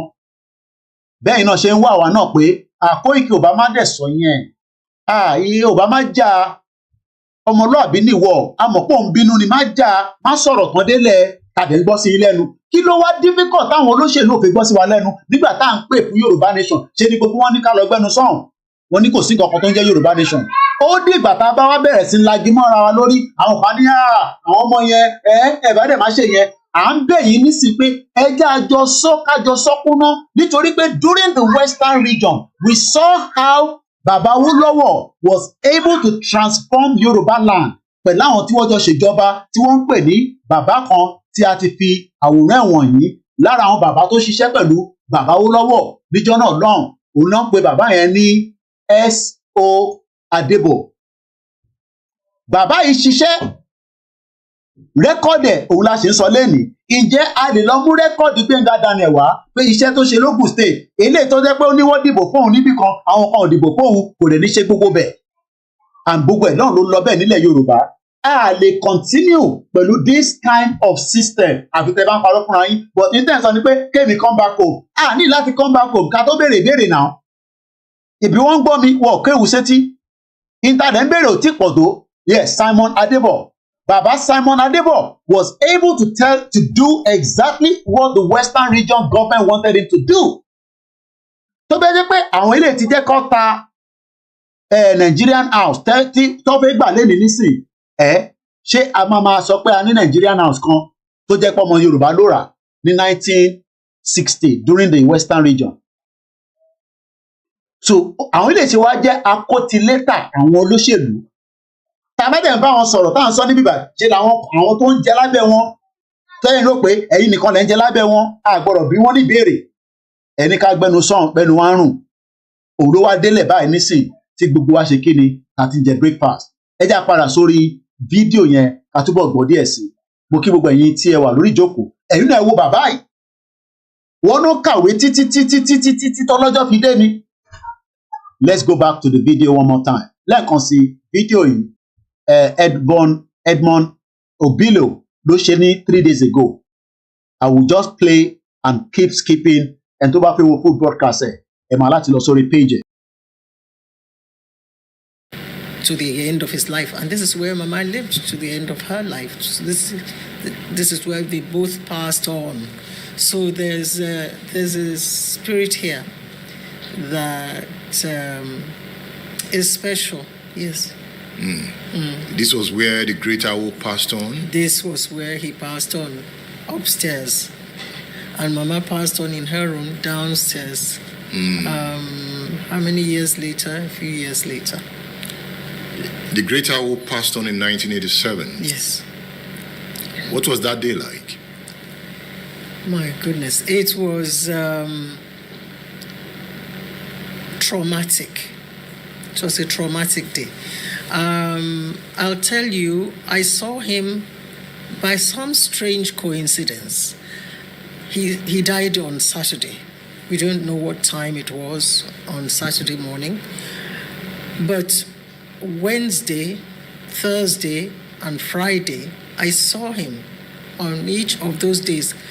On Wednesday, I was at work, and I just felt like giving him a call, and I called him. I said, I would like to come and see you. He said, come along. So I just came. He was in his office above the library down there. And we just simply chatted. Mama was away in Ibadan to represent him at some book launch or some event. So when Mama arrived, she joined us in the office. And I just had a good time with him and Mama. And I left. I went back to Lagos. On Thursday, he was the one who called me in the office in the afternoon and said, do you want to come and see me? I said, yes. He said, okay, bring Boju along. Boju is the nickname he gave to my daughter. That's her there. Because... Cherry ọ̀rọ̀ Yorùbá nation tá gbé dání ó jẹ́ kó gbọ́dọ̀ yí ọ̀pọ̀lọpọ̀ pé kò ń ṣe fún interest tàwa tá à ń sọ̀rọ̀ ẹ̀ fún interest tí bàbá Awólọ́wọ̀ náà ní sí gbogbo ọmọ Nàìjíríà gan tó ń ṣọmọ Yorùbá nìkan. Mo ń jẹ́ kó yé wa lénìí olóṣèlú ò lè fún yín ní the kind of service tí bàbá Awólọ́wọ̀ fún wa during that era. Kódà bẹ́ẹ̀ bá padà sí regional government ẹ lè rí torí pé wọ́n máa ṣe 419 lórí ni àfi ká kúrò ní Nàìjíríà ká lọ set up our own independent judiciary, independent constitution, independent military, independent foreign policy and services. Oh, audio wà ńbẹ̀. Audio ṣiṣẹ́. I'll say how far the video will pick on the ìgbà tó dárúkọ Baba Adebanji Akintoye. Let's go back again. Mo kàn cut ẹ̀ torí èmi kan mo ní fídíò yẹn kí YouTube lè mọ̀ pé a kò fi ń ṣe program analysis ni. She couldn't say Boju very well. Her nanny at that time was from Benin Republic, so she adopted the accent of her nanny. So he said, bring Boju along. So I said, of course I will. So I called my sister, Mrs. Shuode. I said, I'm going to Ikene. Papa said we should come and visit. And she said, yes, I would like to come along. So she came. We met up at my house and we came. And so we had a good time with him, a really good time in his bedroom. Then on Friday, he had an eye appointment with Professor Mrs. Oluni. So I had to come back again. And on that day, Mrs. Oyeduno. Now, mo fẹ́ ká mọ̀ gbọ́n kankan nínú ibẹ̀ yẹn. This is a woman that was traveling between Lagos and Ikene back to back. Ǹjẹ́ yàn lè rìn irú rẹ̀ báyìí níbi tí ilẹ̀ ṣú dé ní Nàìjíríà lénìí? Ní 1987 ni wọ́n sọ yìí. Ǹjẹ́ a lè rin irú rìn tí ìyá yìí rìn ní ìsìn nílẹ̀ Yorùbá? Ǹjẹ́ mo lè sọ pé èèyàn kan yá ẹ sáré máa lọ sí Ìkẹ́nnẹ́ báyìí fún mi? Kẹ́ bá ń lọ sílé bàbá Awólọ́wọ̀ ọ̀ kẹ́ bá mi lọ kíyàn kan. Ẹ mọ̀ ìdí a ti wà in danger because of the insecurity. Ẹ lè nírọ̀ ni mò ń pa. But ẹ jẹ́ ká fi fídíò yẹn síbi tá a gbọ́dé bòjúbòjú la gbọ́dé ẹ jẹ́ ká wá síbí báyìí. Mo ń bọ̀ ẹ jẹ́ ká lọ sí YouTube history mi. Ẹ jẹ́ ká lọ gbọ́ ohun tí wọ́n sọ níbí báyìí. Àwọn tí wọ́n tún pa ní Shiroro local government ní Niger State. Sad news in Niger State. 13 farmers have been killed by bandits at the Ijuwa fringes of Alawa community in Shiroro local government area. Chairman of Shiroro local government area, Akilu Isiako, confirmed the killings during an interview with local radio station in Minna.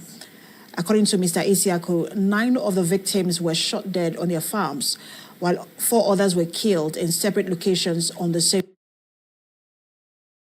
9 of the victims were shot dead on their farm ní orí oko wọn. 9 nínú àwọn tí wọ́n ń ṣoko wọ́n pa wọ́n sórí oko wọn. So ìyá wa ọmọ Awólọ́wọ̀, ìyá wa Dr.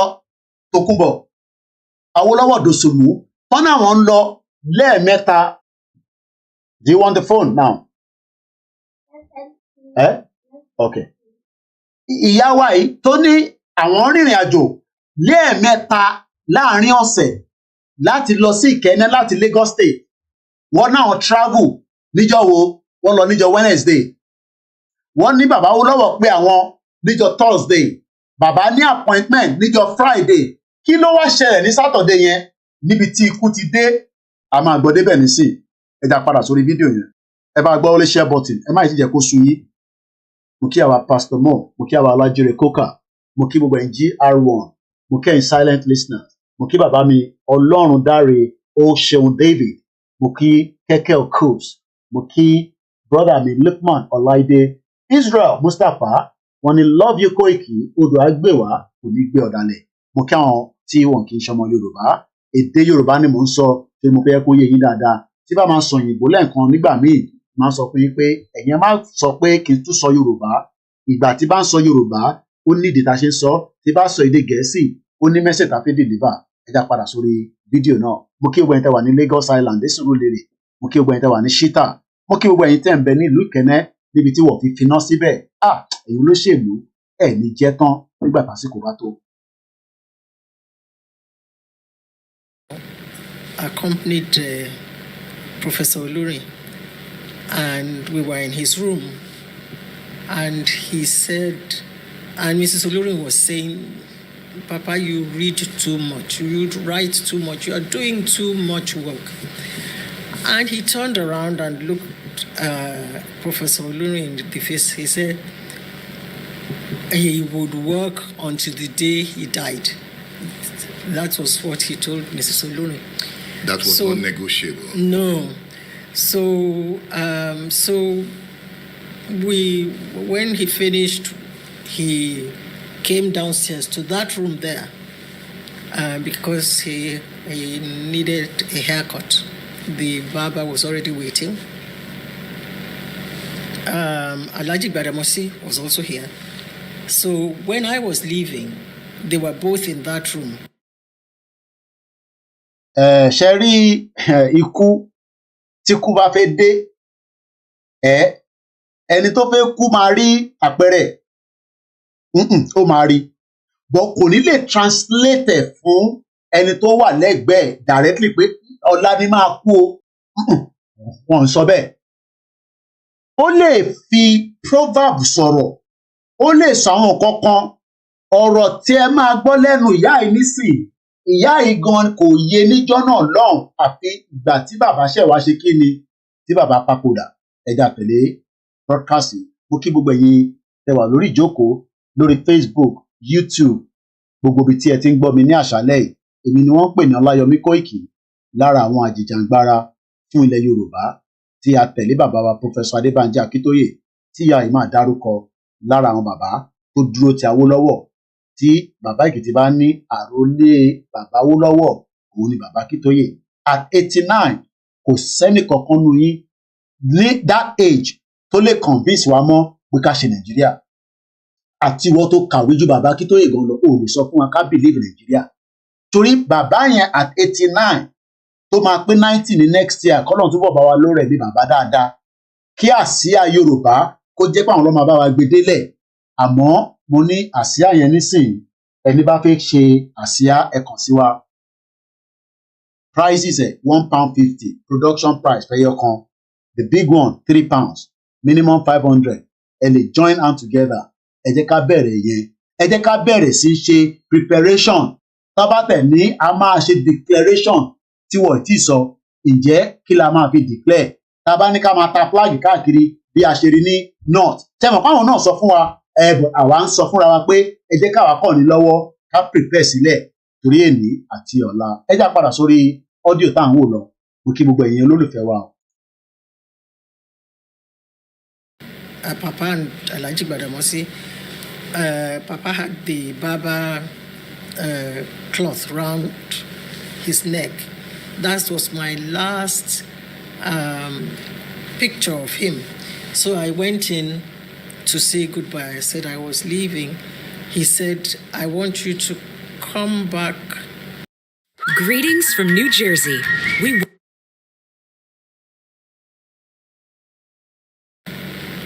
No, that was on Thursday. He told me he wanted to, when I came back on Friday, that I should prepare to stay overnight, Friday to Saturday. But when I arrived, he said, where is Buju Buju? I said, she's not here. He said, so you're not staying? I said, no. And he looked crestfallen. I can never forget, and I regret that. I will regret that forever. He sat on his bed. I sat on the chair by his bed, and we were chatting, but he didn't look me in the eye. And then when my sister came and all of that, and then so when I was going, I said, I will see you on Monday. And he said, his last words to me, he said, Oma Kenyu. Meaning? Meaning your child will take care of you. Did you understand what that meant? I had no idea. I didn't think it had any significance on that day. What do you think now? Now I know that maybe he was just saying goodbye. Moki Sanjo Beauty, Moki Ado O Charles. Ọlọ́jọ́ bá dé, bó ṣe máa ń rí nìyẹn. Ó wù wá pé kírú bàbá yìí ṣì wà láyé lénìí. Torí àwọn jẹgúrújẹrá tá ń pè lólóṣèlú lénìí, báwọn ṣe máa acquire wealth. Bó ṣe mo kí bàbá wa Táíwò Báṣọ̀run, báwọn ṣe máa acquire wealth. Mo kí àwa ọmọ Bọ́láńlé Sàká, ẹ káàbọ̀ sórí ìkànnì wa. Mo kí gbogbo ẹ̀yin tí àkọ́kọ́ dẹ máa darapọ̀ mọ́ wa lórí ìkànnì yìí, bóyá ẹ pàdé ẹ̀ rí látara pé wọ́n máa ń pariwo bọ̀bọ́ kan pé KOIKIMEDIA ẹlẹ́nu já wáyà, òun ni wọ́n ti ta Ògùn State mọ́ gbogbo wa lórí. Ọlọ́run má jẹ́ kémi rìnrìn China lẹ́nujọ́ mẹ́ta yìí.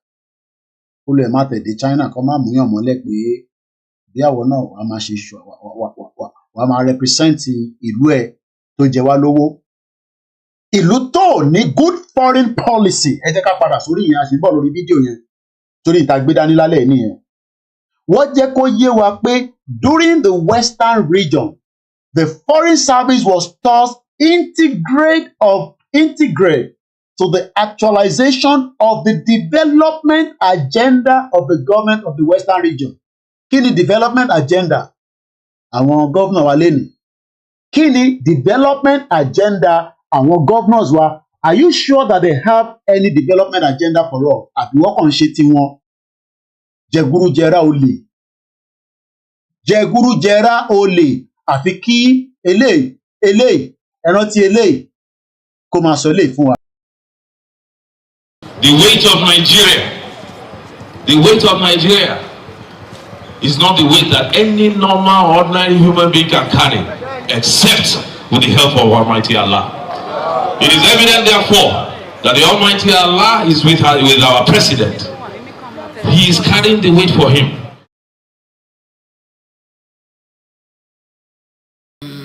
Nobody thought that he was going to die. There was no sign at all that he was about to pass on. So, I just left. And Mama was supposed to come to a wedding she and I were supposed to go to the wedding together. So she was supposed to come to my house on Saturday morning. So I was dressed and waiting for Mama to come. And quite unlike her, she was very late.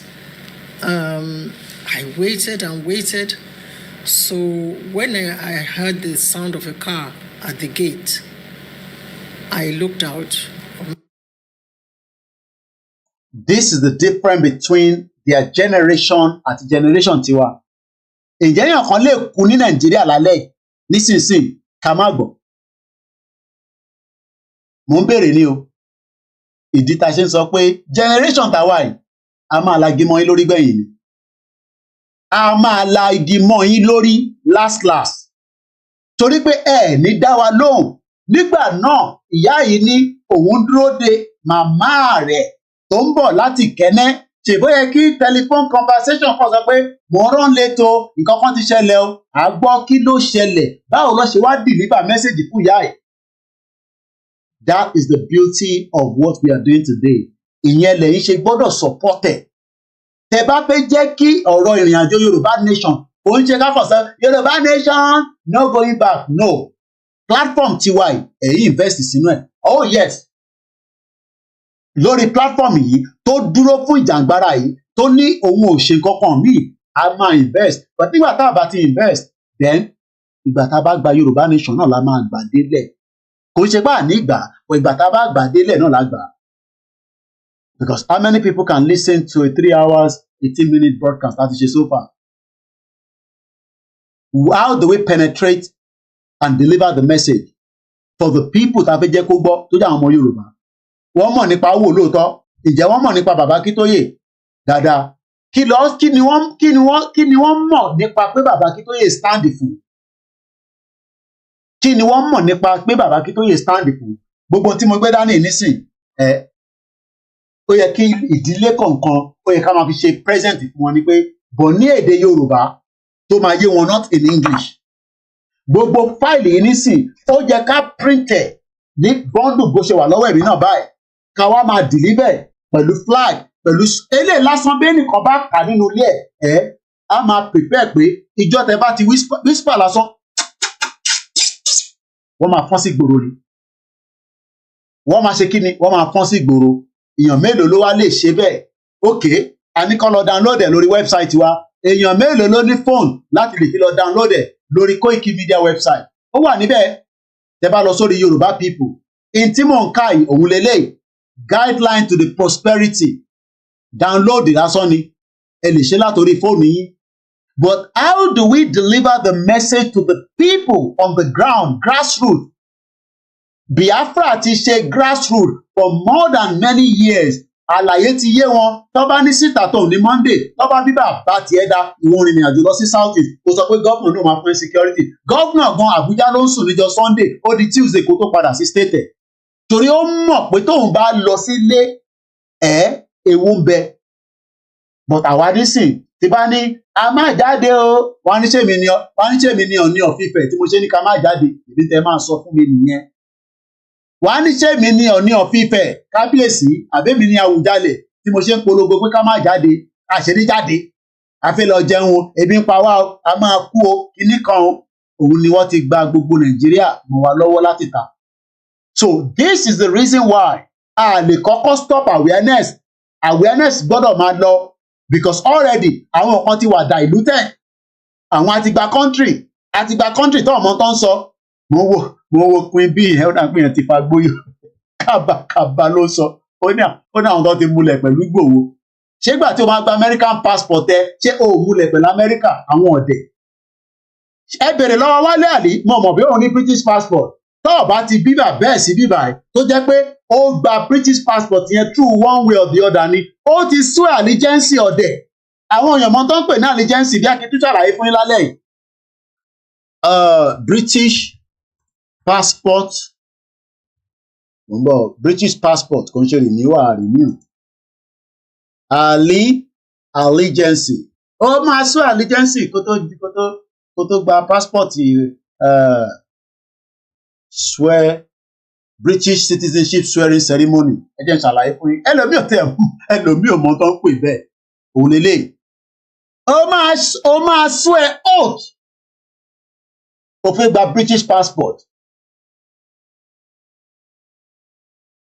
ó fẹ́ gba British passport ọ̀dẹ̀ ó fẹ́ gba bẹ́ẹ̀ ni èmi á lọ sí China máa jẹ́ kó lọ mú mi mọ́lẹ̀ kó wá pè mí ní Koiki Kujuncha wọ́n ní kí n change orúkọ mi ó yá change your name we came to èmi tẹ̀ tí wọ́n wá tó wá lọ́jọ́ ọmọ Ogun State o bẹ́ẹ̀ fún mi ní free ticket lọ sí China máa sọ pé ó dàbọ̀ ẹ máa lọ máa fọlọ́run sí yín lọ pé èmi ọmọ Ogun State.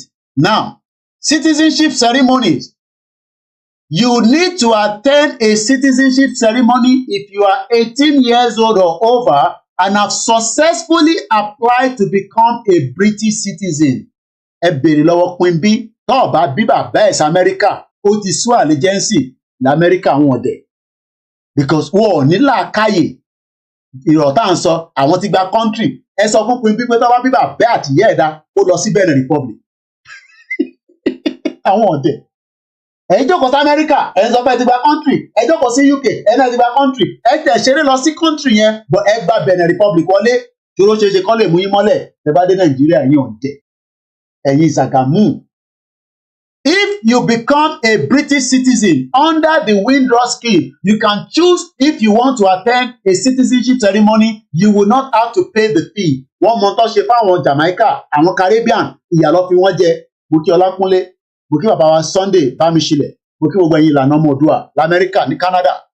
Wàá kọ́kọ́ búkẹ̀ pẹ̀lú local authority ẹ̀, kò ń ṣọ̀fẹ́, kò sí kankan tó ń pè lọ́fẹ̀ẹ́. A fẹ́ gba Yorùbá nation, ẹ fẹ́ náwó. So kí la máa fi ṣe Yorùbá nation olú ẹjọ́ kò síbẹ̀ lákàtí mẹ́ta nísìn àwọn complain but to move it forward bẹ́ẹ̀ ṣe ń ṣe sí YSDM ẹ máa ṣe sáwọn mídíà tẹ́ rò pé yes eléyìí dá tó ó lè ṣe torí pé a tó bẹ́ẹ̀ àjù bẹ́ẹ̀ lọ. Now during the ceremony ìlú ẹ̀ gangan mo fẹ́ kẹ́kà mo lè fẹ́ increase the fronted torí ẹlòmíì lẹ́nu ojú ń dùn òun ẹ jẹ́ n bá yín increase the fronted ẹ pè wọ́n wọlé. During the ceremony, you will have to make an oath of allegiance. Kí ló ń pè ní allegiance? Ẹ jẹ́ ká lọ wo English dictionary ẹ̀. Ẹ jẹ́ ká lọ wo. Allegiance.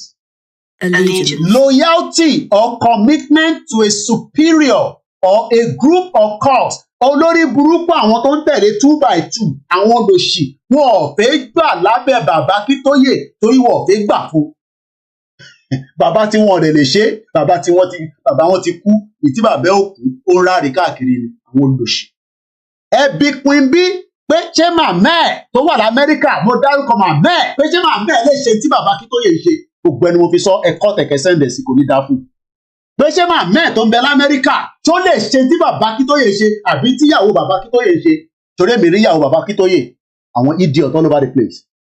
Èyí tó bá sì níyà àti bàbá nu wọn náà ẹ bá ń bí wọn bẹ́ẹ̀ torí òmùgọ̀ ni wọ́n torí wọn ò ní làákàyè tó bá ní làákàyè ni wọ́n á mọ̀ pé kò síbi tí kò gbọdọ̀ sí allegiance ó gbọ́dọ̀ wà commitment to a superior àgbà fún Ìgbòho àgbà fún bàbá Akíntóyè àgbà fún Yorùbá nation àgbà fún àwọn ẹgbẹ́ YSDM àgbà fún àwọn tí wọ́n ń ṣètò àgbà fún bàbá wa Chief Imam àgbà fún Ìyájágún àgbà fún Prophet Ògúnrògolúwa kí ló wrong ní that but nítorí pé ọ̀pọ̀lọpọ̀ yín wọ́n ti fi èwú wọ́n fi dín in létí mo ní bíbá ni máa ti lẹ́tọ̀ orí yín ti máa la orí yín yẹn máa kó lẹ́tọ̀ sórí ẹ̀ máa wá bá yín sílẹ̀ padà tí bá ti wá ní ìzọ̀bùzọ̀bù ṣe lẹ máa bọ́ síta kò ní dá fún pin bí tí kò bá jẹ́ pé wọn ò bí sí Amẹ́ríkà kó wá sọ pé wọn ò ṣe allegiance pẹ̀lú Amẹ́ríkà wá gba passport owó ẹ̀ padà wọn ò bí ẹ̀dá tó sọ pé òun ò wà loyal sí Amẹ́ríkà kí yá lọ máa gba passport yẹn lọ́wọ́ ẹ̀ tó bá bí sí àwọn gan sẹ̀ wá lè dànù wá lè lọ sí dry nation wọn àwọn ọ̀dẹ̀. Some of you don't understand the meaning of what we are doing. Mo ní bíbá ẹni máa ti educate yín ẹ rò pé mò ń ṣeré ni. Mo ní kó tó gba British passport tó o bá ti bí ẹ sí bíbá ìwọ tó bí sí bíbá ìgbọ̀nsẹ̀ o ò gbọ́dọ̀ sọ pé o ṣe allegiance pẹ̀lú wọn. Torí pé kí ni kó tó gba passport yẹn ẹni tó mú ẹ gba passport yẹn ìyá ẹni bàbá ẹni ó ti sign allegiance pẹ̀lú country yẹn. Èwo tún nìyẹn kí ló ń sọ ọmọ àlè ni ẹja kò fi jókòó sórí platform ni filẹ̀ má bá argue ẹ ṣàfilẹ̀ wọ́n máa wòran tí ẹ mo ti rí bàbá ẹ̀ àwọn máa lè àwọn tó ń gun yín mọ́lẹ̀ tó ń bá ìyá yín sùn ẹ nílọ ẹ tí mo rí fídíò kan òun lélẹ̀ ní tó dé pẹ̀lú bàbá yẹn àti wo tọmọ ọmọ olè fọ ẹ tún lọ wọlé ń bọ̀ tí ìkúnlẹ̀ àbí ọmọ ọba ṣe bàbá ẹ wà wá sórí platform wà wá máa sọ jágbajàgba má bá sọ̀rọ̀ Ọlákúnlé wọ́n ṣàfilẹ̀ mo ti point ẹ̀ síta àwọn ọba yín lọ́nà ti ta gbogbo lẹ̀ yẹn. Did you know that 95% of the Fulanis that you are seeing in your village, we always used to pay your traditional rulers before we landed into your village? But some of you guys don't know anything about it. But seriously, any Fulani that you can see in your village, or any Fulani that can spend like 1 to 3 or 5 months in your village, I see it to go. They used to pay your traditional rulers. So we used to pay them money before they would allow us to stay like 1 to 3 months in their places. But if like we just pass, they will not collect them. But if we come and spend like 3 to 4 months, we must pay them. So I know some of you guys don't know about it. So we used to pay your traditional rulers. Serious about.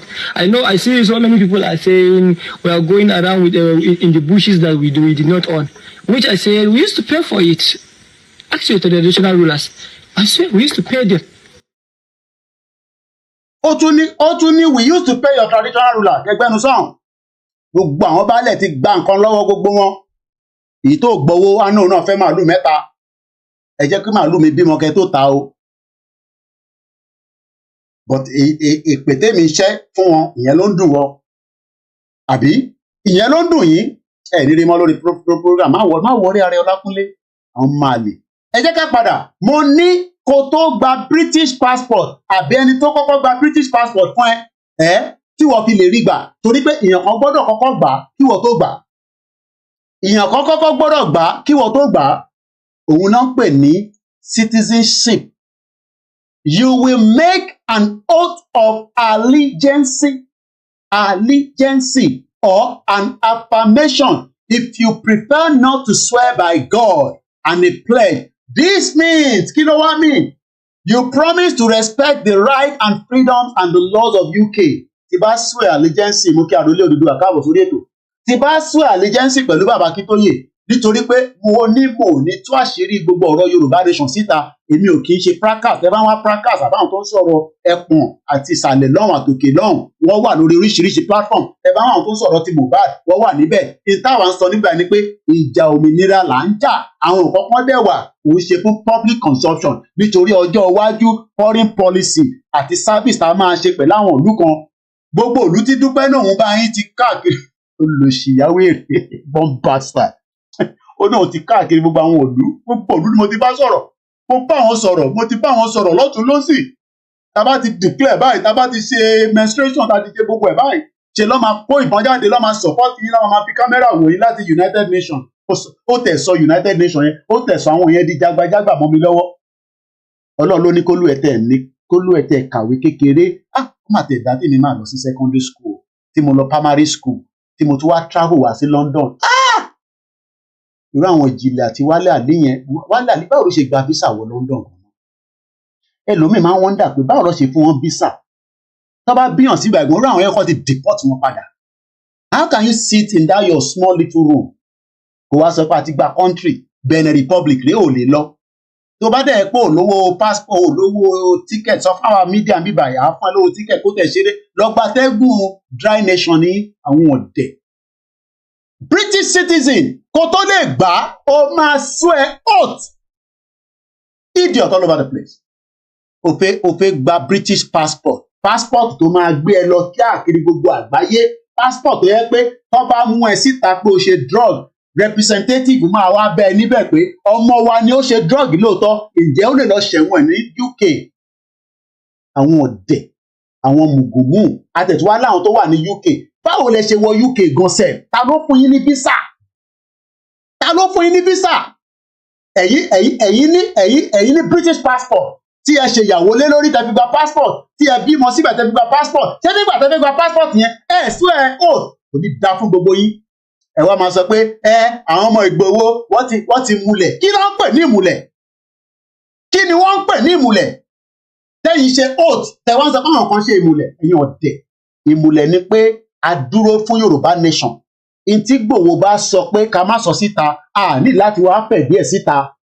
Tó ń pè ní ìmùlẹ̀ nìyẹn. Jókòó ẹ máa sọ̀rọ̀ bẹ́ẹ̀ tó ní làákàyè. Ẹ máa sọ̀rọ̀ bẹ́ẹ̀ ni tó ní làákàyè.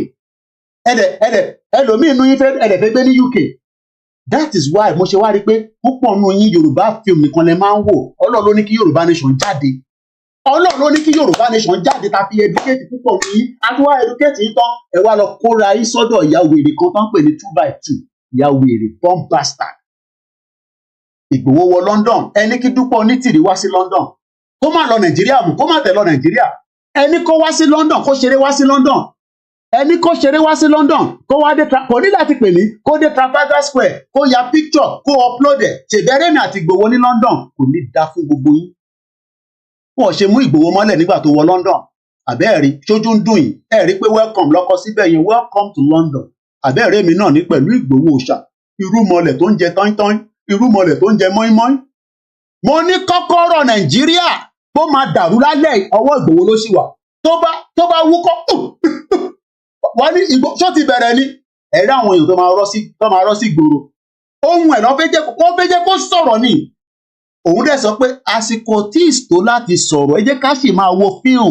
Fíìmù ni gbogbo wa ń wò lọ́wọ́lọ́wọ́. Actor dẹ̀ lòun. Actor dẹ̀ ń kú sínú fíìmù. Torí actor bá ti kú kò sí múvì mọ́ nìyẹn. Múvì ti parí nìyẹn yóò lòṣì. Àwọn bá pè pàdé àmọ́ bí tí ìpàdé yẹn lọ mọ́ nísìn. Láti bí oṣù bíi mélòó kan nísìn wọ́n náà pe security summit. Bí àìbá Gani Adams ti interfere láàrin ibẹ̀ àmọ́ tó ṣẹlẹ̀. Bí a Tinubu ti kó sáwọn láàrin ni àmọ́ tó ṣẹlẹ̀. Gbogbo ẹ̀kọ́ dápẹ́ pápá. Ìgbòho wa ní ẹ fún wa ní ọ̀dà. Ẹ̀yẹn fún wa ní ọ̀dà. Àwa ti swear allegiance sẹ́yìn ọba. A ti gba kámúpẹ́ yìí lọ bá wa. Kò sí nǹkan tá a máa ṣe ilé wa lórí ìpèrè.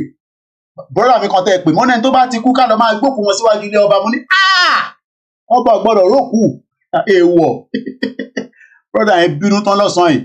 Ó ní Yorùbá gan ló fi kọ́ mu láti lọ ṣe translation. Ó ní gbogbo ẹni tó bá ti kú tí Fúlàní bá ti pa ká lọ máa já òkú yẹn síwájú ilé ọba. Especially tá a bá ti mọ̀ pé ọba fẹ́ jáde ká jù síwájú wọn, ká jù síwájú mọ́tò ẹ̀. Àwọn àdé máa lọ tiwa.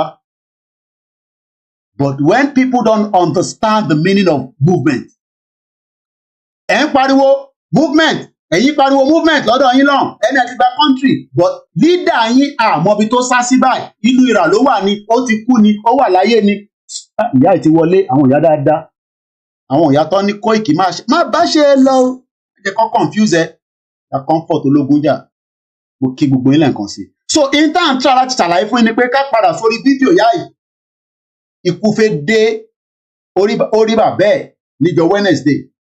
Bàbá yẹn tún ní kó padà wá ní Thursday lẹ́ẹ̀kan kan mọ́ sí mi náà pè mí àwọn ọmọ kéékèèké báyìí wọ́n ní ṣé o lè yọjú sí mi lénìí ìyá máa wo London pé màmá ṣé ká sọ́ di Saturday ṣe rí pé àwọn ọmọ báyìí agbọ́dọ̀ because kò sẹ́ni tó mọjọ́ Ọlọ́run jẹ́ káwọn òbí wá pẹ́ sí wa lọ́wọ́.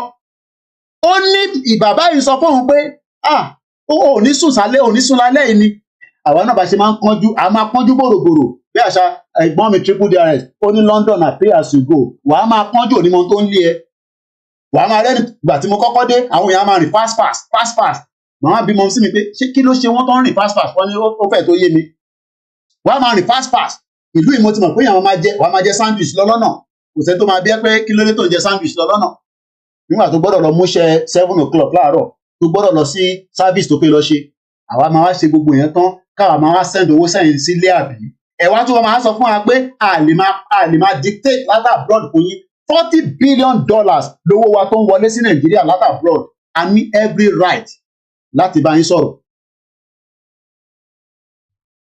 So ìyá yìí ní ikú Awólọ́wọ̀ ti fẹ́ dé bọ̀ ọ̀rọ̀ tó ń sọ kò yé òun bàbá ń fi òwe sọ̀rọ̀ ní bébí náà ṣe máa ń fi òwe sọ̀rọ̀ láàárọ̀ yìí mo bẹ̀rẹ̀ sí post oríṣiríṣi ẹlòmíà ní Koiki ó tútù dé o kí ló ń ṣẹlẹ̀ l'Ábùjá ṣé ẹ̀yin ò mọ̀ pé Àbújá ń gbóná ni Tinubu ò sí lẹ́ni tí kàná kùnà dẹ̀ níyí ni Tinubu wà ní France wọ́n lè overthrow government ẹ̀ wọ́n lè pa bọ̀ ẹ fẹ́ ká máa fi gbogbo ẹnu sọ̀rọ̀ ṣé ẹ̀yin ò mọ̀ pé danger ni Tinubu wà ṣé gbogbo ọmọ yẹn gbogbo alámọ̀nà pé inú ewu burúkú ló wà lóòótọ́ àwọn kan fẹ́ kó kú sọ̀hún àwọn ò gbàdúrà kó kú sọ̀hún bọ̀tọ́ bá gbórí ẹ̀ padà wá àgbà lọ́wọ́ wọn.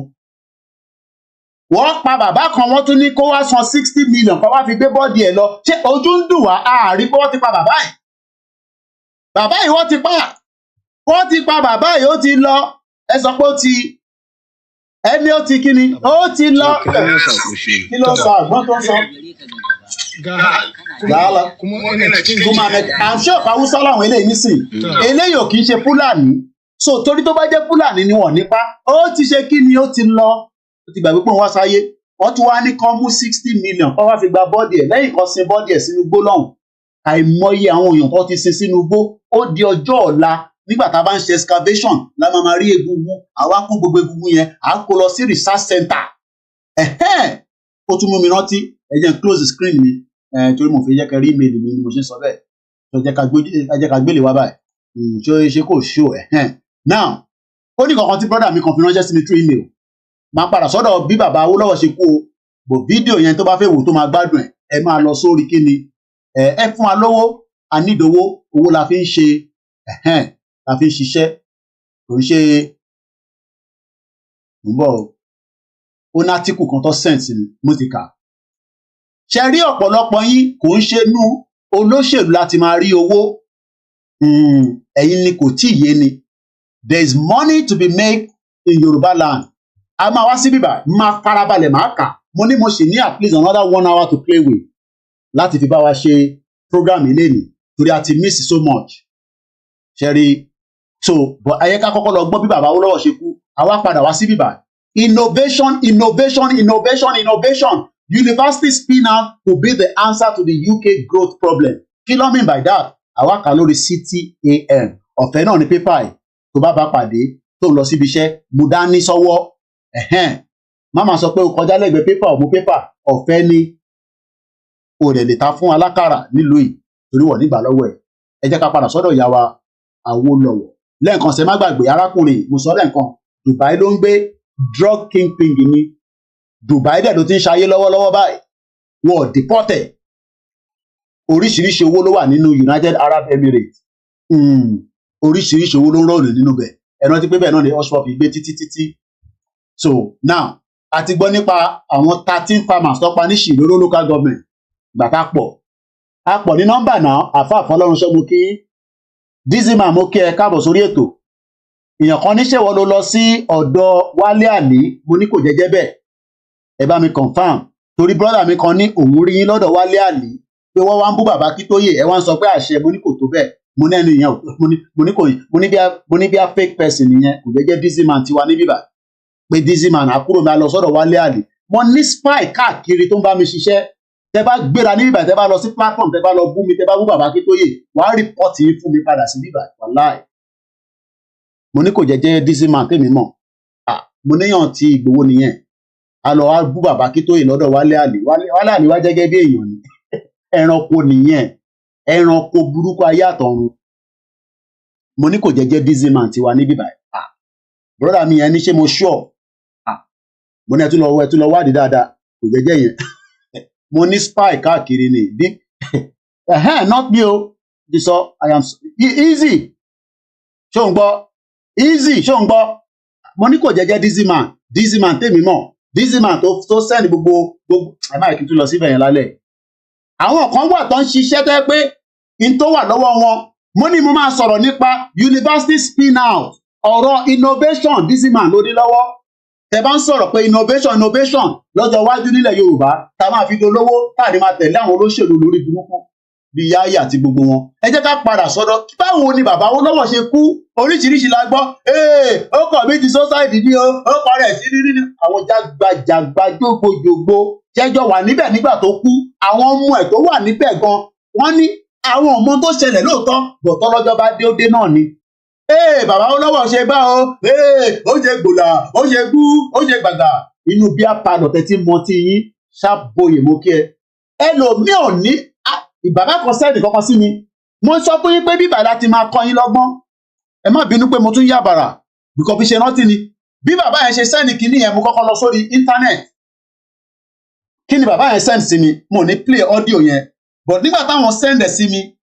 wòlíì kan ní Nàìjíríà ni wọ́n ní cooperative wọ́n máa ní Koiki àwọn máa ní di 45,000 mo ní bẹ́ẹ̀ mi kan bá rí 10,000 máa gbà lọ́wọ́ yín lálẹ́ wàláì bẹ́ẹ̀ mi kan bá rí 10 èmi ò ń ṣe charity torí bùkátà tó wà lọ́rùn mi ti pọ̀ ju kí n tó máa fihàn lówó lọ bùkátà tó wà wọ́n sẹ́ndì mo ní play audio yẹn torí voice wọn wọ́n kọ́ sọ fún mi pé important update CBN Directive of Cooperative Society Limited pé gbogbo yẹn gbọ́dọ̀ register mo ní ra ní bá Google ẹ̀ and hear about mo rí pé ní 1st of August Vanguard newspaper sọ pé CBN has no plan to close community association account but n tí wọ́n send sí bàbá ẹ̀ wọ́n ní wọ́n gbọ́dọ̀ register ìyẹn kan náà lè bá wọn register ó fẹ́ gba 45,000 lọ́wọ́ wọn wá ń wá diaspora tó máa fún wọn lówó èmi lọ́wọ́ pè wọ́n dẹ̀ ti gbàgbé pé èmi gan kìnìún funfun bí àṣà bàbá mi kan ní ìlànà Amẹ́ríkà á ní wọ́n ní kìnìún funfun mo wá lọ bá wọn Google ẹ̀ mo wá send message sí wọn pé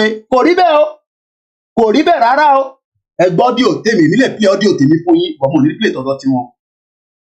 Hello alàgbà mo ti gbọ́ voice yẹn mo dẹ̀ ti ka kíní ẹ̀ mo wá lọ Google ẹ̀ ibẹ̀ ni mo ti rí Vanguard report tó jáde ní 1st of August which is 21 days ago èyí pé intanet send wá nísìn it is not as CBN said so according to inti Vanguard kọ link yẹn náà mo share pẹ̀lú yín àmọ́ rọ́bà mo tẹ̀ ní náírà kankan nísìn tí mo lè fún yín tó bá tẹ̀ jẹ́ pé mo fẹ́ support mo gbọ́dọ̀ ní náírà ní account mi ni mo dẹ̀ ní náírà kankan ní Nàìjíríà so but for now according to the report tí mo kà yìí nothing of such.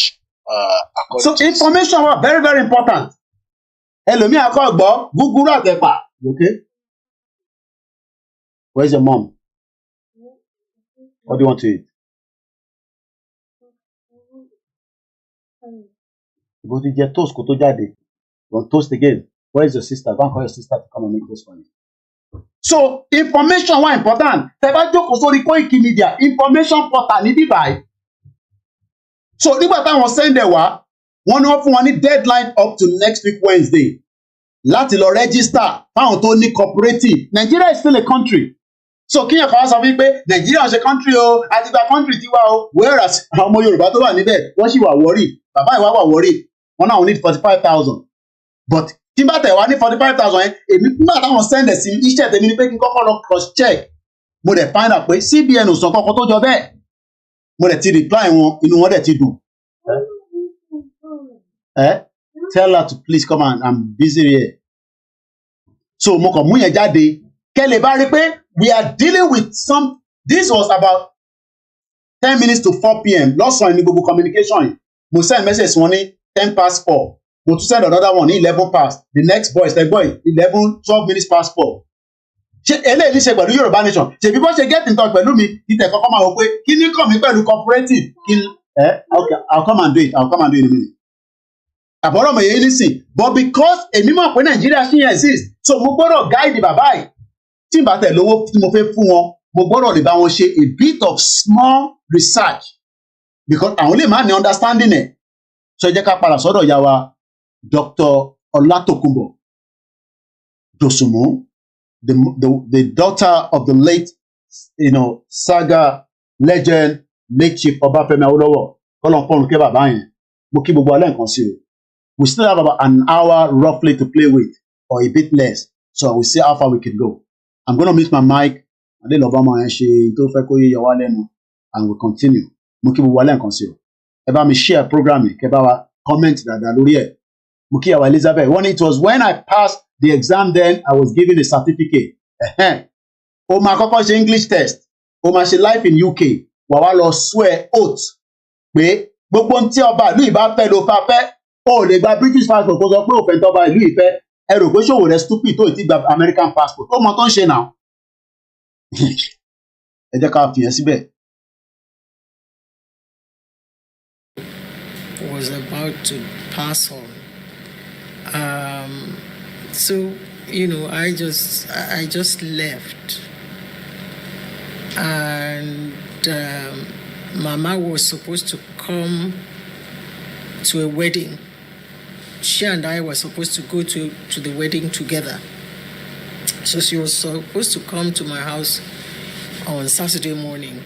So I was dressed and waiting for Mama to come. And quite unlike her, she was very late. I waited and waited. So when I heard the sound of a car at the gate, I looked out from the window. I was expecting it to be Mama's car, but rather it was my husband's car. And because the plan was that we would go to the wedding, Mama would drop me at the clinic where my husband was working, and then he and I would come home to our house in Lagos. But when I saw his car, I was filled with dread, and I flew literally down the stairs. I opened the front door. I said, "What are you doing here?" He said, one of our cousins, Barrister Shulaja, called him to say that Papa was not feeling well. And I said, "So if Papa isn't feeling well, why are you here? Have you called his doctor? What exactly are you doing here?" He said, "Well, I think we should go and see him." We used to do that, and in the past, when he wasn't feeling well, I would go or he would go and we would sort things out. And so I thought, okay, maybe there was nothing to worry about. But I cried all the way from Lagos to here, to Ikene. Why? I don't know why. Because at that time you've not been told the story. I know. And but yet I you cried all the way to Ikene.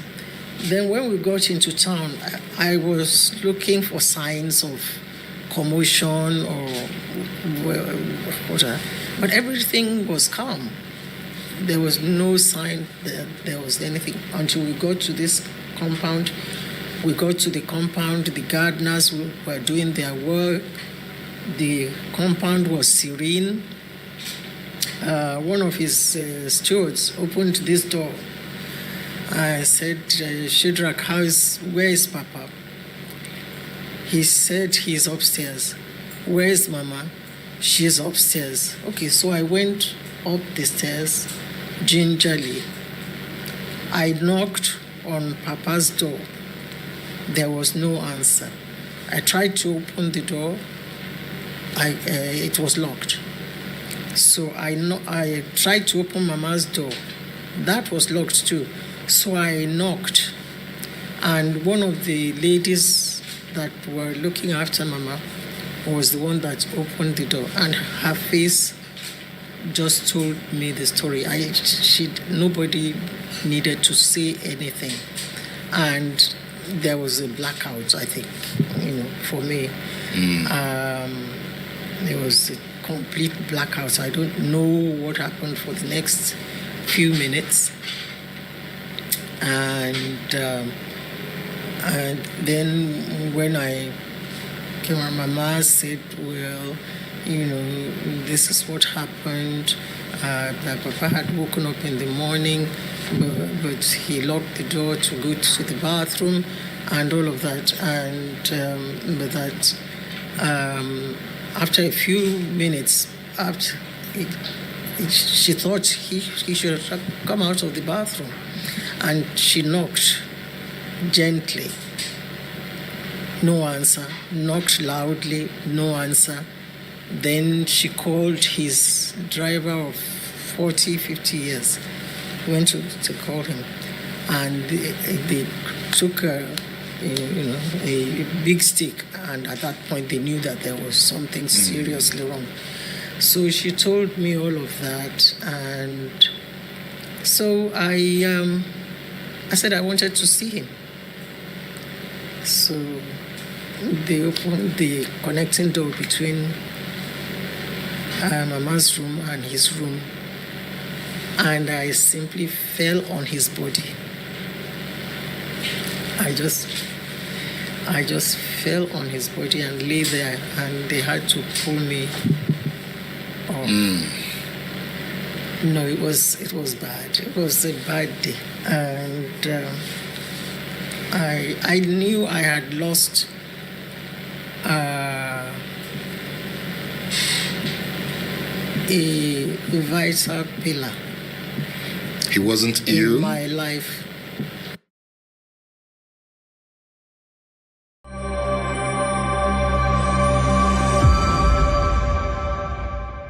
The welfare of millions of people for generations to come may be affected by the wisdom which we here display.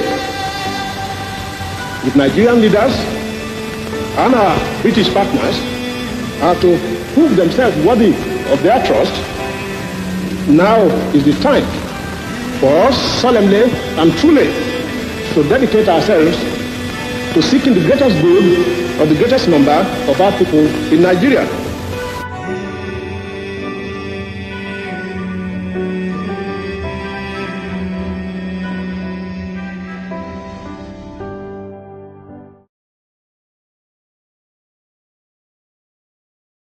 Actually had a workout about 2 days before.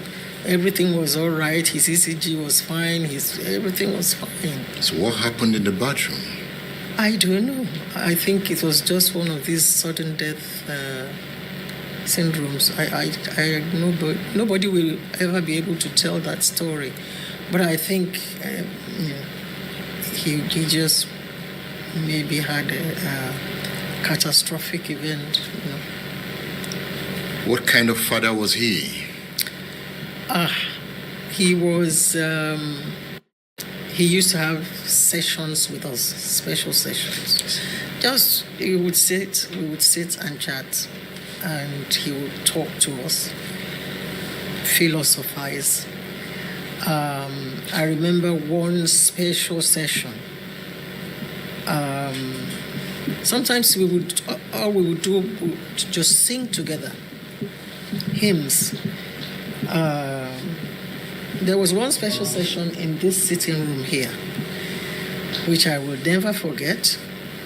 It was he and his children. And he said, just out of the blue, he said, do you realize that my name, that is his name, has taken a life of its own? Well, there was no answer to that one. He said, even I, referring to himself, even I use that name. And he said,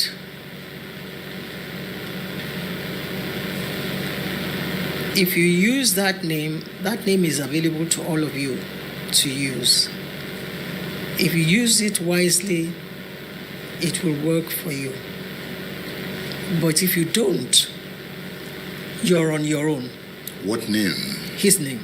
Oluwole. I think it meant more than that, that if you use the connection, the fact that you are his child, not necessarily call yourself Oluwole, but if you make it known that you are related to him or that you are his offspring, it will work for you. But if you don't, he said, you are on your own. But before he started saying that, the first thing he said was that you do realize that I'm a mystic.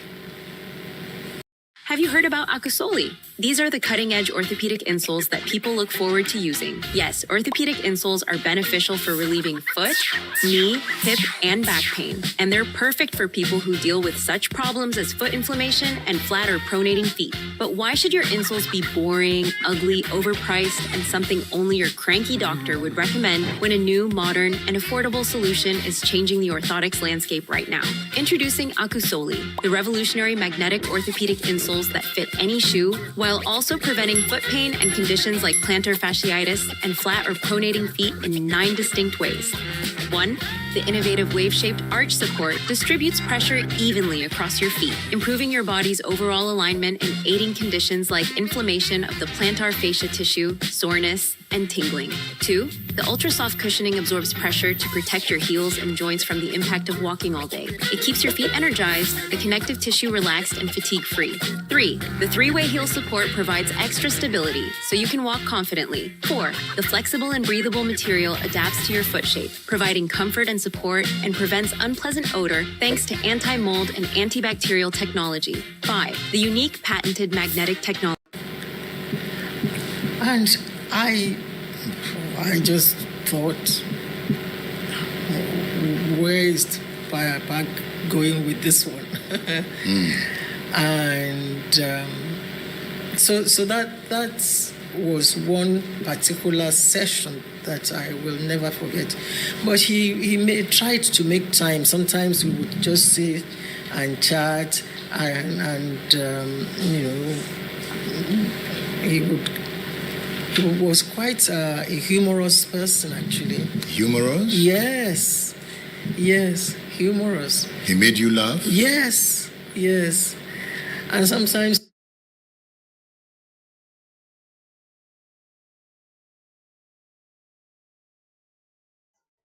Mo kí gbogbo wa pé a tún káàbọ̀ padà as we continue to review this interview tí ìyá yìí tó give. Àwò ni ẹ̀rín ní on the left hand side of the screen nígbà tí bàbá jáde ní inú ẹ̀wọ̀n. A lot of things has played out in Nigeria for the last almost 60 years plus. But for the today, bàbá tí ó dúró fún ìran ọmọ Yorùbá tí a lè sọ pé bàbá dáadáa, òun ni bàbá Banji Akintoye.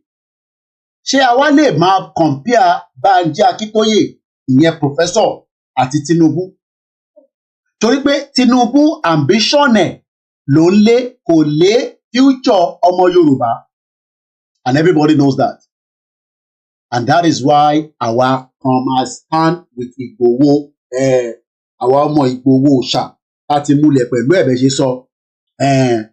We stand with Ìgbòho. We will stand with him gidigba. Whether you like it or not. Ẹni tó bá fẹ́ bínú kó bínú nu yín. Àwa ni ọmọ Ìgbòho ṣá. Ìgbòho Elédùmarè. Ìmọ́lẹ̀ tiwa. Àwa, èmi ò rí bàbá Awólọ́wọ̀ rí. I didn't have the privilege. But mo rí bàbá Akintoye. Mo ò tí rí Tinubu torí pé Tinubu àwọn tó mọ̀ tó rí dáadáa. Àwọn màmá tiwa, àwọn àǹtí wa, ẹ̀yin bàbá tẹ́ rí. Ẹ mọ bí tí Tinubu fì sí.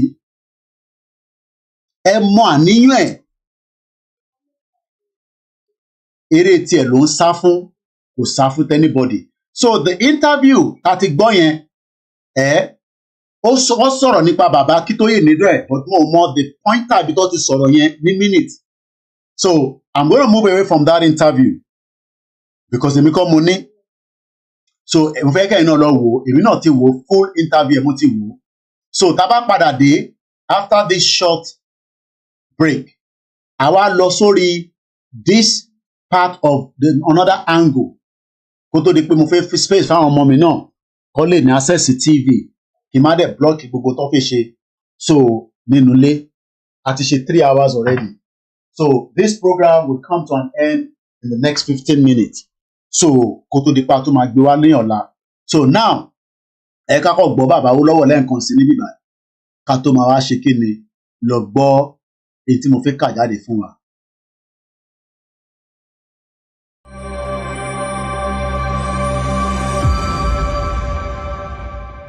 The welfare of millions of people for generations to come may be affected by the wisdom which we here display.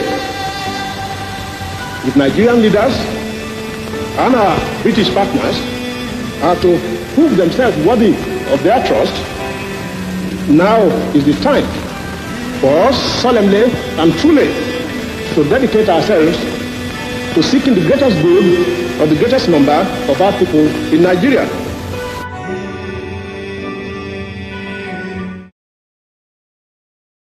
Now, let's come out and then ká lọ wo ṣé President Bola Tinubu within the next 3 years ṣó lè fún wa ní gbogbo tí mo fẹ́ kà yìí. It will be a bit of reading ní èdè Gẹ̀ẹ́sì. Ẹ má bínú pé Yorùbá mi ò dán mọ́rán láti ka nǹkan lórí èdè Yorùbá. But ẹ bá invest in us, èmi náà invest lẹni tó lè máa bá mi ka Yorùbá. Tó yẹ pé bí ṣe ń ṣe program báyìí máa kàn connect pẹ̀lú ẹni yẹn ni. Wọ́n wà ẹ pọ̀ káàkiri but a lè employ anybody ká lè fún lówó. So àwọn tó ṣì wà lọ́wọ́ mi 25 ni wọ́n, mo rọra manage wọn ni. Ìjọgbà má bínú, ìjọgbà ó wà okay.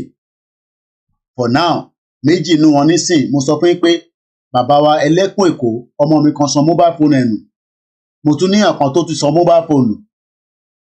Family mi kan, wọ́n yọ mobile phone mọ́ wọn lára, mo ì tí rówó rà mí fún wọn. So ìwọ́n tó fẹ́ gbèrè owó lọ́wọ́ mi, máa rò lẹ́ẹ̀mejì dáadáa, kó tó wá kọlù mi. So bó ṣe jẹ́ nìyẹn. Tẹ́ bá ràn wá lọ́wọ́, àwa náà lè ràn àwọn èèyàn lọ́wọ́. Mo dúpẹ́ lọ́wọ́ gbogbo ẹ̀yin tí ẹ dẹ̀ náwó sí wa. So bó ṣe jẹ́ nìyẹn. Now, ẹ jẹ́ ká padà sórí discussion wa, which will be the final part. A ti ṣe 4 hours already, so 15 minutes more is enough to cover this. Mo sọ pé kò jẹ́ dizzy man 1 2 3 ló máa lọ sọ́dọ̀ Wálé Àlè tá lọ máa bú Ìgbòho àbí bàbá Akíntóyè. Definitely it is dizzy fresh, kò ń ṣe dizzy man 1 2 3. Now, let's read this quickly because of the time constraint. A ti sọ̀rọ̀ nípa allegiance. Yes, àwa wà allegiance sí Olóyè Ìgbòho àti bàbá Akíntóyè àti Yorùbá Nation. Now, university spin out could be the answer to the UK growth problem. In tí mo fẹ́ kà yìí, in tí mo kàn fẹ́ kẹ́ lò ń bẹ̀ ni pé it is an innovation ló máa gbé country dìde, kò ń ṣe country pé àmàlà politics, gbẹ̀gìrì politics tí wọ́n ń ṣe lọ́wọ́lọ́wọ́ nínú Nàìjíríà. It has to be innovation. So ẹ jẹ́ kí sáré kà fún wa. Lẹ́ẹ̀kan sí mo kí ẹ Olóyè Ìgbòho, mo kí ẹ Abdullahi Ọmọbọ́lájí, mo kí gbogbo ẹ̀yin èèyàn wa. Just the last 15 minutes, Silver Badmus, mo kí yín. Official at Jago Sound, whether you are Yoruba or not, a kí yín lórí ètò wa. University spin out are vital to retain the UK innovation crown. This was written by Simon Beaufret, head of the Tech and the Life Science at the HSBC Innovation. Kí ni wọ́n ń pè ní innovation? Ẹ jẹ́ ká sáré wo English dictionary innovation. Innovation. Again. Innovation. Tí bá sọ pé. Innovation. India, November, Oscar, Victor, Alpha, Tango, India, Oscar, November. Innovation. The action or process of innovating. Innovation is crucial to the continued success of any organization. Kò sí innovation nínú Nigeria for the past 63 years. Rather than be you innovate, another person that is closer to innovation. Bàjẹ́ sọ̀rọ̀ innovation ni you innovate wọlé. Many Nigerians expect pé àwọn máa láǹfààní láti innovate. Mo ní family mi kan débi pé ibi tó ti ń ṣe business ẹ̀ kò síná níbẹ̀. Can you imagine? Tailor nídìí iná, plumber nídìí iná, fashion designer nídìí iná, hairdresser nídìí iná, ẹni tó fẹ́ ṣèkánná gan ó nídìí iná, torí pé tá bá ṣèkánná yẹn tán wọ́n máa láti fátẹ́gùn sí, tó bá ṣèkánná gan wọ́n nídìí iná wọ́n máa fi rí. Tẹ́ bá jọ sí gbogbo àwọn barber shop, àwọn aunty mi tó ní shop, Sanjo Beauty mo ti rí ẹlẹ́ǹkan, kò ní bàjẹ́ fún you innovate bá ń kíyàwó àtọmọ. A fẹ́ sọ̀rọ̀ nípa innovation, òun ni a fẹ́ fi kágbá ẹ̀sẹ̀ ti bíbà tá à ń ṣe lọ́sàn-án yìí. Mo ti fún yín ní double dose, àtúbẹ̀rẹ̀ lọ́la lágbára Ọlọ́run, kọ́lọ́n kó jí wa sáyé. What does innovation mean? Kí ló mean? It is one of those terms that is used often but rarely defined. If creativity is the ability to generate new ideas, innovation can be taught or as the process of bringing those new ideas to realization. À ń sọ̀rọ̀ nípa Yorùbá Nation. A fẹ́ mọ̀ pé Yorùbá Nation máa fún wa ní the realization of a foreign policy tó máa ṣiṣẹ́ fún ọmọdé, tó máa ṣiṣẹ́ fàgbàlagbà. Mo kí ẹ Kẹ́kẹ́ Okus. Mo gbàgbé ẹ̀yin tẹ́ wà ní orí Twitter space. Mo kí ẹ̀yin tẹ́ wà lórí Twitter. Mo kí ẹ Ògúnmọ́lá. Mo kí ẹ Aki Games. Mo kí gbogbo ọmọ Yorùbá tó ń bẹ nílé tó ń bẹ lóko. Ẹ jẹ́ ká sáré kátìkù yẹn sẹ́ka tó máa lọ. Torí pé ọ̀pọ̀lọpọ̀ ọmọ Yorùbá tó ń bẹ ní yunifásítì ẹ lè ṣe tán kẹ wá lọ máa gún ọ̀kadà kẹ lọ máa ṣe POS kò dá bẹ́ẹ̀. Ẹ jẹ́ ká ka article yẹn lẹ́ẹ̀kan quickly. The UK's innovation economy remains the envy of the Europe with British startup securing ẹgbẹ́ ètò secure. Màmá ṣàlàyé díẹ̀díẹ̀ so that kó lè yé wa torí tí bá ń kà lọ gbùrùgbùrù ó lè má yé wa. Ní as at today, UK British startup wọ́n secure $9.4 billion. That's about 7.3 billion pounds sterling. Ǹjẹ́ Nàìjíríà lè secure Nigerian startup to the tune of 7.3 billion? Gbèsè lọ́nà sì jẹ́ tí o tí mo bọ́ ṣe máa san tábọ́sù ti san. Dizzy máa sọ pé innovation is the only way of doing things. Ẹ má expect pé nígbà tá náà ṣe flag ní last year 2 years ago àní wá ṣe flag mọ́ ọ̀nà àrà míì ní ká tún jọ gbà kájọ ṣe. Gbogbo ẹ̀yin tẹ́ bá fẹ́ support lórí ọ̀rọ̀ flag yẹn ẹ kàn sí Koiki Media. Minimum of 500 pieces. Ẹ sọ bí tó bá fẹ́ kó lọ 20 by 30 centimeter is £1.50 production price. Kò tí sówó gbígbédélé o but at least ká tẹ̀sí kọ́kọ́ bẹ̀rẹ̀. Ẹ̀yẹ tún dán wa wò kájọ ṣe. Flag tó wà lẹ́yìn mi àwọn ńláńlá nìyẹn. Ẹ tẹ̀ ká sì fi ńláńlá sílẹ̀. But a bá rówó gidi ni àṣẹ ńláńlá. Tó bá ní zọ́bùzọ́bù á tẹ flag sí gbogbo ilẹ̀ Yorùbá. But nígbà tá a bá tẹ̀ nílẹ̀ ẹni ká wá lọ declare torí pé Biafra máa declare ní December 2nd. Ẹ jẹ́ ká wà innovate lórí ọ̀rọ̀ Yorùbá nation.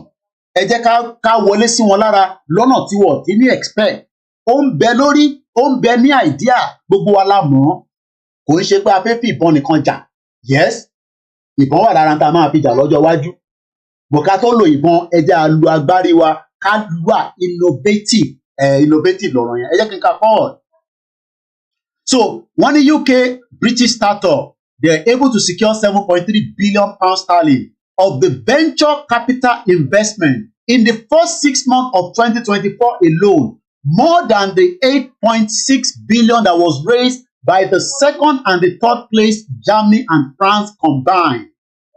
Such entrepreneurialism, ṣẹgbọ́n òyìnbó yẹn, entrepreneurialism, gbogbo ilẹ̀ ni lọ́wọ́, kò sẹ́ni tí kò ní idea yín a gbọ́dọ̀ fi owó sí kó tó lè materialize. Olóṣèlú ò ní kówó fún yín. Ìwọ tó bá jẹ́ obìnrin ìsàlẹ̀ lọ́ fẹ́ dé wọ́n fẹ́ mú yan ẹni. Ìwọ tó bá jẹ́ ọkùnrin wọ́n máa fi ẹ́ ṣe dírẹ́bà ní wá dẹ̀ lé ẹ dànù. Kò ní rí ọmọ Dàpọ̀ Abíọ́dún fẹ́ torí àwọn tó máa fẹ́ ọmọ Dàpọ̀ Abíọ́dún London lọ́wọ́. Ìyẹn la ṣe ń sọ pé ẹ jẹ́ ká wà innovative bọ̀ kò lè ṣe nínú Nàìjíríà torí Nàìjíríà ò lè raise irú owó yẹ bẹ́ẹ̀ yẹ fún wa. Mo kí gbogbo ilé nǹkan sí. Such entrepreneurialism is a vital part to play in the government's mission to deliver economic growth and unlock productivity. Kí là ń pè ní productivity? Ǹjẹ́ productivity wà nínú Nàìjíríà lénìí? Kí ni ẹwà tẹ́ ń sọ pé a fi ní productivity? There is no productivity in Nigeria today. Kí ló ń pè ní? Productivity. The state or quality of productive, the long-term productivity of land, ọ̀rọ̀ ilẹ̀ òun ló ń dá wàhálà lẹ̀. Wọ́n fẹ́ gbalẹ̀ mọ́ wa lọ́wọ́ ni kò sí no doubt about it. Ẹni bá sọ fún yín pé ilẹ̀ tó ní concept bóyá China ti rà mọ́ yín lọ́wọ́ tẹ́ẹ̀mù torí gbèsè lọ ti jẹ báyìí nísìnyí.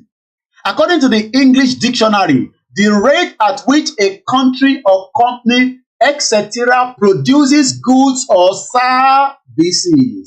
Ṣẹ̀nà títí mo sọ lẹ́ẹ̀kan goods or services. Ọ̀pọ̀lọpọ̀ yín mo kí bàbá mi Waris Jinadu. Ọ̀pọ̀lọpọ̀ yín ẹ ní services tẹ́ lè ṣe fún wa láti Nàìjíríà àmọ́ kò lè work nítorí pé ẹ ní productivity tó máa fi jẹ́ káwa rí service yẹn.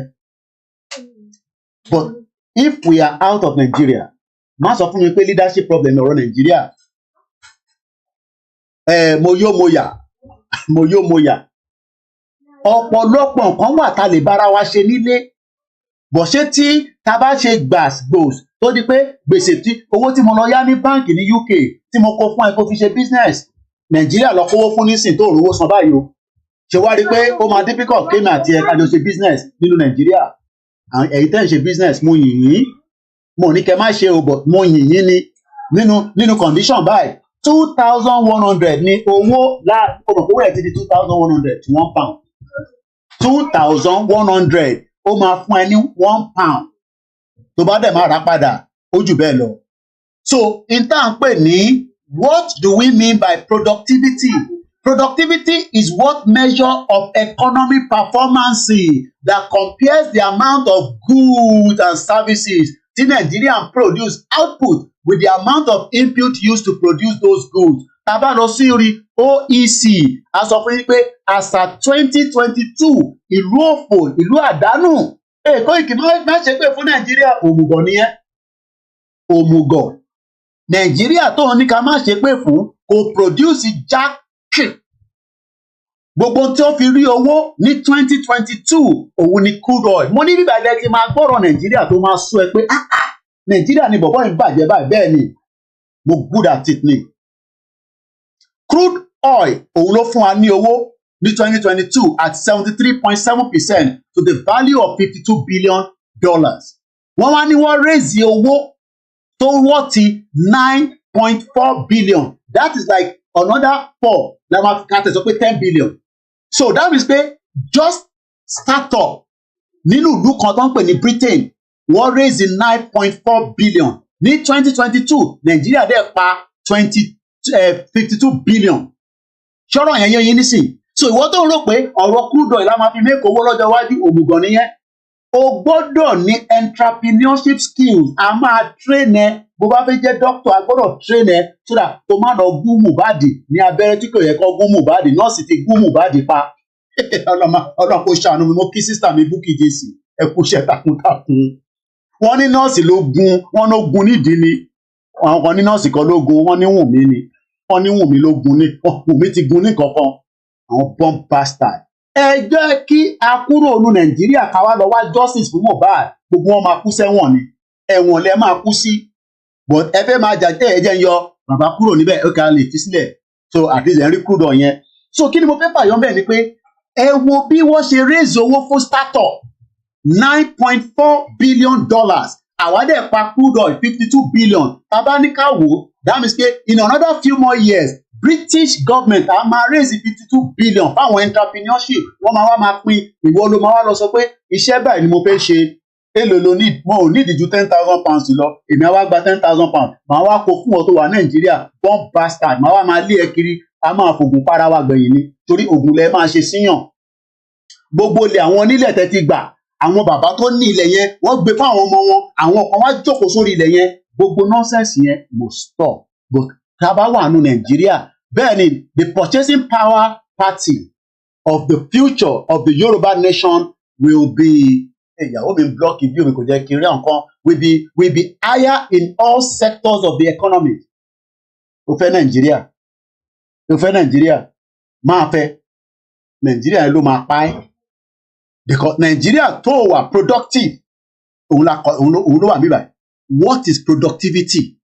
Kí ló ń pè bẹ́ẹ̀? What is productivity? Productivity is a measure of economic performances that compare. Ṣé bíbá lẹ́tí máa ṣe productivity níbi tó ti ń jiyàn tó ń pààyàn ajínigbé apààyàn bàbá yìí nísìnyí ó ti gbàgbé kó wá sáyé ẹgbọ́n.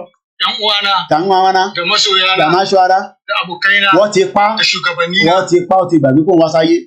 Ṣé bẹ́ẹ̀ láti máa ní productivity àbí níbi tí ẹwọ́ ọmọ àti bàbá ìlú òfò president dẹ̀ wà ní France senator wà ní Nàìjíríà ọmọ àti bàbá lọ́mú ọmọ 13 years old tó bá jẹ́ pé ọmọ tiẹ̀ ló wà níbẹ̀ nísìnyí tó gbé K-46 sí lọ́rùn wàá máa sọ pé o fẹ́ Nàìjíríà yọ bomb bastard ọmọ àlè nìyí ìkà dẹ̀ nìyí ẹ̀yin diaspora ìkà nìyí tó bá jẹ́ pé ọmọ 13 years old tó gbé sínú ilé lọ gbé K-47 sí tó wà nugbó pẹ̀lú bàbá ẹ àbí ọkọ ẹ wàá máa sọ pé o fẹ́ Nàìjíríà Ọlọ́run kò yọ wọn kúrò àmọ́ bíá wọ́n ti fi wọ́n lẹ̀ wọ́n ní wọ́n ti san ransom wọ́n ti san $4,000 ransom ṣé $4,000 yẹn nísìn ṣe rò pé kò lè ṣe productivity nínú Nàìjíríà tó bá jẹ́ pé ìlú tó gbádùn máa sọ pé àfẹ́ Nàìjíríà máa sọ pé you want Nigeria I love Nigeria torí pé òun wo Davido ló love Nigeria òun wo Àṣàkẹ́ tí gétí lọ love Nigeria mo kí àwọn oníṣẹ̀ṣe dè òré àti kò lè bomb bastard ó ní just as Alphabeta and Primero and others act as Tinubu proxies in Lagos managing critical sectors generating revenue for him and his family. He has begun to replicate this at the federal level. o lè ní Àtíkù you are a former vice president Ọbásanjọ́ ní gbogbo olórí ẹ̀ bó ṣe tó yẹ ká fọ̀ gómù ẹ lórí ni ó jẹ́ kí a fọ́ ìgòmù ẹ lórí ni olórí burúkú ó ní jẹ́ Nigerian president tí Nàìjíríà máa fi pín you are a bomb bastard o lè ní ẹ́ criminal ni wà àti Tinubu torí pé nígbà tó wà lábẹ́ Ọbásanjọ́ gan ní òun ò mọ̀ pé o ti ṣe so much deal o ti kó owó lọ sí United Arab Emirates níbi tó tọ́jú owó pamọ́ sí jẹ́ kí Tinubu náà jẹ díẹ̀ níbẹ̀ ṣèbíwọ̀ náà jẹ vice ó ti ń contest láti ayé alálùmọ̀lẹ̀ ní 1992 àwọn olùdòṣì àwọn ń pariwo Yorùbá nation àwọn yunifásitì wa ní lábẹ́ innovation o wọ́n raise the capital to start up businesses wàá wá lọ sọ fún wọn pé nǹkan báyìí ló fẹ́ ṣe mo mọrún dì irú oorun wo ló lè dì mo máa ń di kowé mo máa ń di kirikiri mo máa ń di kàkàkókó wàá wá di gbogbo ẹ̀ wàá ní èlò ló fẹ́ mo fẹ́ set up shop ní ó yá èlò ló máa ní 50,000 ó yá define bó ṣe máa lo 50,000 yẹn wàá wá ní àwa báyìí tó máa ní the media wàá lọ wá dizzy man wàá wá àwọn economics ẹni tó máa bẹ́ẹ̀ ṣe gbogbo ẹ̀ wàá wá lọ ṣe presentation ṣé ò kí ń rí àwọn fíìmù yẹn ni àbí kẹ́ máa wo Big Brother Naija tó ti ṣíìdì tó ń ṣọyàn sílẹ̀ yọ ìbọn bastard. à ń sọ fún yín pé kẹ́ gbórí padà sílé kájọba Yorùbá country kí a lè wà productivity kó lè wà lórí ilẹ̀ wa oní lọ sí ṣọ́ọ̀ṣì ń gbàdúrà fún Nàìjíríà ṣé o mọ̀ pé church ẹ kò sí nǹkan tó máa ṣẹlẹ̀ ìbí ìbàlẹ̀ ti máa kọ́gbọ́n let's move swiftly agbóhùn ti lọ báyìí. Among these factors, the role of university should not be overlooked. The contribution they make by research and talent development may seem obvious, but increasingly we are seeing this world-class institution contribute materially to the strength of the UK innovation economy through spin-out, startup, directly based on intellectual property from academic research. Ìjọba àtàlómókè HSBC Innovation Banking Q2 UK Innovation Update in partnership with the dealroom.co found that the UK universities create more spin-out value than anywhere else in Europe, more than double the second place in Germany. UK is the home of the 3 of the Europe 5 most prolific academic institutions, with the Cambridge, London University, Oxford combined ranking of 1, 3, and 5 places respectively in regard to the value generated by the spin-out. Má wọrí nípa gbogbo ìbò tí mo sọ ẹ̀ tí mo kàn fẹ́ kó rí bẹ́ẹ̀ ni pé wọ́n raise 9.4 billion. Inú ẹ̀ làwọn kan ti máa wá lọ sọ pé a lè ṣe tech, a lè ṣe this, a lè ṣe farming, a lè jẹ́ kí farmer kó mọ̀ pé wọ́n fi drone wọ́n fi ń wẹ̀tì ilẹ̀. Even though wọ́n fi drone ìjà nísìnyí ní Ukraine àti Russia. But since you all want Nigeria, productivity will continue to be low in Africa because they do not produce more and import too much. Low purchasing power. Ẹ má import ní gbogbo tẹ́ ń jẹ pátápátá àti kúlíkúlí àti kùgùrù. Ìbẹ́ ìrìn ẹni ọlọ́bàdàn. Inú àwọn àdùn ń ṣe shopping ní Costco. Mo mẹ́ni tí yẹn help.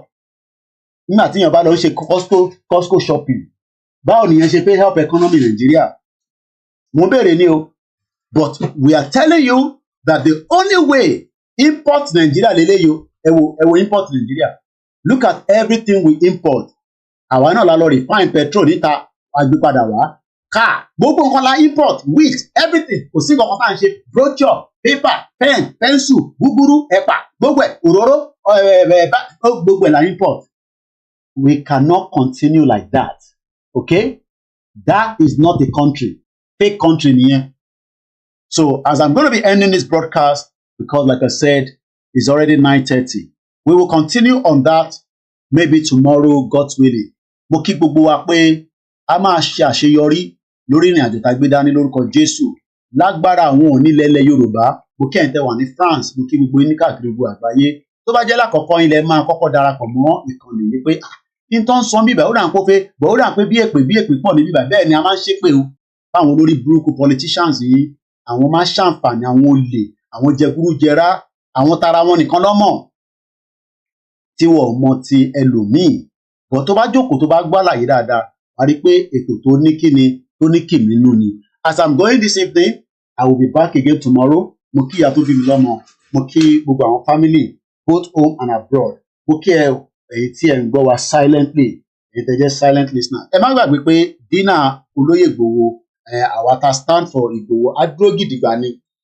ṣẹ́rí adúró gidigba we stand well bẹ́ẹ̀ bá tì wá ní ṣubú afẹ̀yìntì Jésù afẹ̀yìntì ànábì adẹ̀dúró táwọn oníṣẹ̀ṣe we stand with Ìgbòho ọba Elédùmarè bá ń dúró tì irú mọlẹ̀ tó ń ja táìtáì voice ẹ̀ lẹ́fẹ́ gbọ́ ó dẹ̀ ní tásìkò bá tó voice yẹn á jáde but for now Koiki ẹ máa lọ create awareness ẹ lọ máa sọ fáwọn èèyàn pé a fẹ́ kúrò ní Nàìjíríà kò jẹ́ pé arí ayé gbé ṣe Nàìjíríà ṣe wá báṣabàṣa bóṣobòṣo bó ṣe wù ló ń ṣe wá and we are tired of that nonsense so we stand with Ìgbòho tẹ́yìn ò bá wá stand pẹ̀lú Ìgbòho no problem àbáyíjà ẹ stand pẹ̀lú Tinubu Ọlọ́run fún Tinubu ṣe náà náà máa sọ kẹ́kẹ́ kó smoke here o if this is gonna be the first time like I said ẹ darapọ̀ mọ́ wa ẹ bá wa share program wa mo kí gbogbo àwọn tó bá wa pín but in tó ṣe pàtàkì tó ṣe kókó ò ní pé ẹ support the platform wa ká lè tẹ̀síwájú lórí ìrìn àjò yìí when I'm coming back with the next screen it will be my anthem so that kí àwọn ará ilé mi náà wọ́n lè ní access sí small bàṣẹ̀rán manager náà ni 4 hours 22 minutes tabarẹ́ni tó bá fún wa ní £13 lọ́nà mẹ́rin á jẹ́ £40 á jẹ́ owó iṣẹ́ tèmi nìyẹn but since tẹ́ ẹ̀ san £13 mo mọ̀ pé owó ńlá lẹ máa fi ràn wá lọ́wọ́ lọ́jọ́ iwájú lágbára Elédùmarè but tá bá ń ka ìtàn Yorùbá lọ́jọ́ iwájú ẹ gbọ́dọ̀ máa dárúkọ pé bọ̀bọ́ kan náà ṣiṣẹ́ òun náà ni wọ́n pè ní Koiki Media mo kí gbogbo ilé o mo kí ẹ̀yin bàbá tí ẹ jẹ́ pé ẹ kàn máa ń gbọ́ voice wa díẹ̀díẹ̀ ni kò ń ṣẹjọ́ yín ẹ má bínú tó bá yẹ pé ibi tí a ní gbogbo ẹ̀ ni ó jẹ́ ká máa deliver àwọn kankan fún yín ẹ máa fi gbọ́ wa délẹ̀ dáadáa but for now ẹ bá wa máa manage ìwọ̀nba tẹ bá ń gbọ́ mo kí ìyàwó Janet Fashakin ẹ jẹ́ kí gbogbo wa wà very careful lánàá ṣe ló ń send àwọn máa lè ló ń send message sí mi wọ́n fi hack WhatsApp mi ẹni tó bá máa hack WhatsApp mi ẹ gbọ́dọ̀ hack mi gan ẹ gbọ́dọ̀ hack mi fúnra mi so ẹ gbọ́dọ̀ wà very careful ẹ̀yin ìyá wa kò sẹ́ni kankan tó ń ṣe Ìgbòho Day meeting kò sẹ́ni kankan tó ń ṣe meeting kankan tó máa ní kẹ́ send number kan tẹ bá ti send number yẹn ẹ ti ṣe kí ni ẹ sọ pé ó ti lọ WhatsApp yìí ti lọ nìyẹn no meeting kankan tó máa ní ẹ send the message message kan ti wà lórí fóònù yìí nísìnyí message tó wà lórí fóònù yìí yẹn ẹ jẹ́ ká gbẹ̀yìn wá báyìí message tó wà lórí fóònù yìí yẹn pé òun ni wọ́n fẹ́ fi ṣe meeting Ìgbòho irọ́ ló wà níbẹ̀ o irọ́ ló wà níbẹ̀ so please do not accept or believe that nonsense it is all lies irọ́ ló wà níbẹ̀ so mo bẹ̀ wá mo rọ̀ wá let us be very very careful with criminals Yorùbá wà láàrin wọn Yorùbá láwọn ọmọ tó pè mí lánàá kódà wọ́n ṣépè fún mi wọ́n ṣépè gan fún mi èmi náà dẹ̀ ṣépè fún wọn they are Yorubas so don't think that Igbo kan ní ojú gbogbo kan la máa ń blame Igbo kù these are criminal Yorubas wọ́n jókòó sínú ilé tọ́pẹ́ máa swab àwa tá a wà lábroad so kò sẹ́ni kankan tó ń ṣe meeting kankan tó máa ní ẹ wá ṣe meeting ní Ìgbòho Day àti ṣe meeting a máa send code kan sí yín ẹ̀yẹn fáwa ní code yẹn kódà wọ́n ṣe é débi pé WhatsApp ń send message sí mi pé they are registering WhatsApp on your number if it is you give this number if it's not you don't give the number ẹni bá bá fi hack mi ẹ gbọ́dọ̀ kọ́kọ́ hack mi gan fúnra mi so good night everybody and we'll be back again and I hope we make up to the few days that we've not been online fully like this and we hope we catch up again thank you so much for the super chat Dizzyman 123 we love you so much mo kí gbogbo alẹ́ nǹkan sí o odò àgbèwà kò ní gbé gbogbo ọ̀dàlẹ̀ láàrin wa o and on that note a very good night to you all ó dàárọ̀.